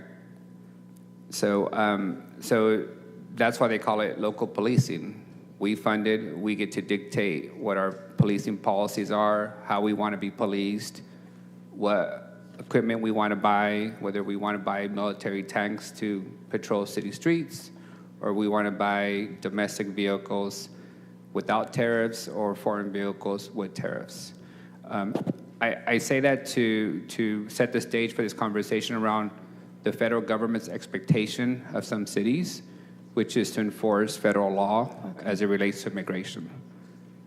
Just to remind the general public, it is the city of Fresno taxpayers who fund the police department, and it is the city of Fresno who dictates how they want to be policed and what policies they want adhered to. I don't want us to entertain this idea that we get to enforce Internal Revenue Service laws, Or federal laws. I Homeland follow Security you. laws, or Caltrans and CHP. Everybody has their lane. CHP has the freeways. We have local streets and local neighborhoods. Specifically on your proposed budget, I received the information from the fax department on the number of calls going back 5 years and the historical number of officers assigned to the fax budget Okay. and what's being proposed this year. I didn't see the upward trend of crimes associated to fax passengers to justify the increase in officers. What's leading to the recommendation to have more officers assigned to the fax budget versus not? And then secondly, my understanding of that arrangement is that even though an officer is paid for by fax, they respond to whatever calls are necessary within the area, correct? If They there's can not- police the area like on the BRT route, yes. Like they're specifically on those routes and where the buses are, yes. And if there's a call for service, say, an act of robbery at, CVS on First Street, when they're assigned to the BRT corridor, are they expected to respond like any other officer if necessary? It depends. It just depends. If they're in the middle of something fax related, then no. And if they're nearby and they can at least get there to handle an emergency, they would not be expected to handle the call. They would maybe respond, triage, and leave. So let me ask it differently. The officers paid for by the airport and the firefighters paid for by the airport, their boundaries are the airport boundaries. They do that full time while they're on duty for that time. Our officers paid for by fax, they're not limited to just the fax routes for policing, correct? Or Yes. activity? I think that it's a completely different operational environment, the airport versus a street. And then I think of you mentioned that, we serve the city, people of this city. I don't think they want a police officer sitting on the corner over here because he's paid for by fax when they're getting robbed over here in the next corner. Correct. I would agree with you. I just want to make sure that that's clear, that they're not your typical enterprise-funded police force that only do work within the boundaries of that enterprise fund. That has been made clear to them, that they are to enforce, in some of the conversations you and I have had, the street-level, hand-to-hand transactions, those kinds of things. Any kind of a disturbance on the street or something like that, yes. And would it be fair to say that that expectation also applies to your special units? So if your bike officers or your SWAT team or your magic team or your HART team see open drug use, open crimes being committed, they're not going to simply drive by and ignore. It depends. Because if they're driving by on their way to a call, then yes, they're going to drive by it. But if they're not on the way to a call? They may or may not. They aren't required to stop. They aren't required to enforce that law, but they should. We would expect them, if they see criminal activity occurring in front of them, we would like that. Also, they may have other administrative duties they're required to do that may take them away from just stopping at every single minor infraction that they encounter. Councilmember, I think a perfect example of the fax unit is the incident that happened at Manchester Center, where it was a fax officer that responded to that call for service that I would argue saved the life of a passenger who was sitting there waiting at the bus stop. Who unfortunately had a knife put to the back of her neck. So I think that's a perfect example. We have bus stops all over the city where passengers are sitting there vulnerable. And in this incident, I would argue that whether it was 6 or whether it was 12, that one life saved right there was worth it. Oh, okay. Yeah, that's one example of many other. Here's where I'm going. Early on in my tenure, I experienced a whole lot of ride-alongs. And what I got to see was folks seeing active human trafficking take place, officers on patrol, observing human trafficking take place. And their position was, we're not the human trafficking unit or the sex unit, whatever it's called, so we're not going to intervene. Yeah, I don't appreciate that. That's not what I expect of them. Neither do I. I have also now, as a council member, observed officers doing patrol, and it's very difficult to tell whether they're on their way to a call or not to a call. But I've done enough ride-alongs over the years and observed enough to conclude that culture continues. This culture of specialized units, this is my lane in the specialized unit. This is my precinct. I'm the downtown unit. I'm the bike unit. I'm the magic unit. And the general public, what they see is what I see, which is an officer presence and open drug use and open crimes being committed, and the officer's not intervening. The more complicated response, of course, is to say they were on their way to a call. But that can be to such extent that it is now normalized. No, I agree. And I will tell you, with the way things had been with violent crime so bad, I think we primed everybody to be ready for an emergency. Remember I mentioned we've had 600 shootings fewer this year. I think we have a lot of people primed always for that emergency, and I think it is a culture. You nailed it. We do have to bring it back down, as sometimes we have to now shift gears and look for these quality of life crimes, and we've had those conversations. It's not going to change overnight. Yeah, and you're right. And as an elected official, I've publicly defended the police department on the basic argument that the priority is violent crime. Preservation of Murders life, and but yes. shootings, right? The zero calls, however you classify them. Yes, sir. But we are clearly now on the opposite end of that being the significant challenge before our city. There's always going to be some level of violent crime. Correct. Especially as it peaks in the summer. But it doesn't happen by accident. We're always on, if you knew what was happening behind the scenes on the gang front, we're always poised for a major shooting with a bunch of retaliation. For sure. So we're trying to navigate that. Yes, and I recognize that if you decide to do traffic, operations on Olive every Monday, then traffic will improve every Monday. Yes. Right? There's a direct correlation to that. What I'm struggling with is understanding the path and the strategy for systematically having every precinct and every specialty unit deal with the quality of life crimes that they clearly observe and drive by. I don't know how you take the shift in culture to execution. I just want to reemphasize to you again, I don't have a policing strategy. You have folks with master's degrees and PhDs in your force. But what you also have is a lot of officers that don't live in our neighborhoods and don't see what we see. Correct. The same person in front of the panaderia on Olive Street smoking crack every morning at the same time for 4 hours. At the, Dollar Tree store on Olive. At the car wash on Olive and Palm. At the intersection of Olive and Thorne and Olive and Roosevelt. Palm and Van Ness. Those have gotten so severe that I know your officers see them. Yes. I know your captains have seen them and have tried to figure out what to do there. I know your most recent captain has now required officers to make points of stop to intervene. What I'm seeking is, at what point does it become part of the everyday practice for the police department to own the quality of life interventions as part of their daily practice versus we're working on it, and it's not going to happen us overnight. calling you, Yep. you calling them. Yep. It is something we're working on, but I have to also keep them also ready to shift into another gear. So it's not going to be an overnight shift. You can tell, obviously, the new captain, he's newly promoted.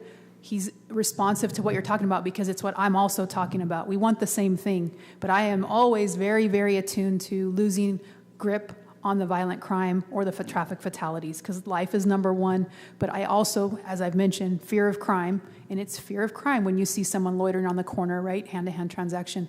That is something important to us. But we have a generation of officers that it's going to take a minute, and it's going to take a lot of leadership and time, and it has to come from me down through every layer, making that shift. And it's not going to be perfect, but it is something that we're working on.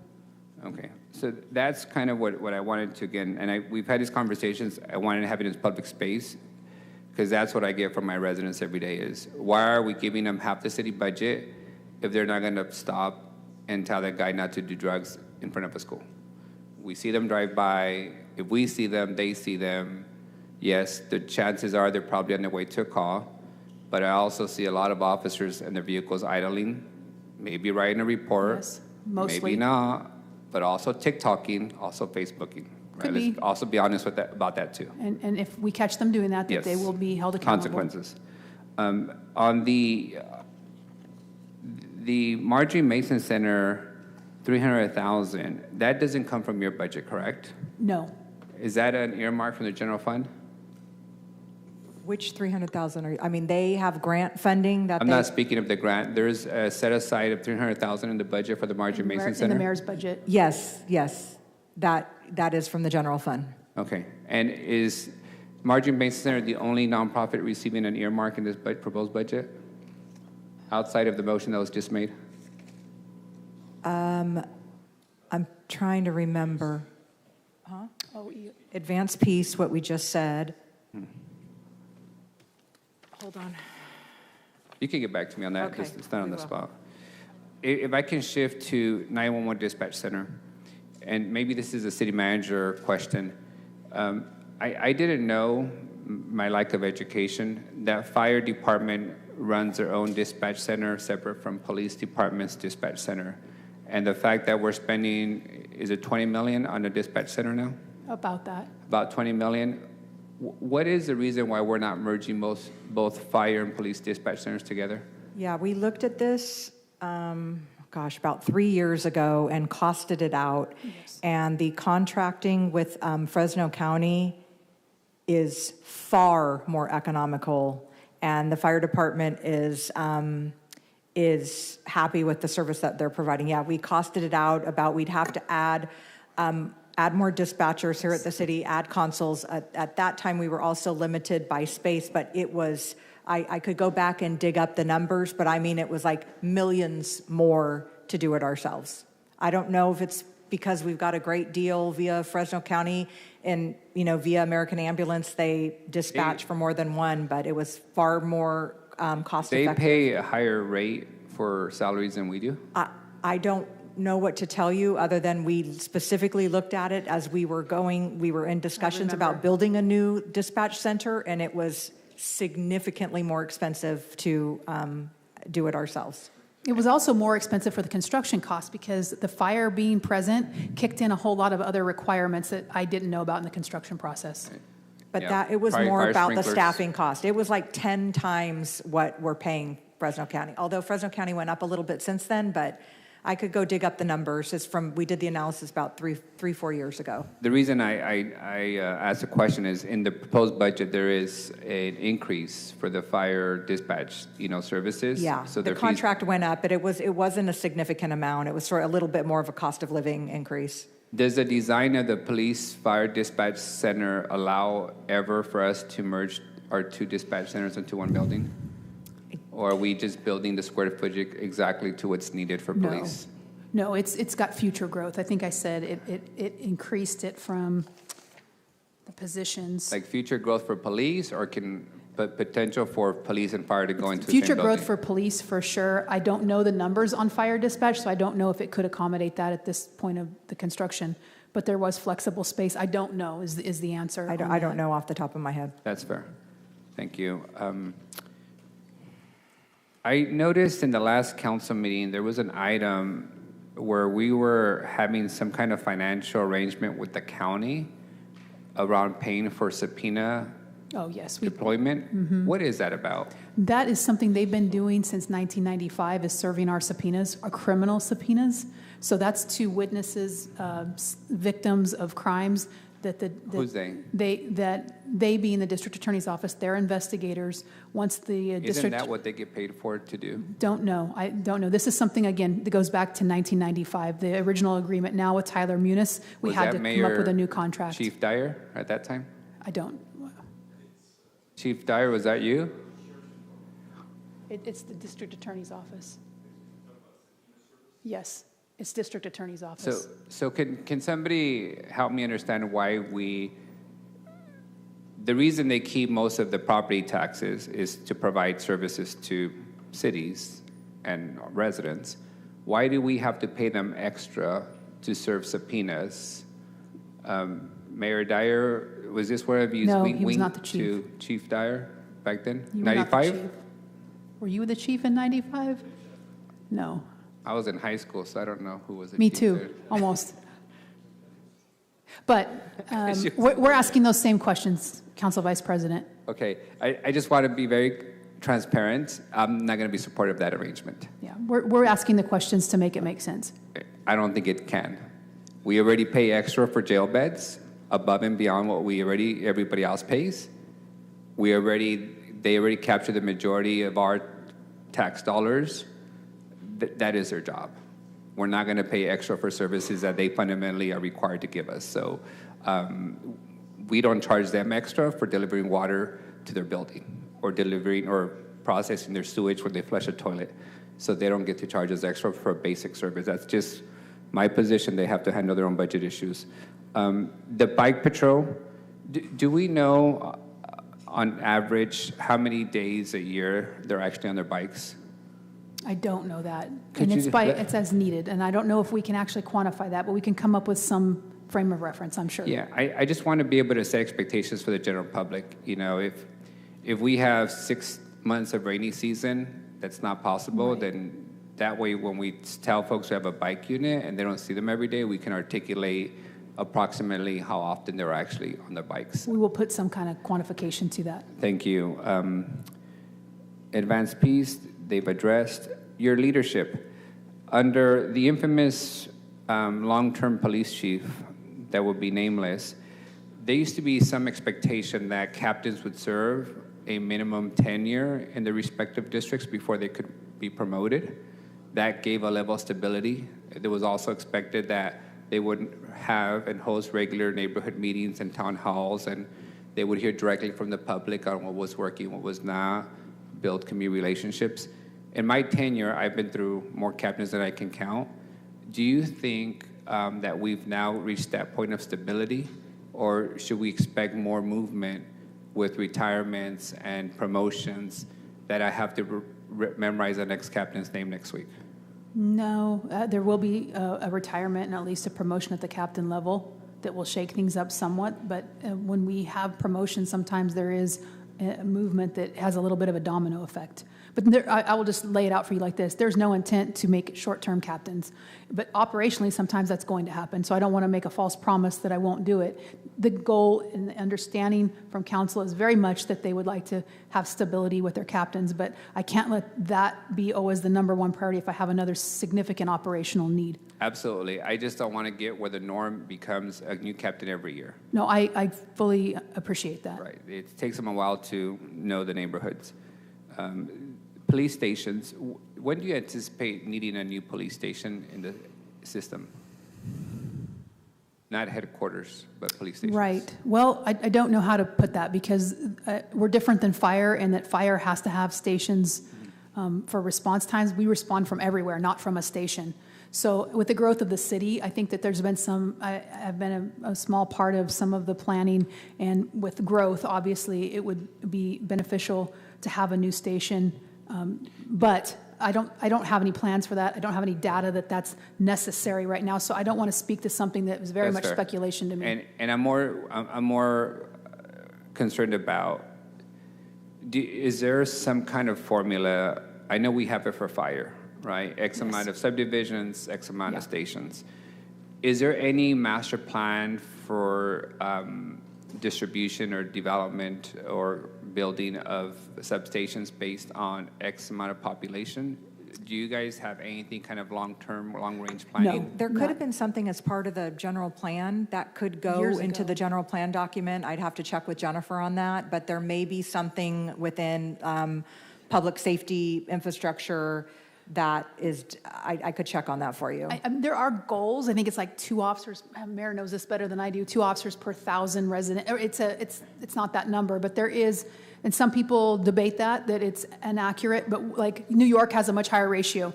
We have California across the board has a much lower one. So that's typically what people look at, not necessarily a particular growth in an area of the city. It's more for police. It would be to the population. For police, it's typically number of officers per population, correct? Per capita, yes. That ratio that everybody And I don't want to over. say the ratio wrong. I can't remember it, and I don't either. want to be held to it. But I'm more looking at long-range planning around the need for future police stations because, as you can imagine, we don't have money, so we would have to borrow.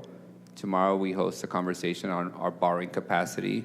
What should we prioritize to borrow on the city credit card?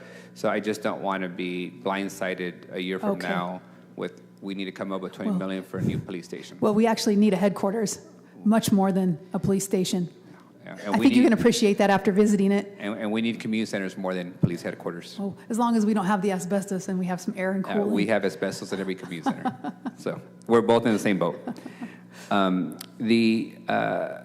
Dickey Youth, just to bring it to your attention, a lot of complaints as it relates to park rangers and their inability to intervene when crimes are being committed. I'm not sure how that system is working, It's but their job specifications. so at Dickey Youth, there's open alcohol drinking at the park, and they have not intervened. Correct. So, That would be inappropriate for them to do so. right, fair enough. So I'm not sure then what the relationship and the communication is with the precinct officers, but there's none being had to stop the behavior. So Dickey Youth specifically has kind of been taken up by some of the gangs, the open drinking, the open gambling at that park. We have the same thing at times at JSK and a couple of other places in Southwest. It is, top of my head, can't think of the name. We just put a splash park there. Think White? Think White, yeah.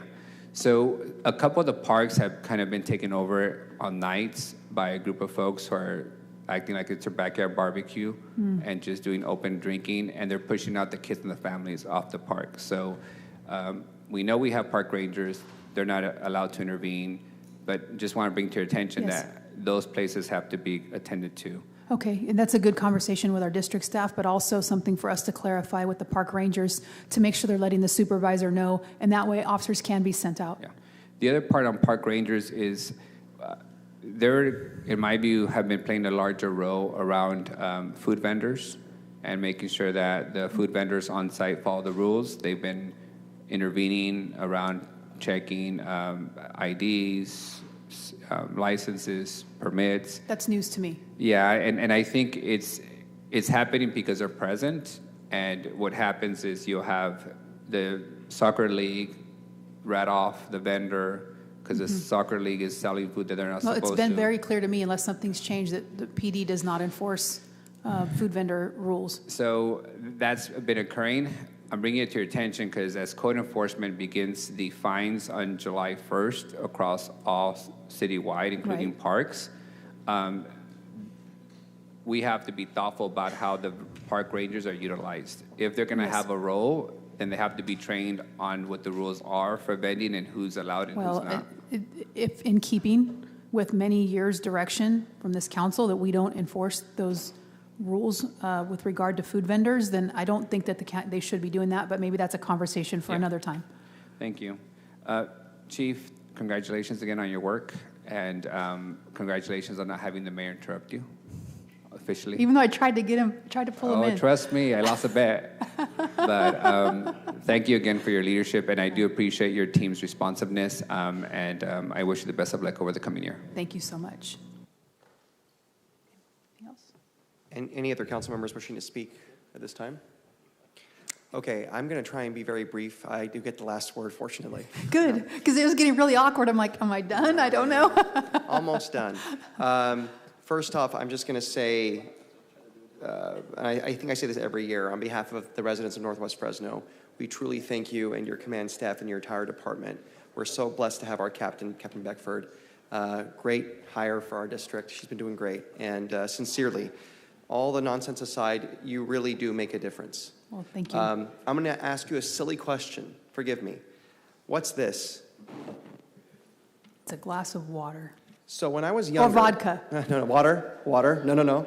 Thank you. I should have got Gatorade. It's water. The reason why I asked that question, when I was younger, believe it or not, before I got here, I would tell you that's a glass half empty. I've become more of a glass half full person. When I started here in 2019, things were bad. Public trust was low because there was a national conversation on policing. The Fresno Police Department has really changed things. Crime, shootings, all-time high. Tell us right now about, I know you focused on it a little bit, but tell us about the progress we've had. How many shootings, for example, have we had now versus the last couple of years? Well, shootings are down this year. We're at 65 versus 106 this time last year. And then again, that's on top of a very significant 39% decrease in shootings for 2024. But just not violent crime, because we've had 2,140 fewer crimes on our little daily crime report that we look at this year versus last. Over 600 of those are auto theft. And again, I mentioned that earlier. That's a huge deal to people that are working in this city that are just barely making it. Auto theft, auto burglary, that's very disruptive to people to have their windows smashed on their car. Those are down this year. We have 230 fewer this year than last year. Larcenies, which are, the petty theft, but they also include other thefts and the quality of life crimes, as Councilmember Perea mentioned. Those are down. We have 1,064 fewer this year than we did last year this time. So I'm very proud of that. The traffic fatality reductions, there's a number of areas where we're winning, not to mention, of course, first and foremost, murder. We've had 7 so far this year, which Deputy Chief Salazar tells me we're nearing historic lows on that. We had 13 this time last year. Now, we have to be careful. As I mentioned to Council Vice President Arias, we have to be flexible. And it's a little hard for us to flex away from focusing on the violent crime because we have to maintain that. That's not an option to let that go, but we also need to recognize there are other needs in the city. But thankfully, these numbers are showing that we are making a difference in some of those crimes as well. And it's not by accident. A lot of that is our 2 CCAT teams funded by the organized retail. One of them is funded by the organized retail theft grant. So we're very appreciative of what tools we've been given, and we're trying to make the best of those. And I appreciate you saying that. Now, I know the frustration. I mean, like we talked about earlier, speed racing, street racing, and speeders and those things. But I think most of us are on the same page. We get it. We're not here to micromanage you. You're going to focus on violent crime because all those numbers you presented how many less families are having a loved one that's Absolutely. injured, let Yes. alone killed? Yes. It's phenomenal, the difference it makes. Now, I do want to talk about property crimes a little bit, because I am going to send a request for information to the administration on a few technical questions, nothing big, but I don't want to call them gateway crimes, but people that start with organized retail crime or porch piracy. These are nuisances we hear about all the time. And your officers will do the work as they can based on the priority. But one of the things I'm going to ask about is how those crimes are referred for prosecution, how that process works. We are in the city attorney has already started a new unit to focus on, to do our part, not just put it all in the county, but for the city of Fresno to do its part and prosecute some of these lower level misdemeanor crimes.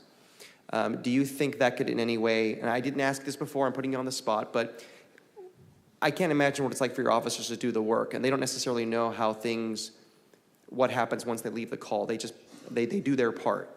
But if they see the same person out there again because they weren't prosecuted, is there a need for us to prosecute those crimes? Well, I would say this, would we like more things prosecuted? Yes, but there's just different standards. We have probable cause as the standard for an arrest. When a deputy district attorney is deciding whether or not to carry something forward in prosecution, it's a higher standard of potential evidence that they're having to look at. Absolutely. So although we don't love it, we understand that what probable cause is a fairly low standard. It's just more likely than not that the crime occurred. And then the attorneys, and I would imagine city attorney, it's the same standard. It's a higher standard that's looked at for something to be prosecuted.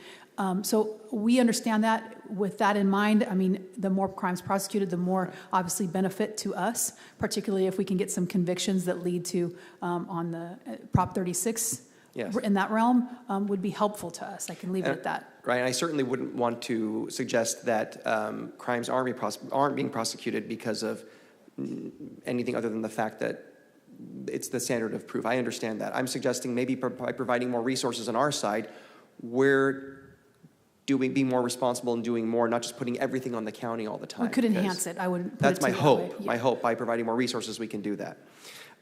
So thank you for that. And then the Organized Retail Crime Task Force, are there requirements that we have to keep statistics? I believe so. On prosecutions, though? Like, we can make the arrest. Yeah. Let me see here. Again, I have a lot in this binder, but it takes me a moment to navigate it because I left my glasses in the car. All good.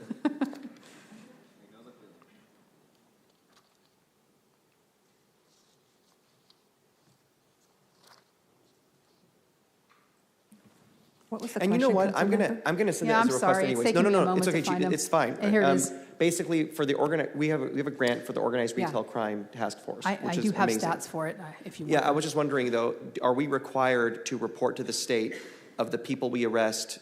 Here's our expert. Whether or not they are prosecuted, and thank you so much. Hi, Deputy Chief Mike Landon. Some of the groups that applied for that grant, they applied for the vertical prosecution piece. We did not in our grant, Okay. so there's no requirement to track the prosecution end of it. Got it. Okay. Thank you so much. Now, one more question. See, you made me think Come on now. up here. If we did apply for that, and I'm not familiar with vertical prosecution, if we applied for that, would we be entitled to more money? Perhaps not us, perhaps the DA's office. Oh, I see. That's different. Got it. Okay. Okay, that answers my question. Thank you so much. And vertical prosecution is what we do like in Magic. We have district attorneys assigned to our Which Magic. is an amazing for- team. Yeah. Yes, and you can see how effective it is, right? Absolutely. I've done 3 ride-alongs with them alone, and that was just amazing. Don't tell the other. That was the most fun. I've heard that before. Yeah, Sergeant Rossetti's a heck of a person. So, okay, thank you all. Thank you so much, Chief. I think that concludes the presentation today. I will say, though, one thing I don't want us to get lost in is the false choice that is often in politics, either or.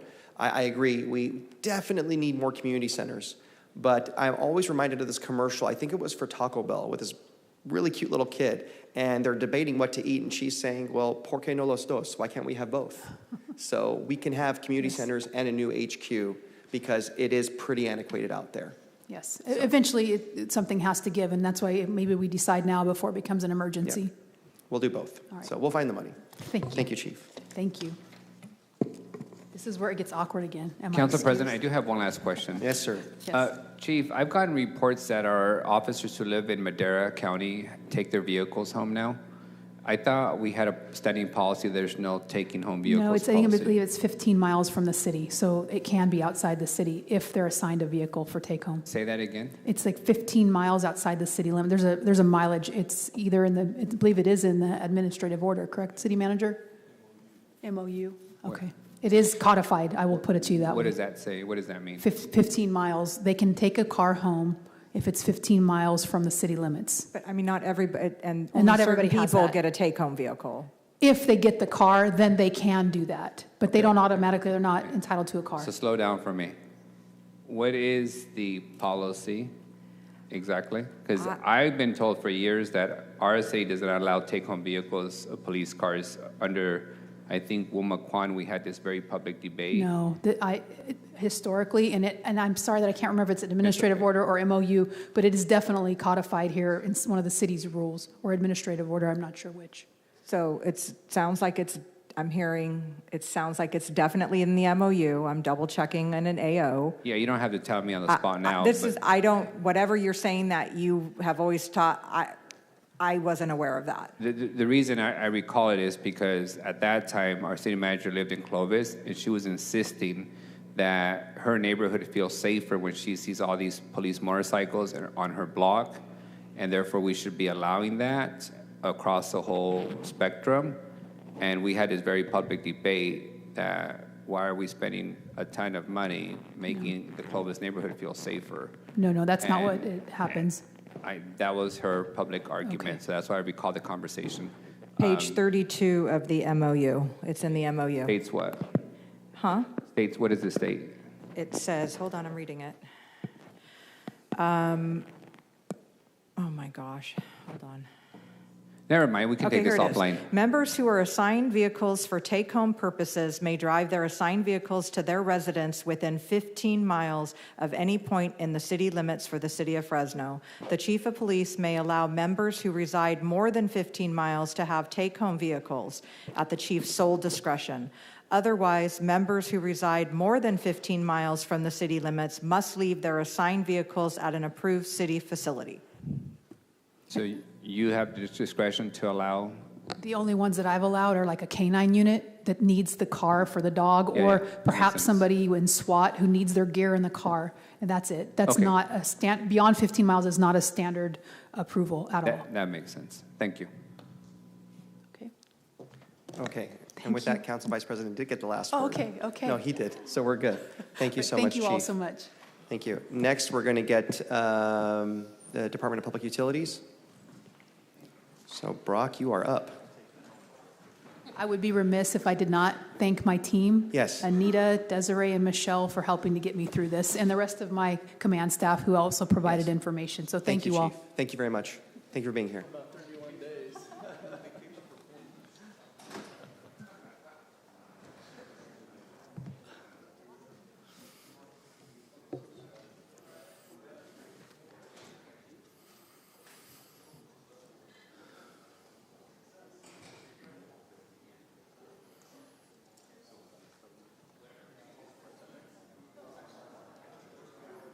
Yeah. Okay. All right. Sorry about that, Director. Whenever you're ready, we're ready to go. Okay.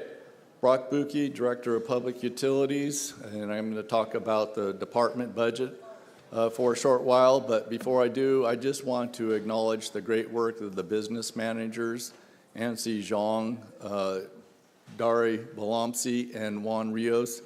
They were very instrumental in pulling together this very complex budget. So thank you, guys. So we're going to start with a high overview.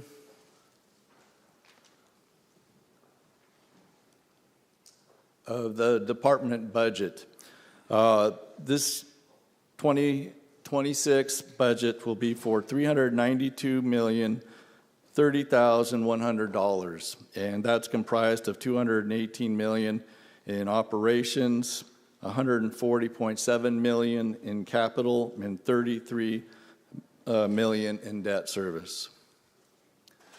Looking at each of the four divisions, there's going to be administration and each of the operational divisions, water, wastewater, and solid waste. So starting with administration, the proposed budget is for $7.6 million. This is largely staff associated and then some ongoing maintenance at our facility. The solid waste management budget is a total of $54.7 million. 51.4 million is operations, and then there's 3.3 million for the capital, and that's associated to buying new carts, Fresno's sanitary landfill improvements, and their contribution to the O&M facility. The next is the water division. That proposed budget is for $189.2 million. $97 million is associated to operational cost, $64.8 million for capital, and $27.3 million for debt service. Wastewater, the proposed budget is for $140.4 million. $62 million is operational cost, $72 for capital, and $5.7 towards debt service. Positions, we're not asking for a lot. We have 7.25.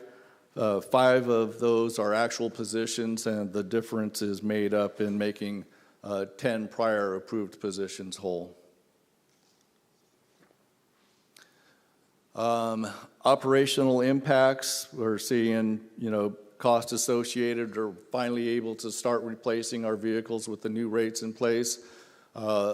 Predominantly, the large cost vehicles will be acquired in a lease type arrangement.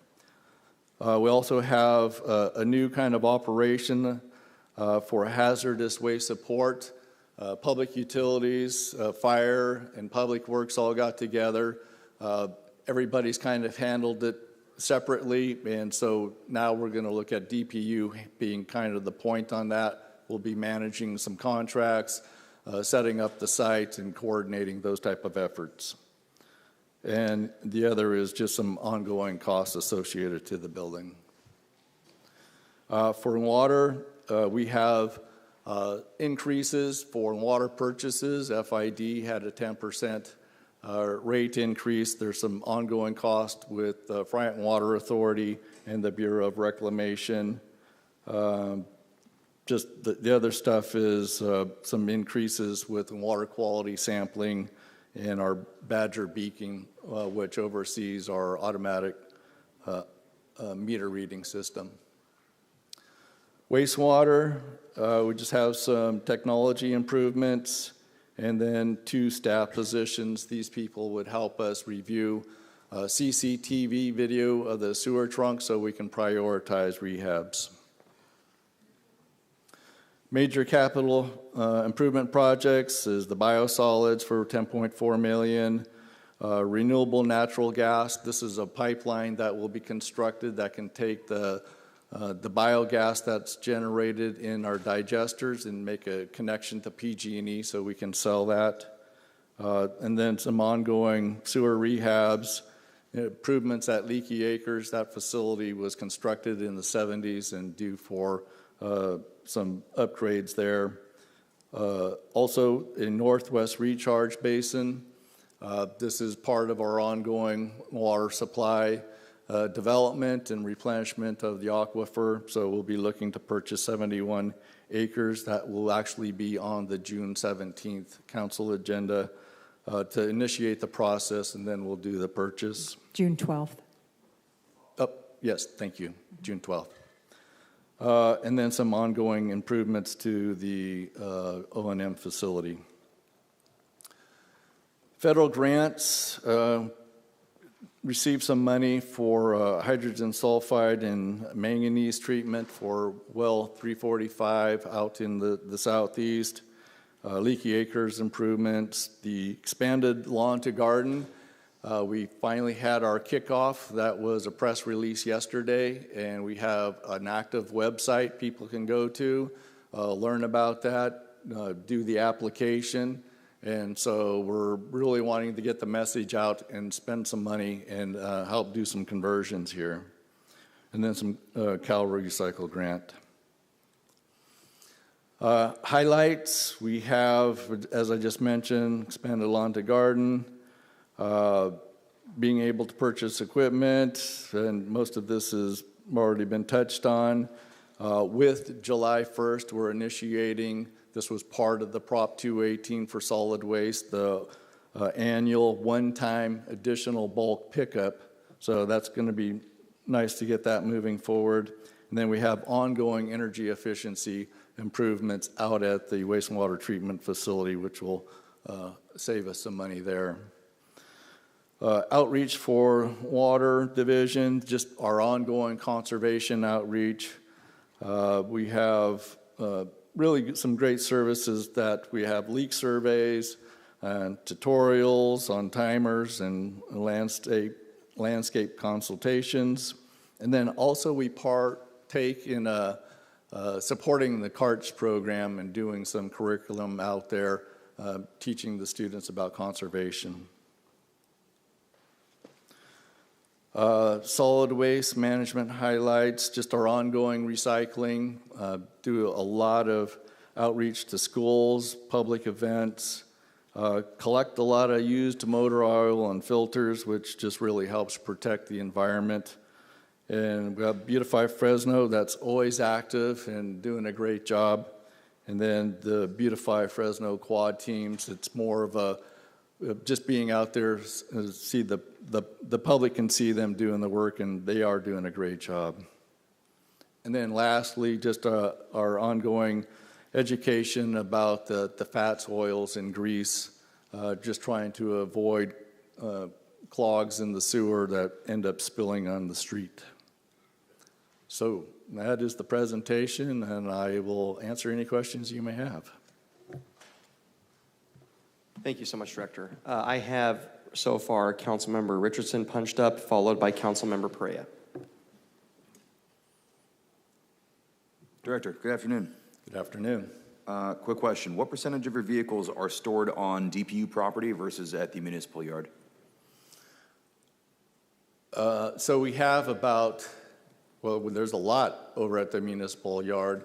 Right now, there's about 90 refuse trucks and a fleet of pickups associated to field services, the sweepers for OCU. So there's a significant amount of vehicles out there right now. And down there at the Southwest facility, I know you've got your the parking spaces or the little maintenance stalls that you have down there in the southwest part, the western portion of that out there. The southwest, I'm not sure that I understand what you're Sorry, referring. the vehicles that you showed me out there during the tour that are on that site, that are out in the western portion there, some of the DPU vehicles that are stored there at the plant, yeah, is this ringing a bell? At the wastewater treatment facility? Yes. Oh, there's probably the vehicles associated to the collections. There's a lot of vehicles associated just with the wastewater treatment facility as well. I don't have a very good tally for that. We can find out if you'd be interested in having more details. Okay, I'll contact you online. There's no need for an RFI. Okay. Looking through the budget, the changes due to the introduction of the solar program that you guys have out there, which is fantastic, by the way, and very impressive. I was under the assumption that on page 198, it looked like the drop in utilities for wastewater operating, I mean, it went down by like $11,600,000.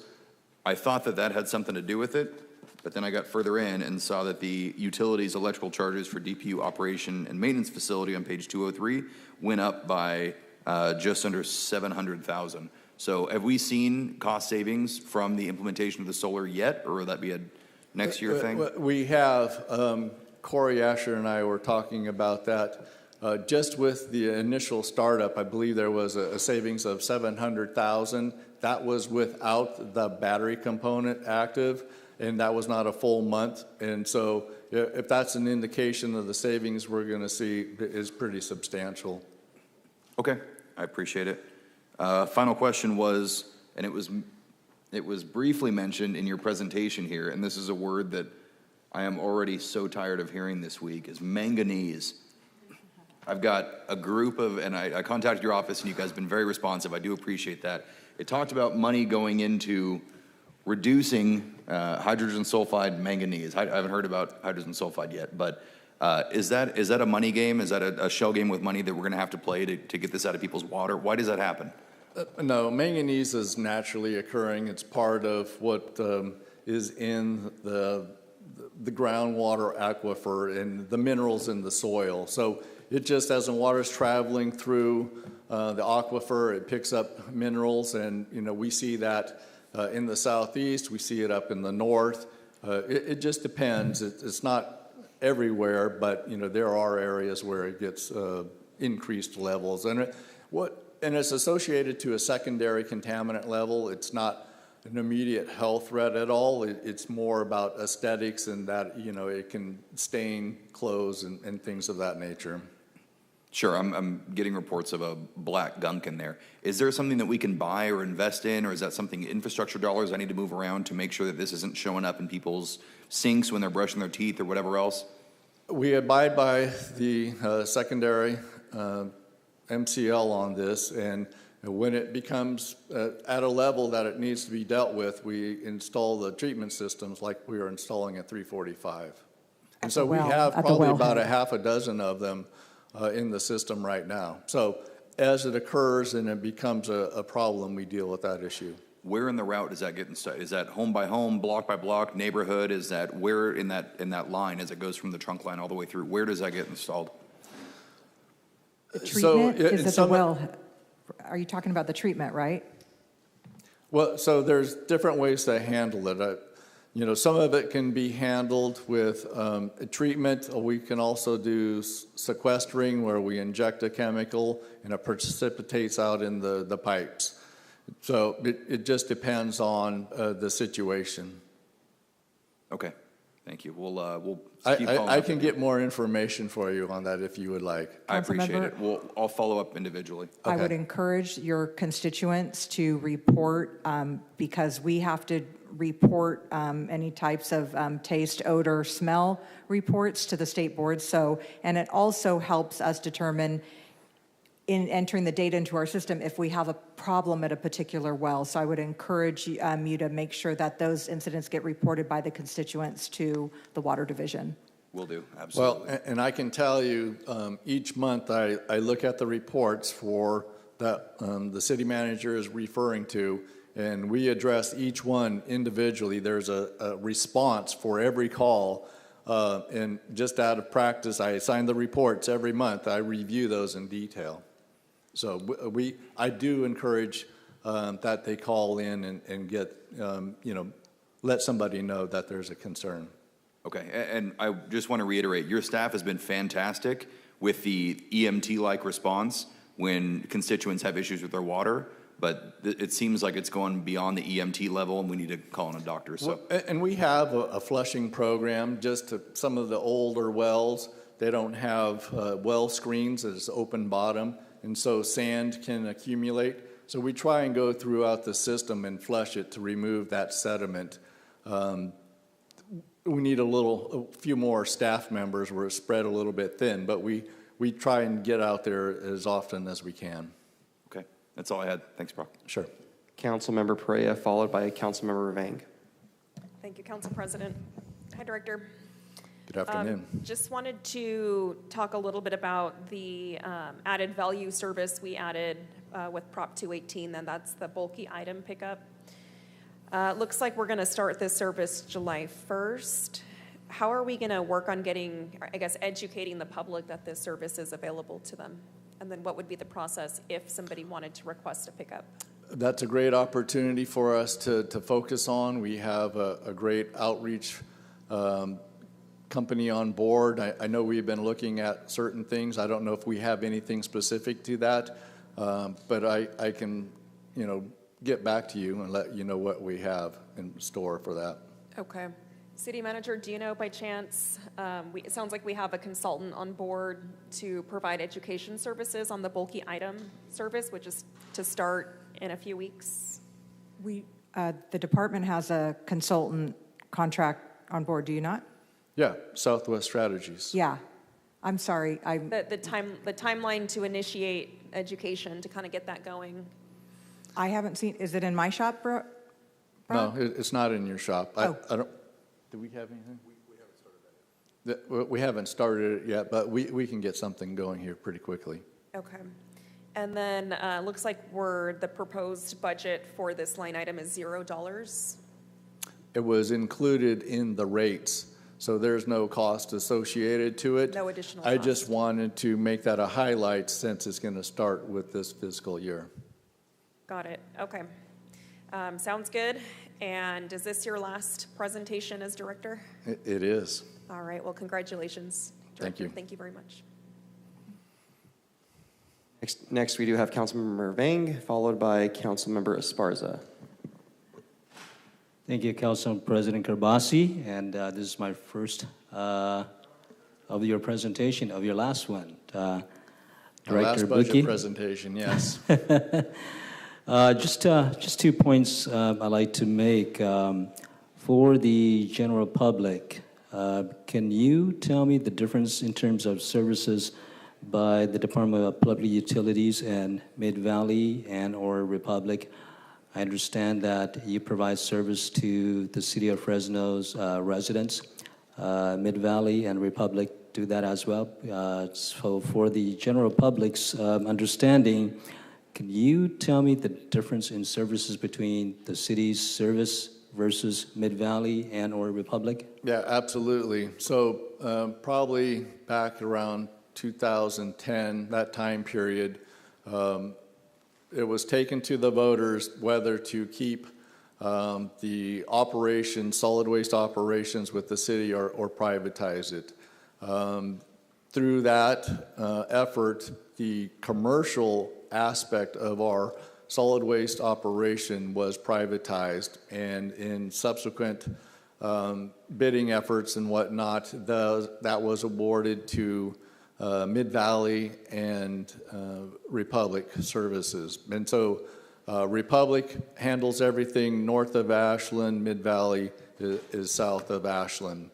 The city retained the residential solid waste component, and that's, our current operations.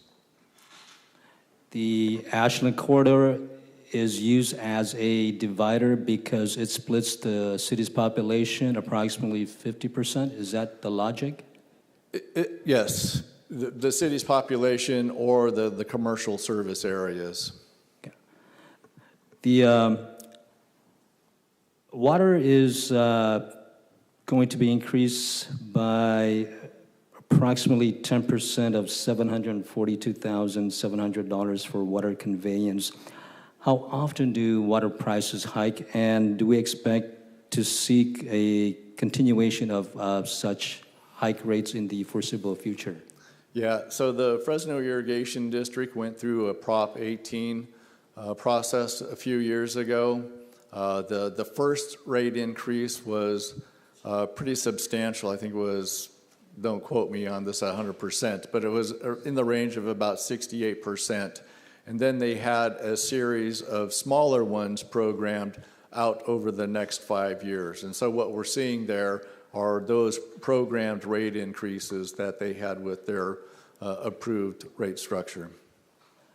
The fats, oil, and grease program, that is a catching phrase, obviously, for the Central Valley fog.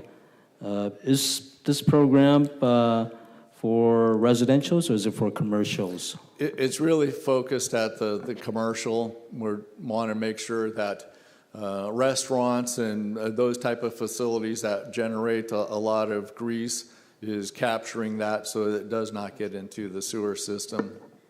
Do we have statistics on the number of facilities who falls under the jurisdiction of fog in the city of Fresno? We can probably get that very easily. If I can request a memo just for District 5, it's fine. Okay, sure. Thank you, sir. Thank you. You're welcome. Thank you, Councilmember. Next, we have Councilmember Esparza. Hello, Director. Just to start off, how many households or commercial properties have taken advantage of the lawn to rebate program this last fiscal year? So I know I don't have the number that have been completed. I know we have 27 in the queue right now, but we've really kind of held off on promoting it too much with the expanded portion because we're trying to get the people infrastructure in place. And then we were coordinating, that we roll this out with all the supporting website information and the automated or the electronic version of the application. So I know I don't have that statistic, but I can certainly get that for you. Yeah, that was my next question, was just what targeted outreach efforts are we going to be employing or currently employing? Sounds like you're not doing it yet, but you're going, we actually have a very detailed plan for the outreach on the expanded Lonta Garden. We're developing a bunch of brochures, handouts. We have a bunch of cards that will provide information. We'll be doing media outreach. We'll be doing not only television, but other outlets such as Instagram and that kind of thing. Sure. So a very detailed plan for this program. Sure. We're almost, I forget when it was last year, we're almost a year out from the Prop 218 rate increase on solid waste. Has the department noticed any kind of noticeable increase in delinquency or anything like that since the rates have gone up? No, we actually track, what the accounts receivable is doing. And so during the peak of the pandemic, we were at somewhere in the neighborhood of 27 million in arrears. A lot of payments have come through from various state and federal grants, and we've seen a very steady decrease. And at the last number I had from my team was 11.7 million as of April. We've not seen any increase associated to the rate increase for solid waste. Okay, or enrollment in the assisted pay programs? Yeah, all of those things are, once we started turning off water, it really turned that program around. People started calling. They were put on programs to make payments to get caught up. Some paid it off in whole, but really it gave us an enforcement mechanism that allowed us to start getting counts caught up. Sure. Can you share just since we're on the subject, can you share the various kind of pay assistance programs that the department offers and the number of residents that are enrolled? Could you clarify the question? I think he's talking about like the affordability credit. Oh, the affordability credit. It's just one uniform. And whatever well, other it's not programs. quite one uniform yet. So on the affordability credit, it is uniform now from water and solid waste. It's a little bit different for wastewater. There's two separate things there. So we can, provide you the statistics on what we have for all three of those. Sure. And then lastly, this is more of a loaded question, but we just finished up solid waste increases. I understand there may be more potential increases needed in DPU, either in water or wastewater. I think with a lot of folks, just your average resident sees the trucks and the workers and sees the dump, and folks kind of see and know what goes into that, visually speaking. As we approach the potential need for increases in the other divisions, I mean, just generally speak to what goes into that, what causes increases or need for increase in the other divisions. A lot of things can apply to increased needs. We've seen large increases associated with operations, chemical increases, labor increases, parts. All of that are things that are just naturally we see inflation impact that. Some of the other things that people don't typically see is that we have like 6.1 $1 billion in water system infrastructure. That's just pipes. For sewer, we have $7.8 billion of buried infrastructure. We're behind on renewal and replacement for that. If we are investing 1% every year for water, we would be spending $61.5 million annually for renewal. On the sewer, we'd be spending $78 million annually. We're nowhere near that right now with the current rate structure. So those numbers you gave were deferred maintenance on each? That's for pipeline replacement. Okay, yeah. So we need to do that every year. We should be doing 1% of our infrastructure. Every year. So we need to take a step back, look at all the costs that go into this, and develop a plan and a rate that, you know, everybody can agree to. Okay, yeah, no, and those are things I think that the public, obviously we're using them on a daily basis, but it's not something they see and kind of connect to, right? In the same way they see our solid waste drivers and such, and the trucks and all that. The amount of infrastructure we have is phenomenal, and we just need to be more proactive in the renewal of that. So that's kind of been my focus since I've been director, and it will be as I'm on my way out. But, you know, we just really need to educate everybody what the concerns are and come to something that's workable. We don't want to, in my opinion, you know, let things decay to the point where it's falling apart. We have, you know, sewers right now, trunks that are failing, and we have a lot of old water lines that need to be addressed as well. So we don't want it all to fail at once and then be in a terrible position. So we should be doing a standard 1% investment. What are we doing? I mean, what's our level right now? So on water, based on a 2019 renewal and replacement report, we were doing 0.15%. Okay. So we should be replacing pipelines on a 100-year cycle. For water, that replacement cycle is 667 years. For wastewater, it's a 400-year cycle. Those are not manageable, and we need to improve on that. Okay, thank you for the education. You're welcome. Council Vice President, you have the floor. Hey, Director. Good so afternoon. you're officially on your way to retirement, right? Yes. Which means that you can be completely truthful with us and not worry about anybody looking at you from the side of the eye, right? It's just here. Don't worry about the background 100%. voices. Yes. To your question and the questions of Member Esparza was pressing on, if your recommendation is for an ideal investment level to be 1%, why haven't we done that historically? And keep in mind, I'm really trying to value the fact that you have decades of wisdom and you have unfiltered ability to give us the most honest answer as we try to figure out what to do next. For me, I mean, it was when we did the renewal and replacement effort for the water division.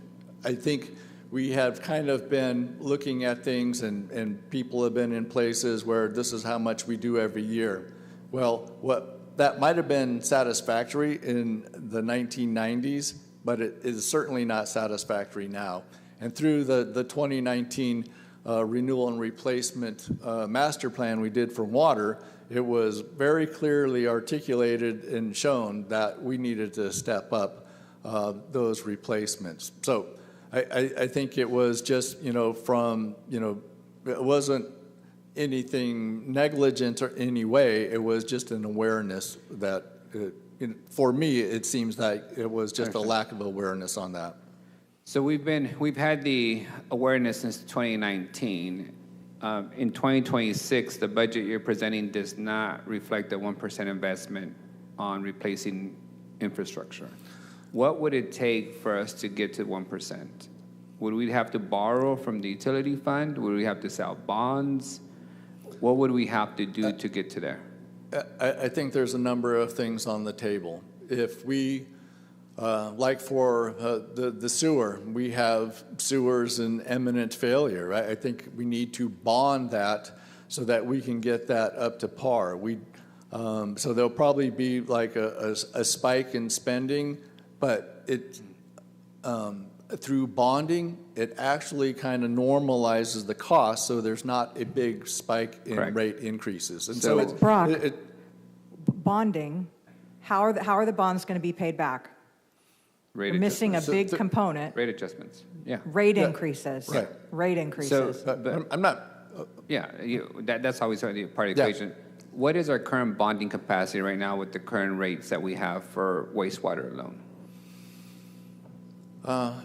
I wouldn't say we have much of bonding capacity for water or wastewater right now,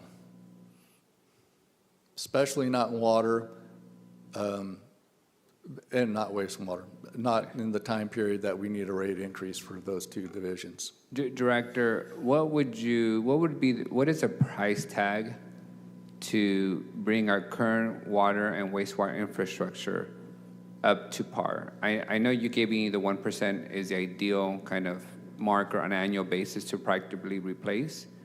Public Works gave us a number of $1.2 billion of city streets, $300 million of sidewalks. What would be your number for wastewater and sewer lines? I mean, wastewater and water lines. We're working on that right now. So we're kind of in conversations, looking at some preliminary numbers. I've asked my team to step back because in recognition that we're not where we need to be, we're going to assemble the information that you're asking right now. We have catch up to do, and we need to look at how we're going to make that happen in a short period of time. What you mean by a short period is before you depart us, or nothing in the city next 5 years that fast. So it could be a ramp up over ideally a period of 5 years. That's a conversation that the department's going to have with the administration and council, and what can we tolerate and work with. I understand the and maybe this is a city manager question. I understand the concept of how we tackle this deferred maintenance for wastewater and water is an administrative function, right? You guys tell us this is what we think we can afford, $100 million for streets with the bond. But what I think we have a right to immediately is to tell us what is the full cost that we know now for deferred maintenance for wastewater and water. Do we have that number? So, I think as we've been looking at the cost of running the department, the cost of capital that's needed, we have a rate consultant on board that has been evaluating what would need to be put into the next rate plan.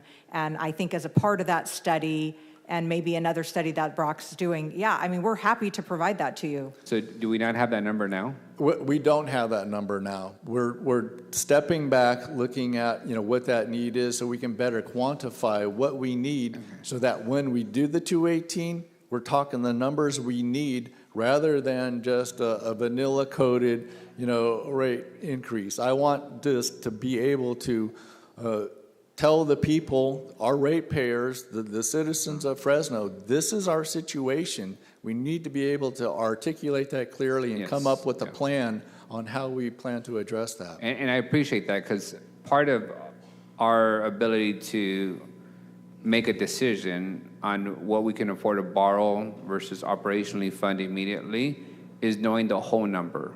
For streets is 1.2 million, for sidewalks is 300 million. I still don't have a whole number for wastewater and water. And so as we are being asked to consider expanding the sphere of the city, as we're being asked to borrow potentially $1 to $4 billion for the expansion of SADA, we are operating without basic information on what is the actual deferred maintenance of the existing city footprint and what is the whole number that we need to find a way to fully fund, going forward. So is it safe to say that the deferred maintenance of wastewater and water Is it in the millions, tens of millions, or billions? It's not billions. So, and it's more than tens of millions. So it's probably several $100 million. Okay, and under the law, that would be borne by the ratepayer, correct? Yes. And are we allowed to charge future ratepayers for the cost of replacing existing infrastructure? I know we can't charge we can't make current ratepayers pay for future ratepayers. So the water system and the wastewater collection system, that serves the whole city and everybody that utilizes those services. So if they're an existing customer or a new customer, there's an equity built into the rates, there's assumptions on system growth, all of that is accounted for. And so I don't think we differentiate between existing and future ratepayers. It's figured out in an equitable manner so that whenever you become a ratepayer, you're getting a proportionate share of what is needed. But there are limits, right? You cannot use my ratepayer money to pay for somebody else's connection fee, correct? Those are completely separate. So we have development fees for new development for building infrastructure associated with that. We have connection fees. If somebody wants to tie into an existing system, they pay for that. There's a capacity fee. There's a number of fees outside of the rate that's used for delivering the water and wastewater services. Remind me, the wastewater system that we operate is actually not just solely the city, correct? It's the city of Clovis and Fresno wastewater treatment facility system? Yes, we have a contract. A JPA, there's an agreement between the city of Clovis and the city of Fresno for the operation of the wastewater treatment facility. We also receive waste from Pinedale County Water District, the former Pinedale Public Utility District, and some others like that. When was that agreement signed? Which one? That agreement that established the joint operation of the wastewater treatment facility? Was that in the 30s, 40s? I think it was in the 70s, perhaps. 70s, maybe. Have we amended that agreement in any way? There's been a number of amendments to it. I've never seen it in my tenure. No, it hasn't been before us, and well, there's probably several amendments, maybe 7 amendments, but none recently. Okay, if we were to take out a significant amount of bonding authority to replace this deferred maintenance infrastructure, would the agreement have to also be amended to match the responsibility of payment, or do you guys feel that agreement has that agreement already handles it? Each year we go through with the city of Clovis and we look at specific projects that would have cost distributed between the two parties. We do that currently for the conveyance, so it'd be a matter of if their flows go through some particular pipes, there would be a contribution associated to it. Not everything is distributed to them. Is there any plans for Clovis to establish their own wastewater treatment operation and not require to work with us? So there's, I think they're exploring it because they have to address water supply. And one of the ways you do that is being able to utilize and treat those wastewater flows for supply. They do not get any credit for their wastewater that is treated at the joint facility. So that might be an incentive for them to pull back and try and do that treatment themselves. Have we explored monetizing the recycled water generation that we create? Yes, we have. Right now, the people that receive it pay a rate. It's about 75% of the current water price. We're looking at trying to get more connections. The Caltrans is interested in making connections, and so each time we get a new connection, we do an agreement there's a payment associated to that. Your McKinley facility, is that planned for the future to continue operating, or are you looking to dispose of that property given the expansion at the former Fresno B building? So the plan was to try and incorporate everybody, well, the administration, the engineering group, solid waste, and water to the former B building on E Street. We're doing some high-level reviews, and there doesn't seem there's going to be enough room there to accommodate all of that. We don't have the specifics. One of the things we're working on is doing a master plan and an evaluation of that. So I would not count on the McKinley Avenue site going away anytime in the near future. That's fair. And then my last question is, I intend to be one of your first users of your one-time scheduled bulk item. My way of testing out how user-friendly the system's going to be, and also to get rid of all my greenery that I have to trim at some point. When will you have the specifics of process, schedules, that the general public would be able to, exercise that feature? We'll have something by the end of next week. Okay. Well, thank you. Those are all my questions. Congratulations on your retirement. Thank you. I'm sure we'll be calling you to tell us how it is that you wrap this thing into a pretzel. And I'm sure you'll be one of the main directors that we say was Brock who did it, and we didn't know he did something. So, but I have enjoyed your tenure in the city, and I have personally enjoyed your directness and your frankness when you get in the podium and answer our questions. I think that has built sufficient trust with us being able to approve Prop 218. And my suggestion to the administration is if they plan to seek another 218 on water and sewer, we need the same level of directness and frankness, because raising costs on our residents is the most difficult vote that all of us undertake, and we need to have a level of trust that the need is there and that we're not artificially raising rates to be able to pay for some developer's pet project or sprawl. Thank you. Yep. Thank you, Councilman. It's amazing the diversity of opinion up here. Perspective, I should say. Brock, I want to also join the Council Vice President in thanking you for your service to the city. You will be absolutely missed. Thank you. I do want to say, though, that I want to, there's a lot to compliment your department on, but the quad teams are great. I know Mr. Veros isn't here for some reason, but please do the best thing you did was steal him from us. So please do give him our regards from the council. So will do, thank you. You so much. With that, any other council members? Oh, City Manager, you have the floor. Thank you.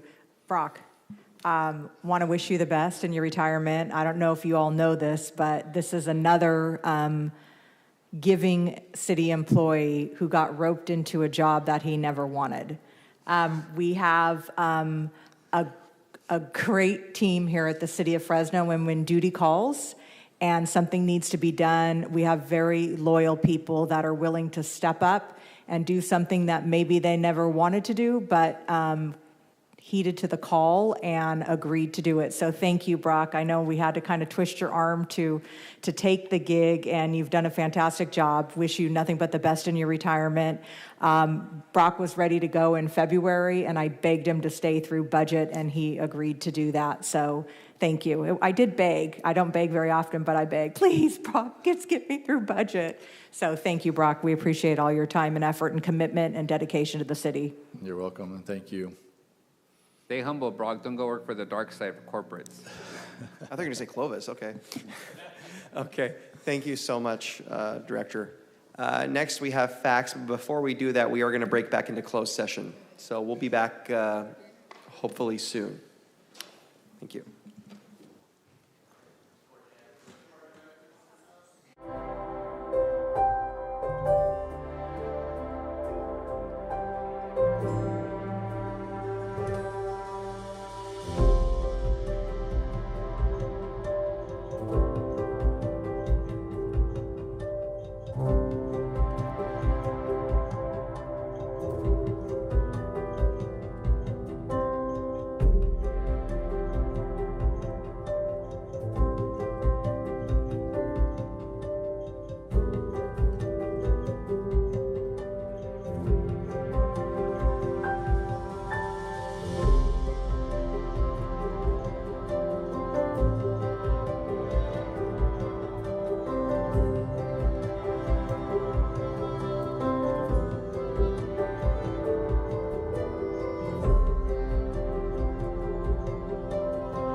patience.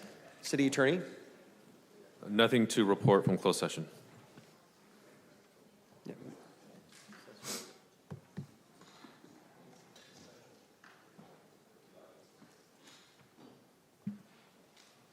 Facts Department. Mr. Barfield, how you doing? I am good, Council President. How are you all this evening? We're tired. Yeah, I had a nice, bright-colored shirt yesterday. Because I was trying to keep you awake, and I know. So today you get the funeral outfit because I had to run home before a deposition off camera, and then so you get the funeral outfit today. I'm sorry. We're sorry for your loss. But I will do some jumping jacks to keep you guys going. No, we appreciate you being here. I think several of the members have questions ready to go. We're going to forego the presentation. And go Sure, to sounds good questions. to me. Thank you. All right. Let's punch up. We're going to start with the Council Vice President. Okay. Thank you. Good afternoon, sir. Good afternoon. What's your passenger count for the route that you established to the distribution centers? That's Route 34. What that route's called, the new route? Yeah, it's 34, so it's actually an extension from, used to stop at about Annandale. Now it goes down to the distribution center. Is now our... From Annandale to distribution center, what's the count? The new extension. Oh, you just want the new extension? Yeah. I'll have to shoot that back to you. That's I fine. know the first 3 or 4 buses in the morning are full, so. Yeah. But, I just want to know what the delta is for the new extension. Sure, no problem. It is the number 4 route in the? Yeah, whatever it might Okay, no problem. That'll take 2 seconds. Director, Measure C, Yes. you get about approximately 15 million? Correct? Yes, it's what we projected for this year. What does that pay for in general terms? Is it a specific route? Is it goes into your general fund for anything, everything? Is it BRT? What does that? So we've been using Measure C. We used it a lot for operational, and then over the last couple of years, as we've looked through the lens of whether it goes away or not, we've been trying to make it more of our match pot of money. It is the most flexible pot of money that we have. So we tend to use it a lot for match. So, as you know, a lot of our grants, 80% comes from the government. This becomes the match. And then it's also for fare box recovery. We're supposed to recover 20% of the fare box. However, because of COVID, it's been held off until 27. We hope it never comes back. But for right now, if they were to ask that question, we can point to this. So if the 15 million annually go away, how would you respond? What I'm would cutting be your service. To what extent? Can't quite tell you right today, but a $15 million hole in our budget, you're going to have to cut some service. Can you provide us that information? What would be your best estimate of what you would cut if that goes away?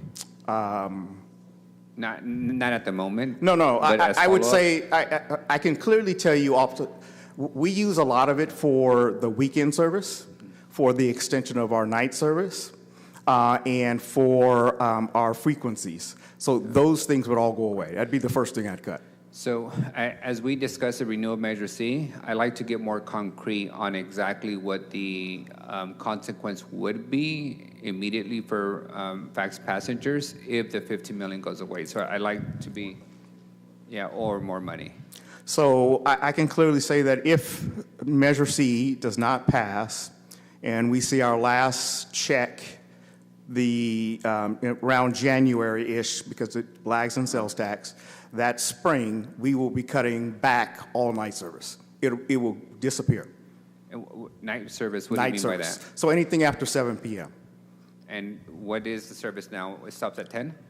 No. So we have 5 routes that go to almost 1 a.m. on 1-hour frequencies.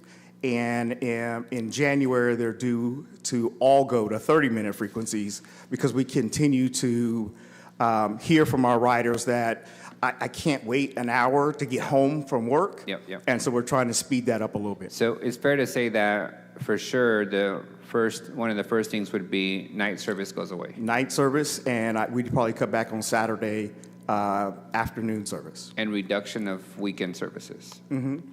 Mm-hmm. Would that also would would the cut be so deep that you would eliminate routes? No.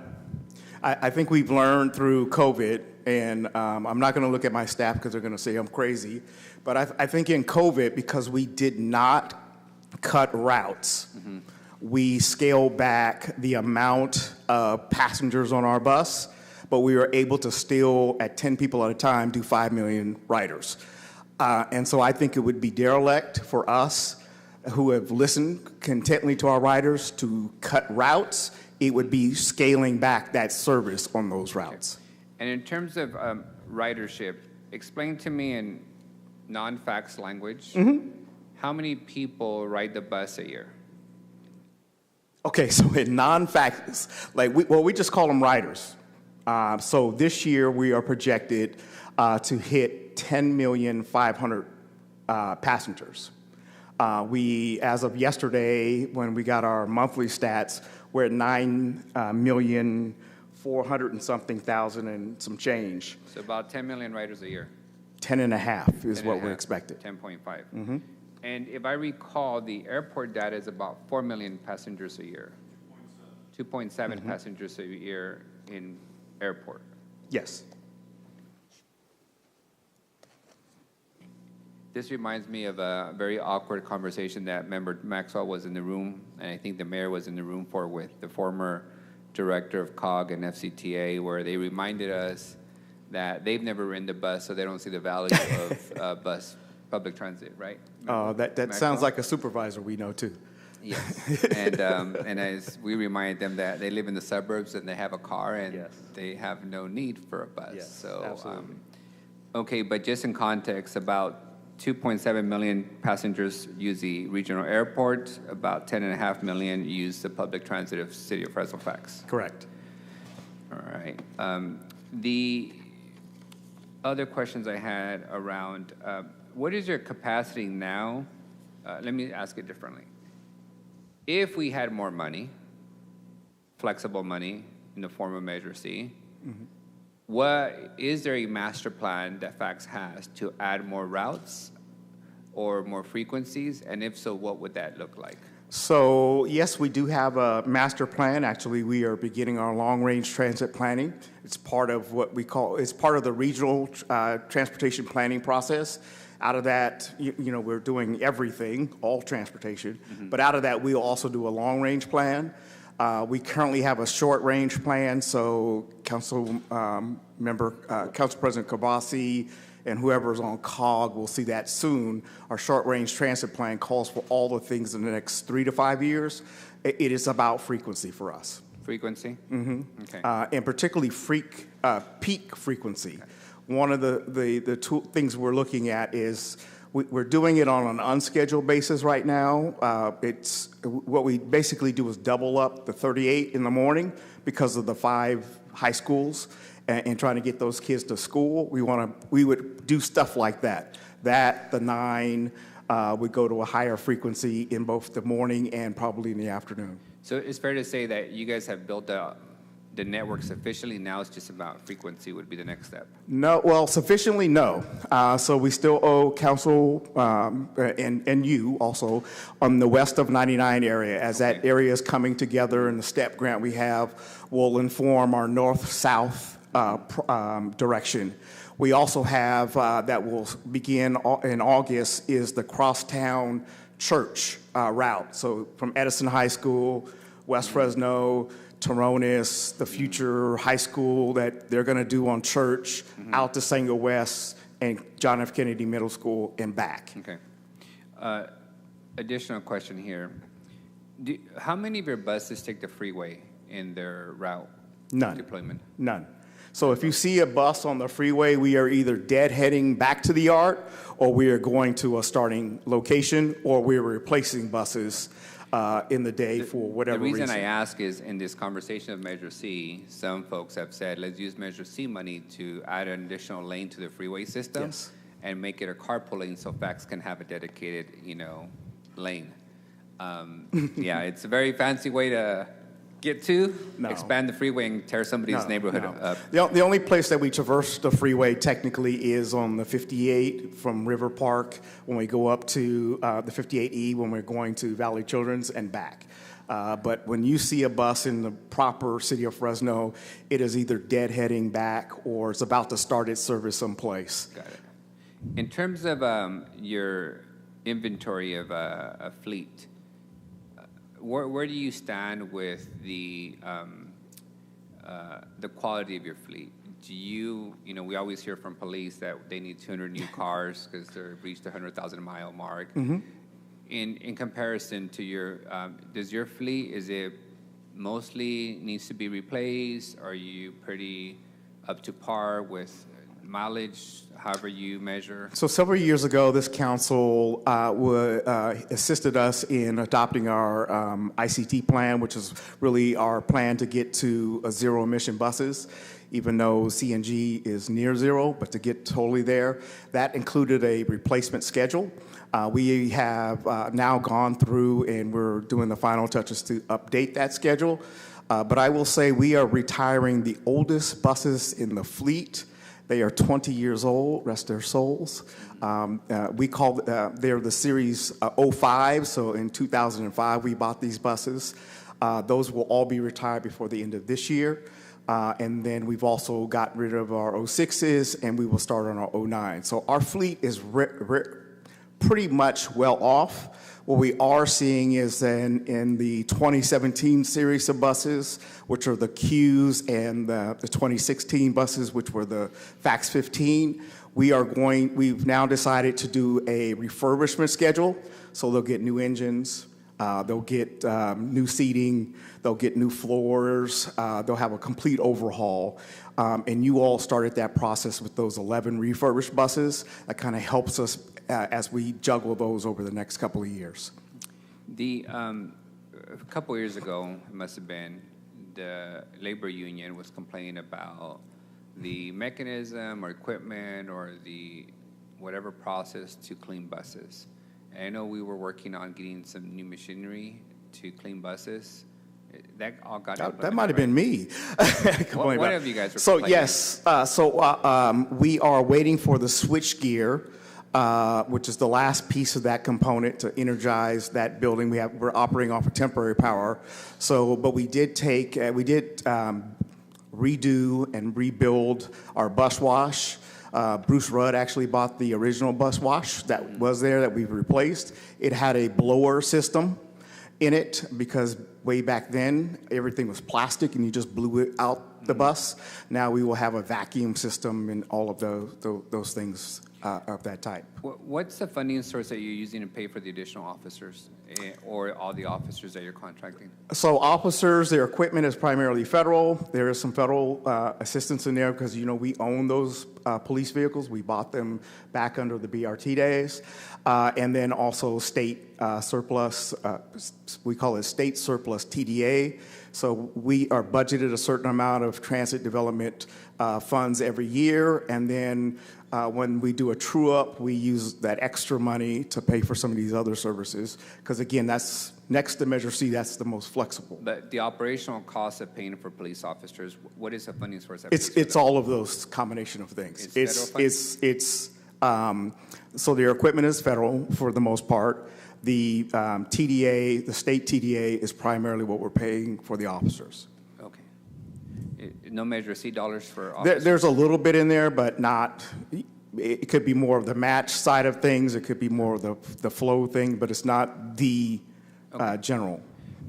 Just my last comment for your department director. When I arrived here in 2019, I remember one of my pet peeves at that time was that every single advertisement wrap on city buses seemed to be advertising bail bondsmen, right? Which would, you know, indicate that the narrative of who rides the buses, where the buses are running, is somehow somebody that needs a bail bondsman every 5 minutes, because that seemed to be that, and Carl's Jr. was the only things that you guys were promoting. So I've seen the shift occur. I've seen you guys now. I think there's a lot of insurance, like anything else.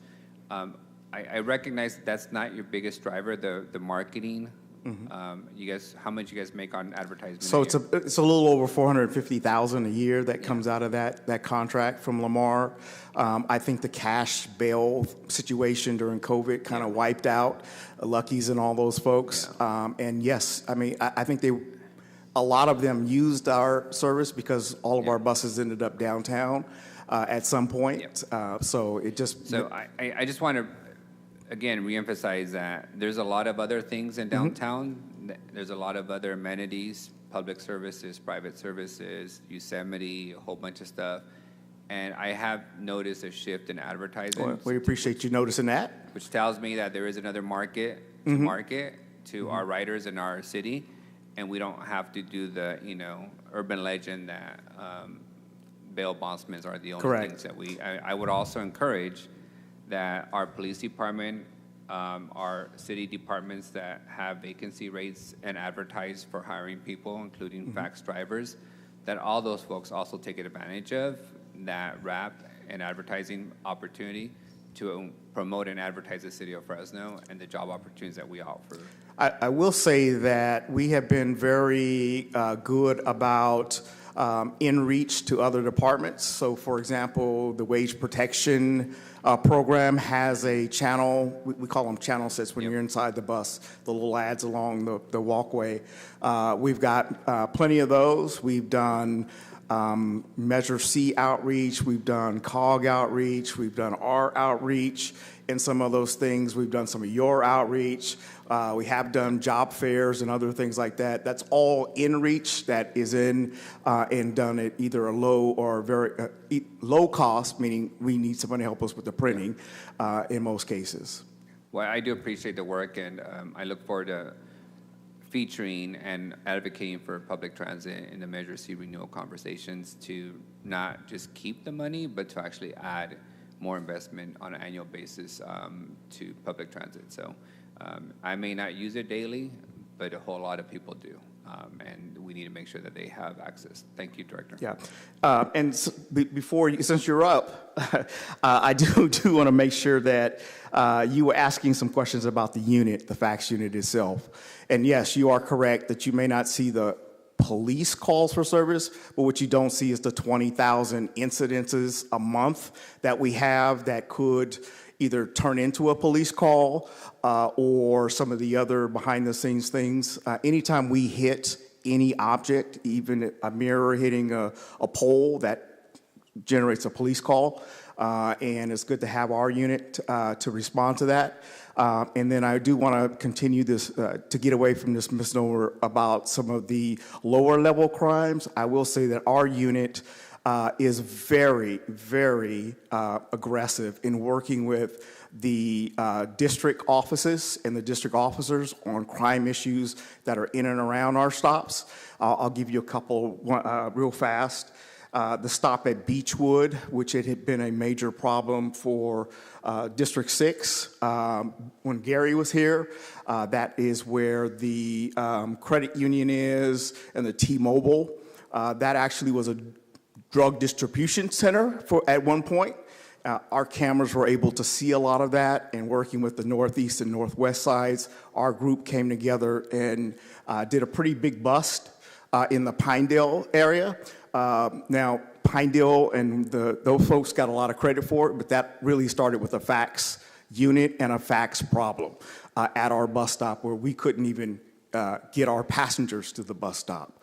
Another one that we've done human trafficking issues that started on our system, as well as a prostitution one in the Manchester area as of recent. So it's one of those things that you're not going to see our folks drive by, just like you shouldn't see any officers drive by. You're going to see something that's going to come of this at some point. I absolutely recognize that there's a role for them to play in the buses and in our bus stops. As a point of reference, the bus stop in front of the Dollar Tree in Tower District constantly has people smoking crack and meth, and I have not seen one officer show up to make an arrest. And I had to, on another stop next to a thrift store, I had to physically stop and tell people to leave because they were pushing the kids out as they were waiting for the bus stop for school. So No, not and in gonna- your district, it's Fresno and B and Fresno and C Street, which we've recently done operations on also over there. Thank you, sir. Director, I have next punched up Councilmember Vank. Thank you very much, Council President Karbasi. Good evening, Director. Good evening. Good to see you again, Councilman. Good to see you again, and thank you very much for your staff for accommodating council time. Appreciate it. Just a few questions for you, Director. You mentioned the Church Avenue Crosstown service from Sanger West to Edison. When will that route be open to the public? It's the first Sunday in August. It will begin to run. We are in the process of doing all of our outreach, so we just wrapped that up this last Thursday with 2 public meetings as well as a number of pop-ups. We have, I'm not going to say we have mailed thousands of postcards to an area about a mile on each side. And now we will go into our final federal oversight of what we call Title VI, and then launch that in August. And then I understand when you and I talked, we're going to come back to you and ask about going out to meet with the Sanger folks in the school district to get them on the school program.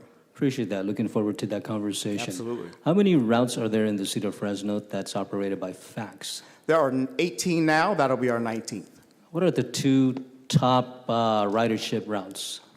Route 1, which traverses your district, which is that the Kings BRT. Canyon? That's BRT. Okay. So starts at Woodward Park, comes all the way down Blackstone, and then all the way over Cesar Chavez, loops around at Phillips, and then comes back. And that's on 10-minute frequency in the morning, 10-minute frequency in the peak in the evening, and 15 minutes all day.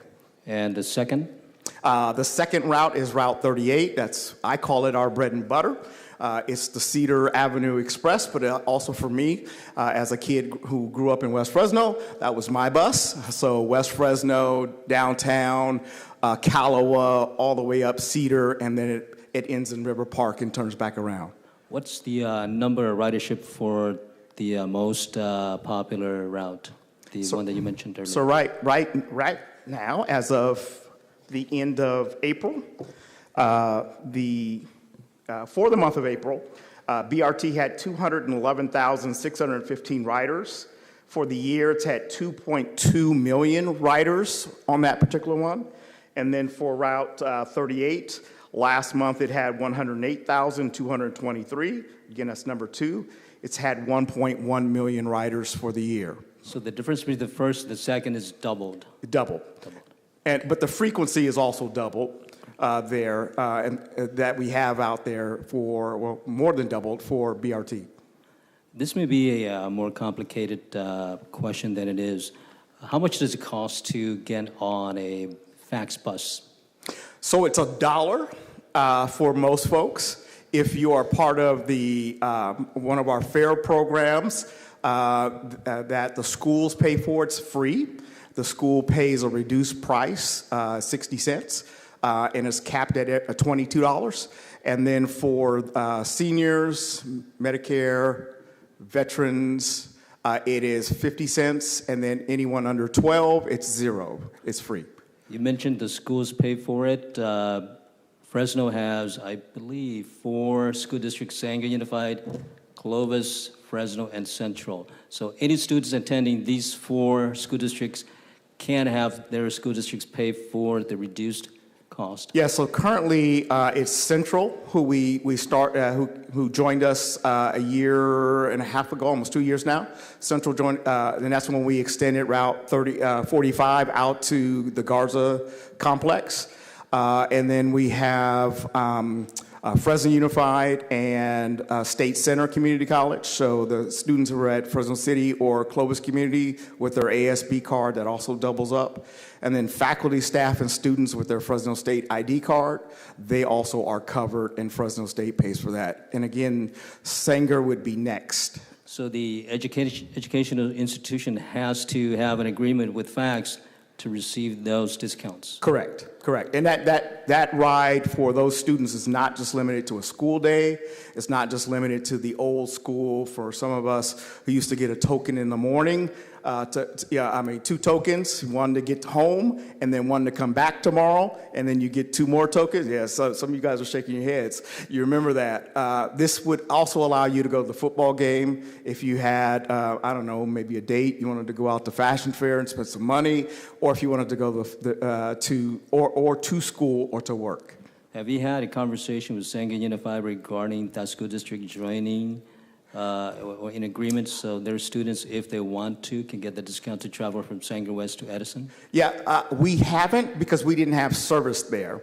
So after August, when we have service there, we will definitely want to have a conversation with them. Director, it doesn't make any sense to me that once survey initiates in October, in August, you're going to have the conversation afterwards. Should you have conversation before the service starts? I needed to make sure that service was going to start. Actually, it was due to start a year ago. And between equipment and other issues, staffing, we didn't want to do it. And I just think it's more prudent for us to get the service up and operational, work our kinks out of it, which we're still doing, by the way. We are still building our schedule. We're in the final phases of doing that. So in case you see a bus traverse down Church, we are doing our testing. We did that with Central, more so because I had a relationship with the Central folks. And so they wanted to see us perform before they contributed. Oh, I forgot about you young folks. I'm sorry. For seniors and veterans are also. Edison High School has very attractive programs there. Students from all across the city and the county go to that high school because of the attraction. Yeah, you were the one who really, you were the one. From a school perspective, if students want to go to Edison High, they would have to start the process half a year earlier.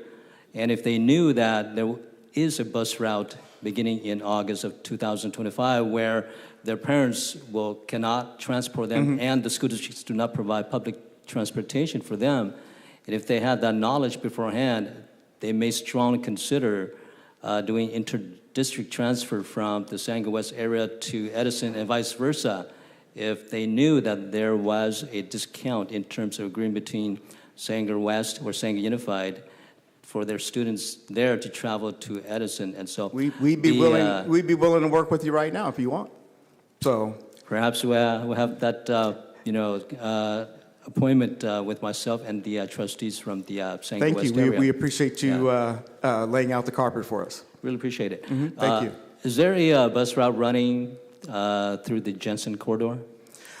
So Jensen is covered from some aspect on Route 38, but we do not have a crosstown Jensen route. For us, the goal was to do the church piece of it first because we have so many people, particularly on the eastern end, as they were building the Sanger West complex, that were saying to us, hey, when are you going to have a service here? We would have loved to have done it in the west area earlier, but because of the choppy street grid or lack of street grid, it was more difficult in that. It's been easier in your neck of the woods. And then we've also now gotten a grant working with Public Works, so we will also now do all the complete street work along that. And that's something we're looking to do in the west of 99 area also. So now that we have the Church Avenue crosstown corridor service, the Jensen Avenue is out of consideration? No, absolutely not. So Councilmember Arias kind of asked about future. I can tell you that we're talking about a Bullard crosstown. It's not quite a Jensen crosstown, but what it would do is go Chestnut, north-south Chestnut, down Jensen and then double back up, or it would go down Chestnut and into the eastern area along Jensen. We haven't figured that out, but that is one in consideration. And my last question to you, Director Barfield, this is regarding demographics. I've asked the question about ridership, students versus non-students. Do your department keep records of ridership in terms of, let's say, very simple, under 18 versus 18? Yes, actually, there's an RFI pending that Councilmember Maxwell does every year. So you will get a breakdown when we respond to that. You will see our ridership by students receiving reduced, by students from their respective school districts. I'm trying to think how else he has it. He's got it 4 or 5 different ways, but it's an annual thing that he's asked us to put together, and it's number 14, I think, on your list of RFI hits to come. And that breakdown, you can look at every bus route to break that demographics. It doesn't go down by bus route. There may be some demographic information we can sit with you with, more so that we can collectively extrapolate from our recent customer service background. But most of it that Councilmember Maxwell has asked for is just overall in total, because many times a rider is not on just one route. He or she could be on several. I rode the other day because my car is in the shop, and now they're like, we're just going to keep it for a while. And so I rode the one both to and from work on Monday. And of course, that's 2 buses for me. The 28 from the office to downtown, and many of our people will take at least two routes to get to where they need to go. Then I'd like to make a request for information with the demographics breakdown. If you can't, limit that to the Susa Chavez corridor, that'd be fine. Cool. All right. Thank you. Thank you, sir. Thank you, Director. Councilmember Maxwell, you have the floor. I saw him do his pen, so I knew he was up. I only got 2 questions for you. Oh, man. Yeah. Oh. And 5 motions. Okay. Yeah. Each of them have 5 subsections. Just remind me real quick, how long does somebody have when they have a transfer ticket to transfer onto another bus? Have you seen our recent social media? It's 90 minutes. They're like gold. And after that, they have to pay the standard fare again, if they are a fare-paying population. Yes. So it's 90 minutes, and we used to call it backwards riding, but you can do that now. So if you are going to, I don't know, say the Vallarta northbound, and then you need to bring it back southbound, you can still use that one ticket to get you back. So you could either ride there and back within that 90-minute window. It used to be you would have to pay a second fare. So we've gotten rid of what we call back riding. In the master fee schedule, Director, it does actively state that veterans, active military personnel, children 0 to 12 do not need to pay fare to ride the bus. Correct. However, seniors are not enshrined within that longstanding policy in the master fee schedule. Is there a reason for that? If I remember right, seniors were more a part of the Kaiser program, and so we've been paying for that more so out of some of the surplus, and seniors are listed in the reduced part of it as 62. Let me see here. Let me 65. 65. Yeah, 65. Was the Kaiser grant not 62 and up? It may have been at that particular time, yes. I can't remember about the So grant. on a technical standpoint, what's the difference from putting in the master fee schedule, they owe 50 cents, but we subsidize it, as opposed to just saying seniors ride the bus 0 fare? I think we were looking at the standard federal, what seniors is. Look, I just turned 60, so I try to take advantage of this at all cost. I want to do the 62, but I can't go to the senior center and be counted it for the dance for a few more years. So that's all it came down to. If we wanted to add that layer of protection, would that require an amendment to the master fee schedule? It would help and would be doing, and if that's something you would like us to go after. There is one other change I think we are looking at making, and then whatever we decide to do with Sanger.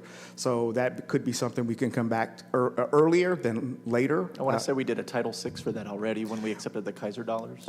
We would probably do a more detailed one, because we were, during the Kaiser time, we were coming out of the no fare, it was more loosey-goosey at that point. I think it's time for us, one, to do what we call a fair elasticity study.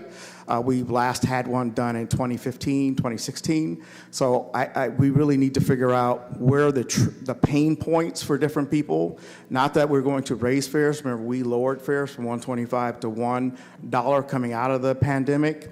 But what we need to know over time is what happens, particularly if we lose Measure C. Sure, at but what that's point not a do we? federal mandate, correct? No. Like Well, the Title VI is. it would be part of that Title VI kind of look through on the elasticity study. How long does a Title VI findings last for before those need to be done again? I think when we did those, it was more about. It was coming out more with some of the pandemic-related items, which this particular administration is not fully for. So I just think that it would, for us, it would just be a safer thing to just throw it out there. Now, we are doing one for Route 29, and again, we're going to probably do one over the fair elasticity piece of it. So it's not far off for us to begin to wrap those into one of those two.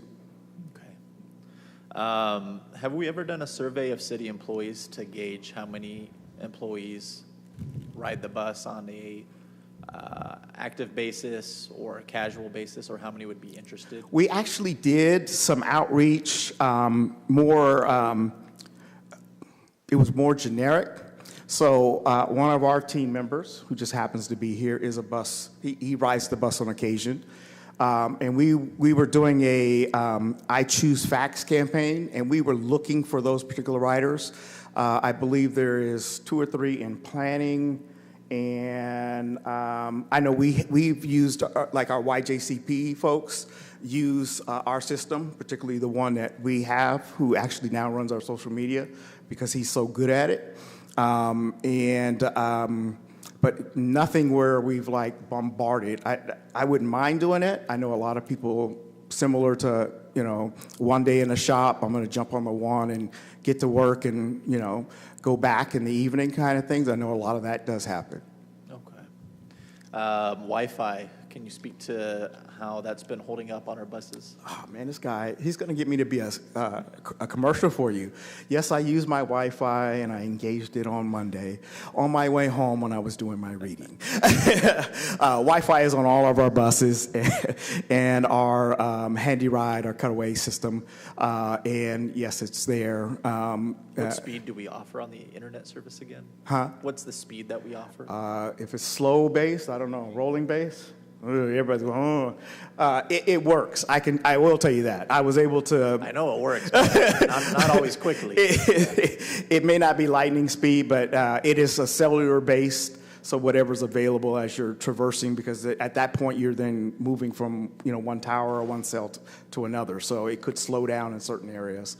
But I believe it was at least on the 4G spectrum of things when or whatever's out there tower wise. Those are all my questions. All right. Thank you, sir. Next, we have Councilmember Esparza. Hey, good evening, Director. Good evening.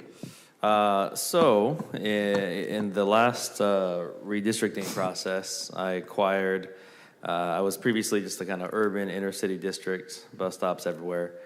But I acquired from Councilmember Maxwell the very eastern edges of our city in central Fresno.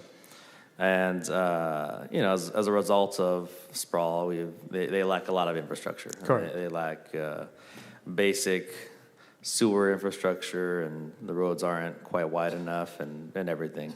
And that also includes easy access to fax routes. So Correct. my question to you is, based on kind of feedback from residents out there in the very eastern edges of my district that I represent now the last several years, are there any plans to expand fax routes? Yeah, so we have a grant now that we've figured out this whole Sega thing. I wouldn't say we figured it out yet, but you know. Now that we've narrowed down to it's not this, it's going to be more this. We are. You haven't figured that out. We did have a grant. We pulled back on the actually moving forward, but I think it covers both your northern territory and Councilmember Vang's southern territory. In that area, it's McKinley-ish. Help me. Huh? AOPP? 180 to 99 it covers. So everything south of 180 back over to 99.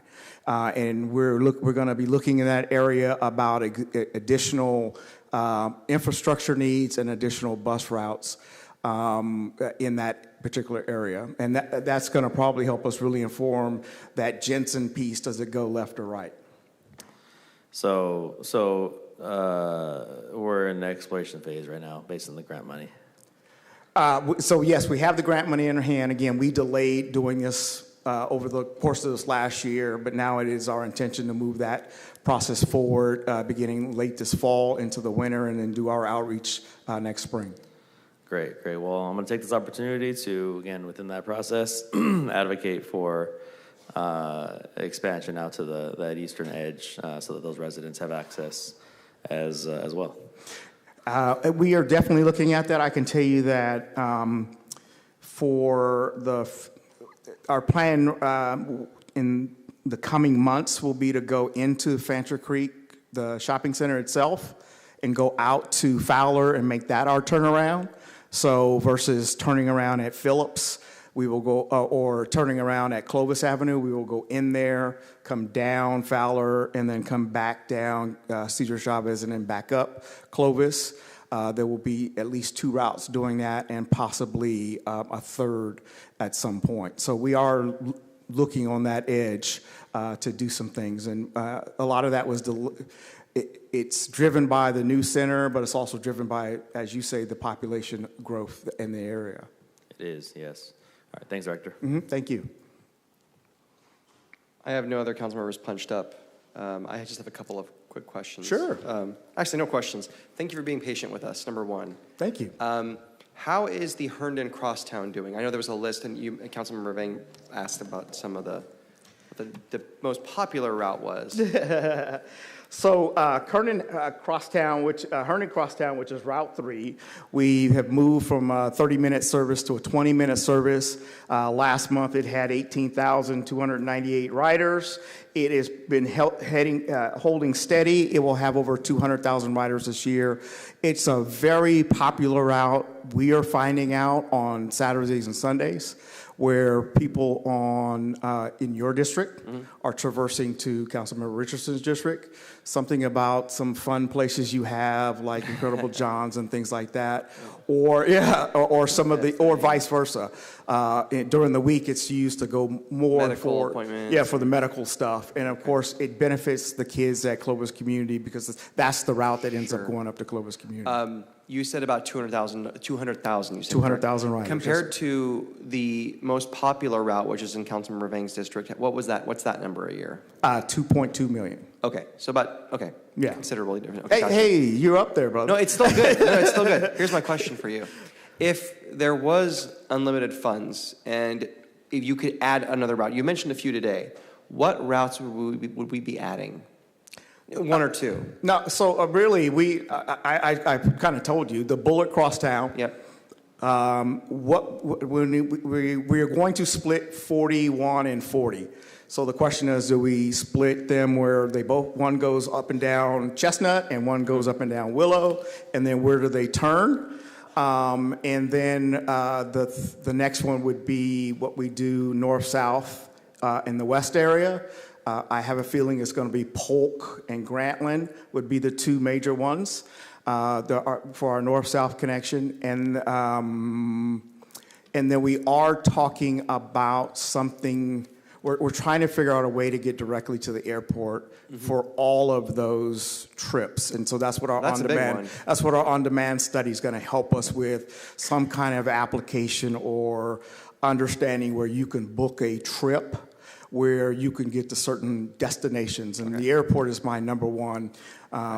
We have tried with a 40-foot bus, and there's just no way. We'd have to start running our buses at about 3:30, 3:40 in the morning, but you would not get to the 6 a.m. mega jets. Or you would miss all of the international jets. So what we're trying to do is figure out something that's not a 40-foot bus, and that on-demand thing, I think, is going to be our answer. I think that's very interesting, especially because the airport's such a regional asset.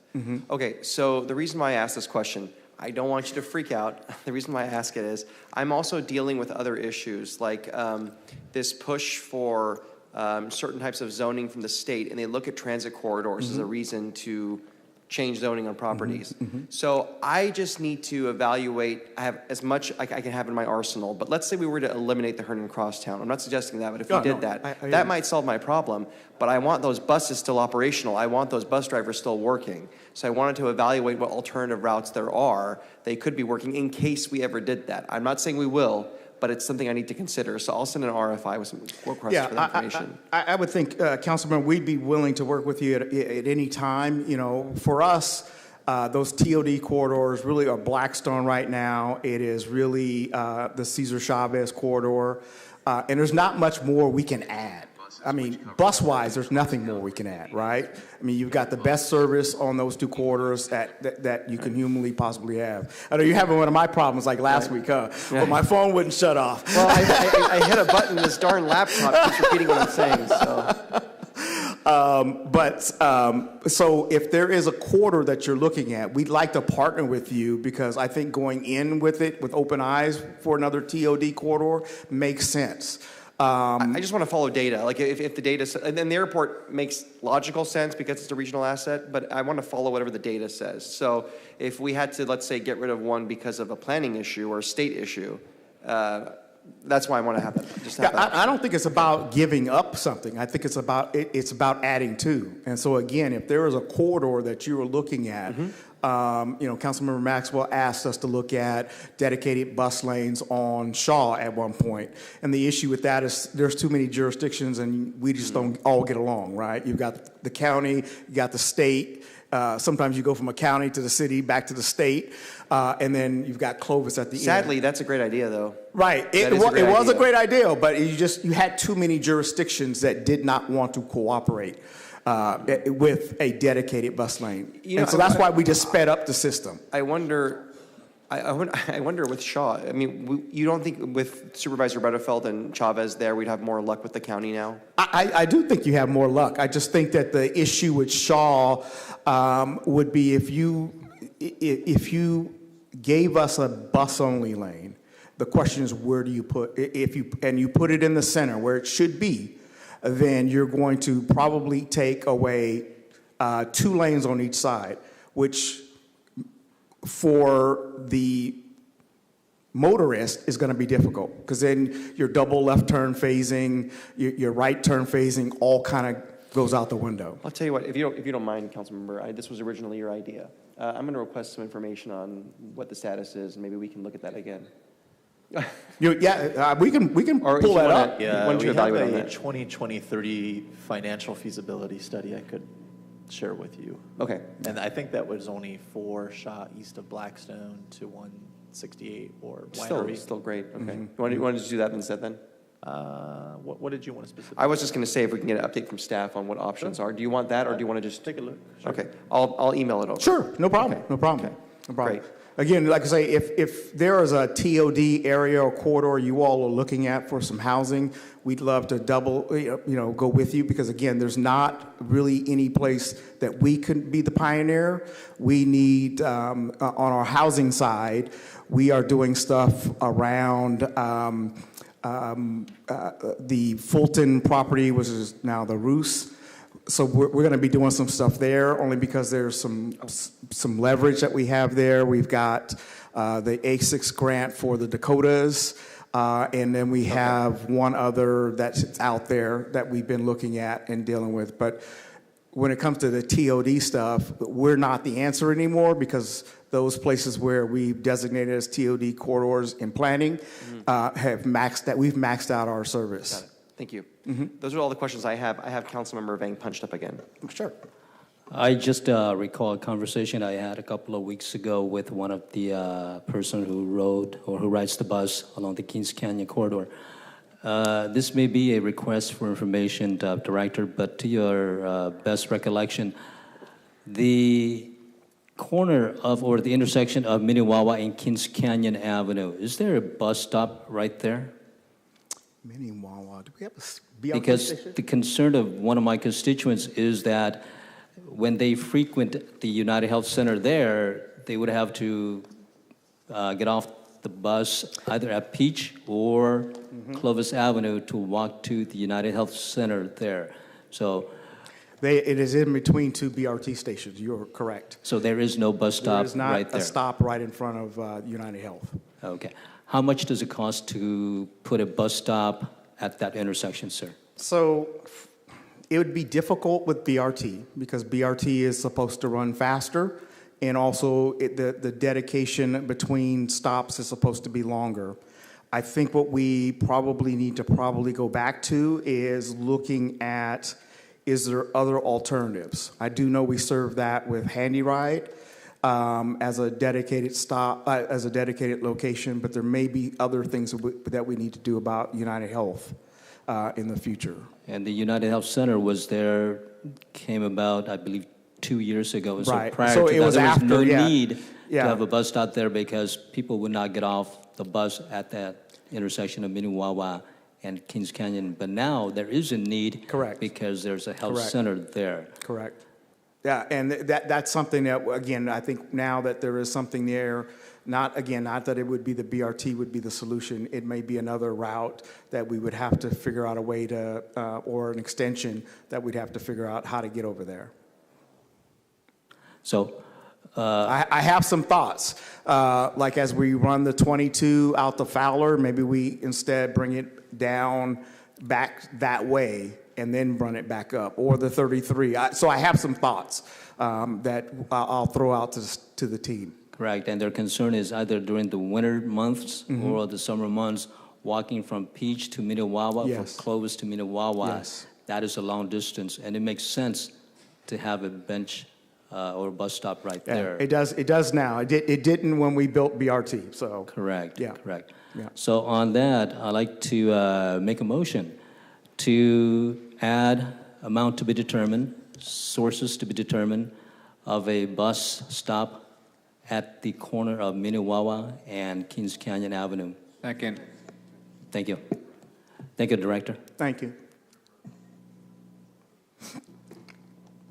I think we get to end the day on a high note. Thank you, Director. Council Okay. President, Oh, yes. I do have one Council question President. for Mr. Brian Bart. Did we figure out how to fix that leak on the ceiling and the rust on the platform there? I just don't want to have the ceiling tile fall on my head as I got stuck in the elevator this morning. I think it's fair to say, Director, you're off the hook for this one. No, well, for this one, but I have two Oh, yes, sir. things to add. Yeah, to you got it. Thank you, Well, do you want to finish before Brian comes forward? I mean, I'll paint it myself if I have to. We've gone backwards. Brian, since, go ahead and, we've gone backwards since Monday. We had 2 elevators Monday. Now we got 1. Yeah. Yes, it's been a getting much challenging better, week. Director, much better. Thankful it all happened after my presentation, though, right? Good evening. Good evening. To answer your question, is my staff is looking at options to address that. Obviously, we can't do that while council's in session. So, but it is on our urgent radar. Thank you. Appreciate it. And we're sure it won't fall on our heads? I'm very sure. All right, thank you. Yes, thank you. Well, if it does, though, whose head's going to fall on? I mean, hold on now. Probably mine. I did want to go back because you guys had a very healthy conversation the other day about EV and the Oh, yes. and the Yeah. MSC. And since you all called up Brian, this goes right back up his alley. So the question was on our side of the fence, as we call it, there are 23 charging heavy-duty chargers, which each has a dual plug, so 46. We have a 47th in the shop. And then we have 30 level 2 chargers for our light and vehicles. With our charge management system, the plan would be to allow other folks to come over on our side and then charge them back the electricity that they use. But you were making it's hydrogen now. No, I'm just saying that's what we built. That when Brian was working with us, that's what we built. And so that's number one. I think number two, there was a discussion about public because that is such a high security area.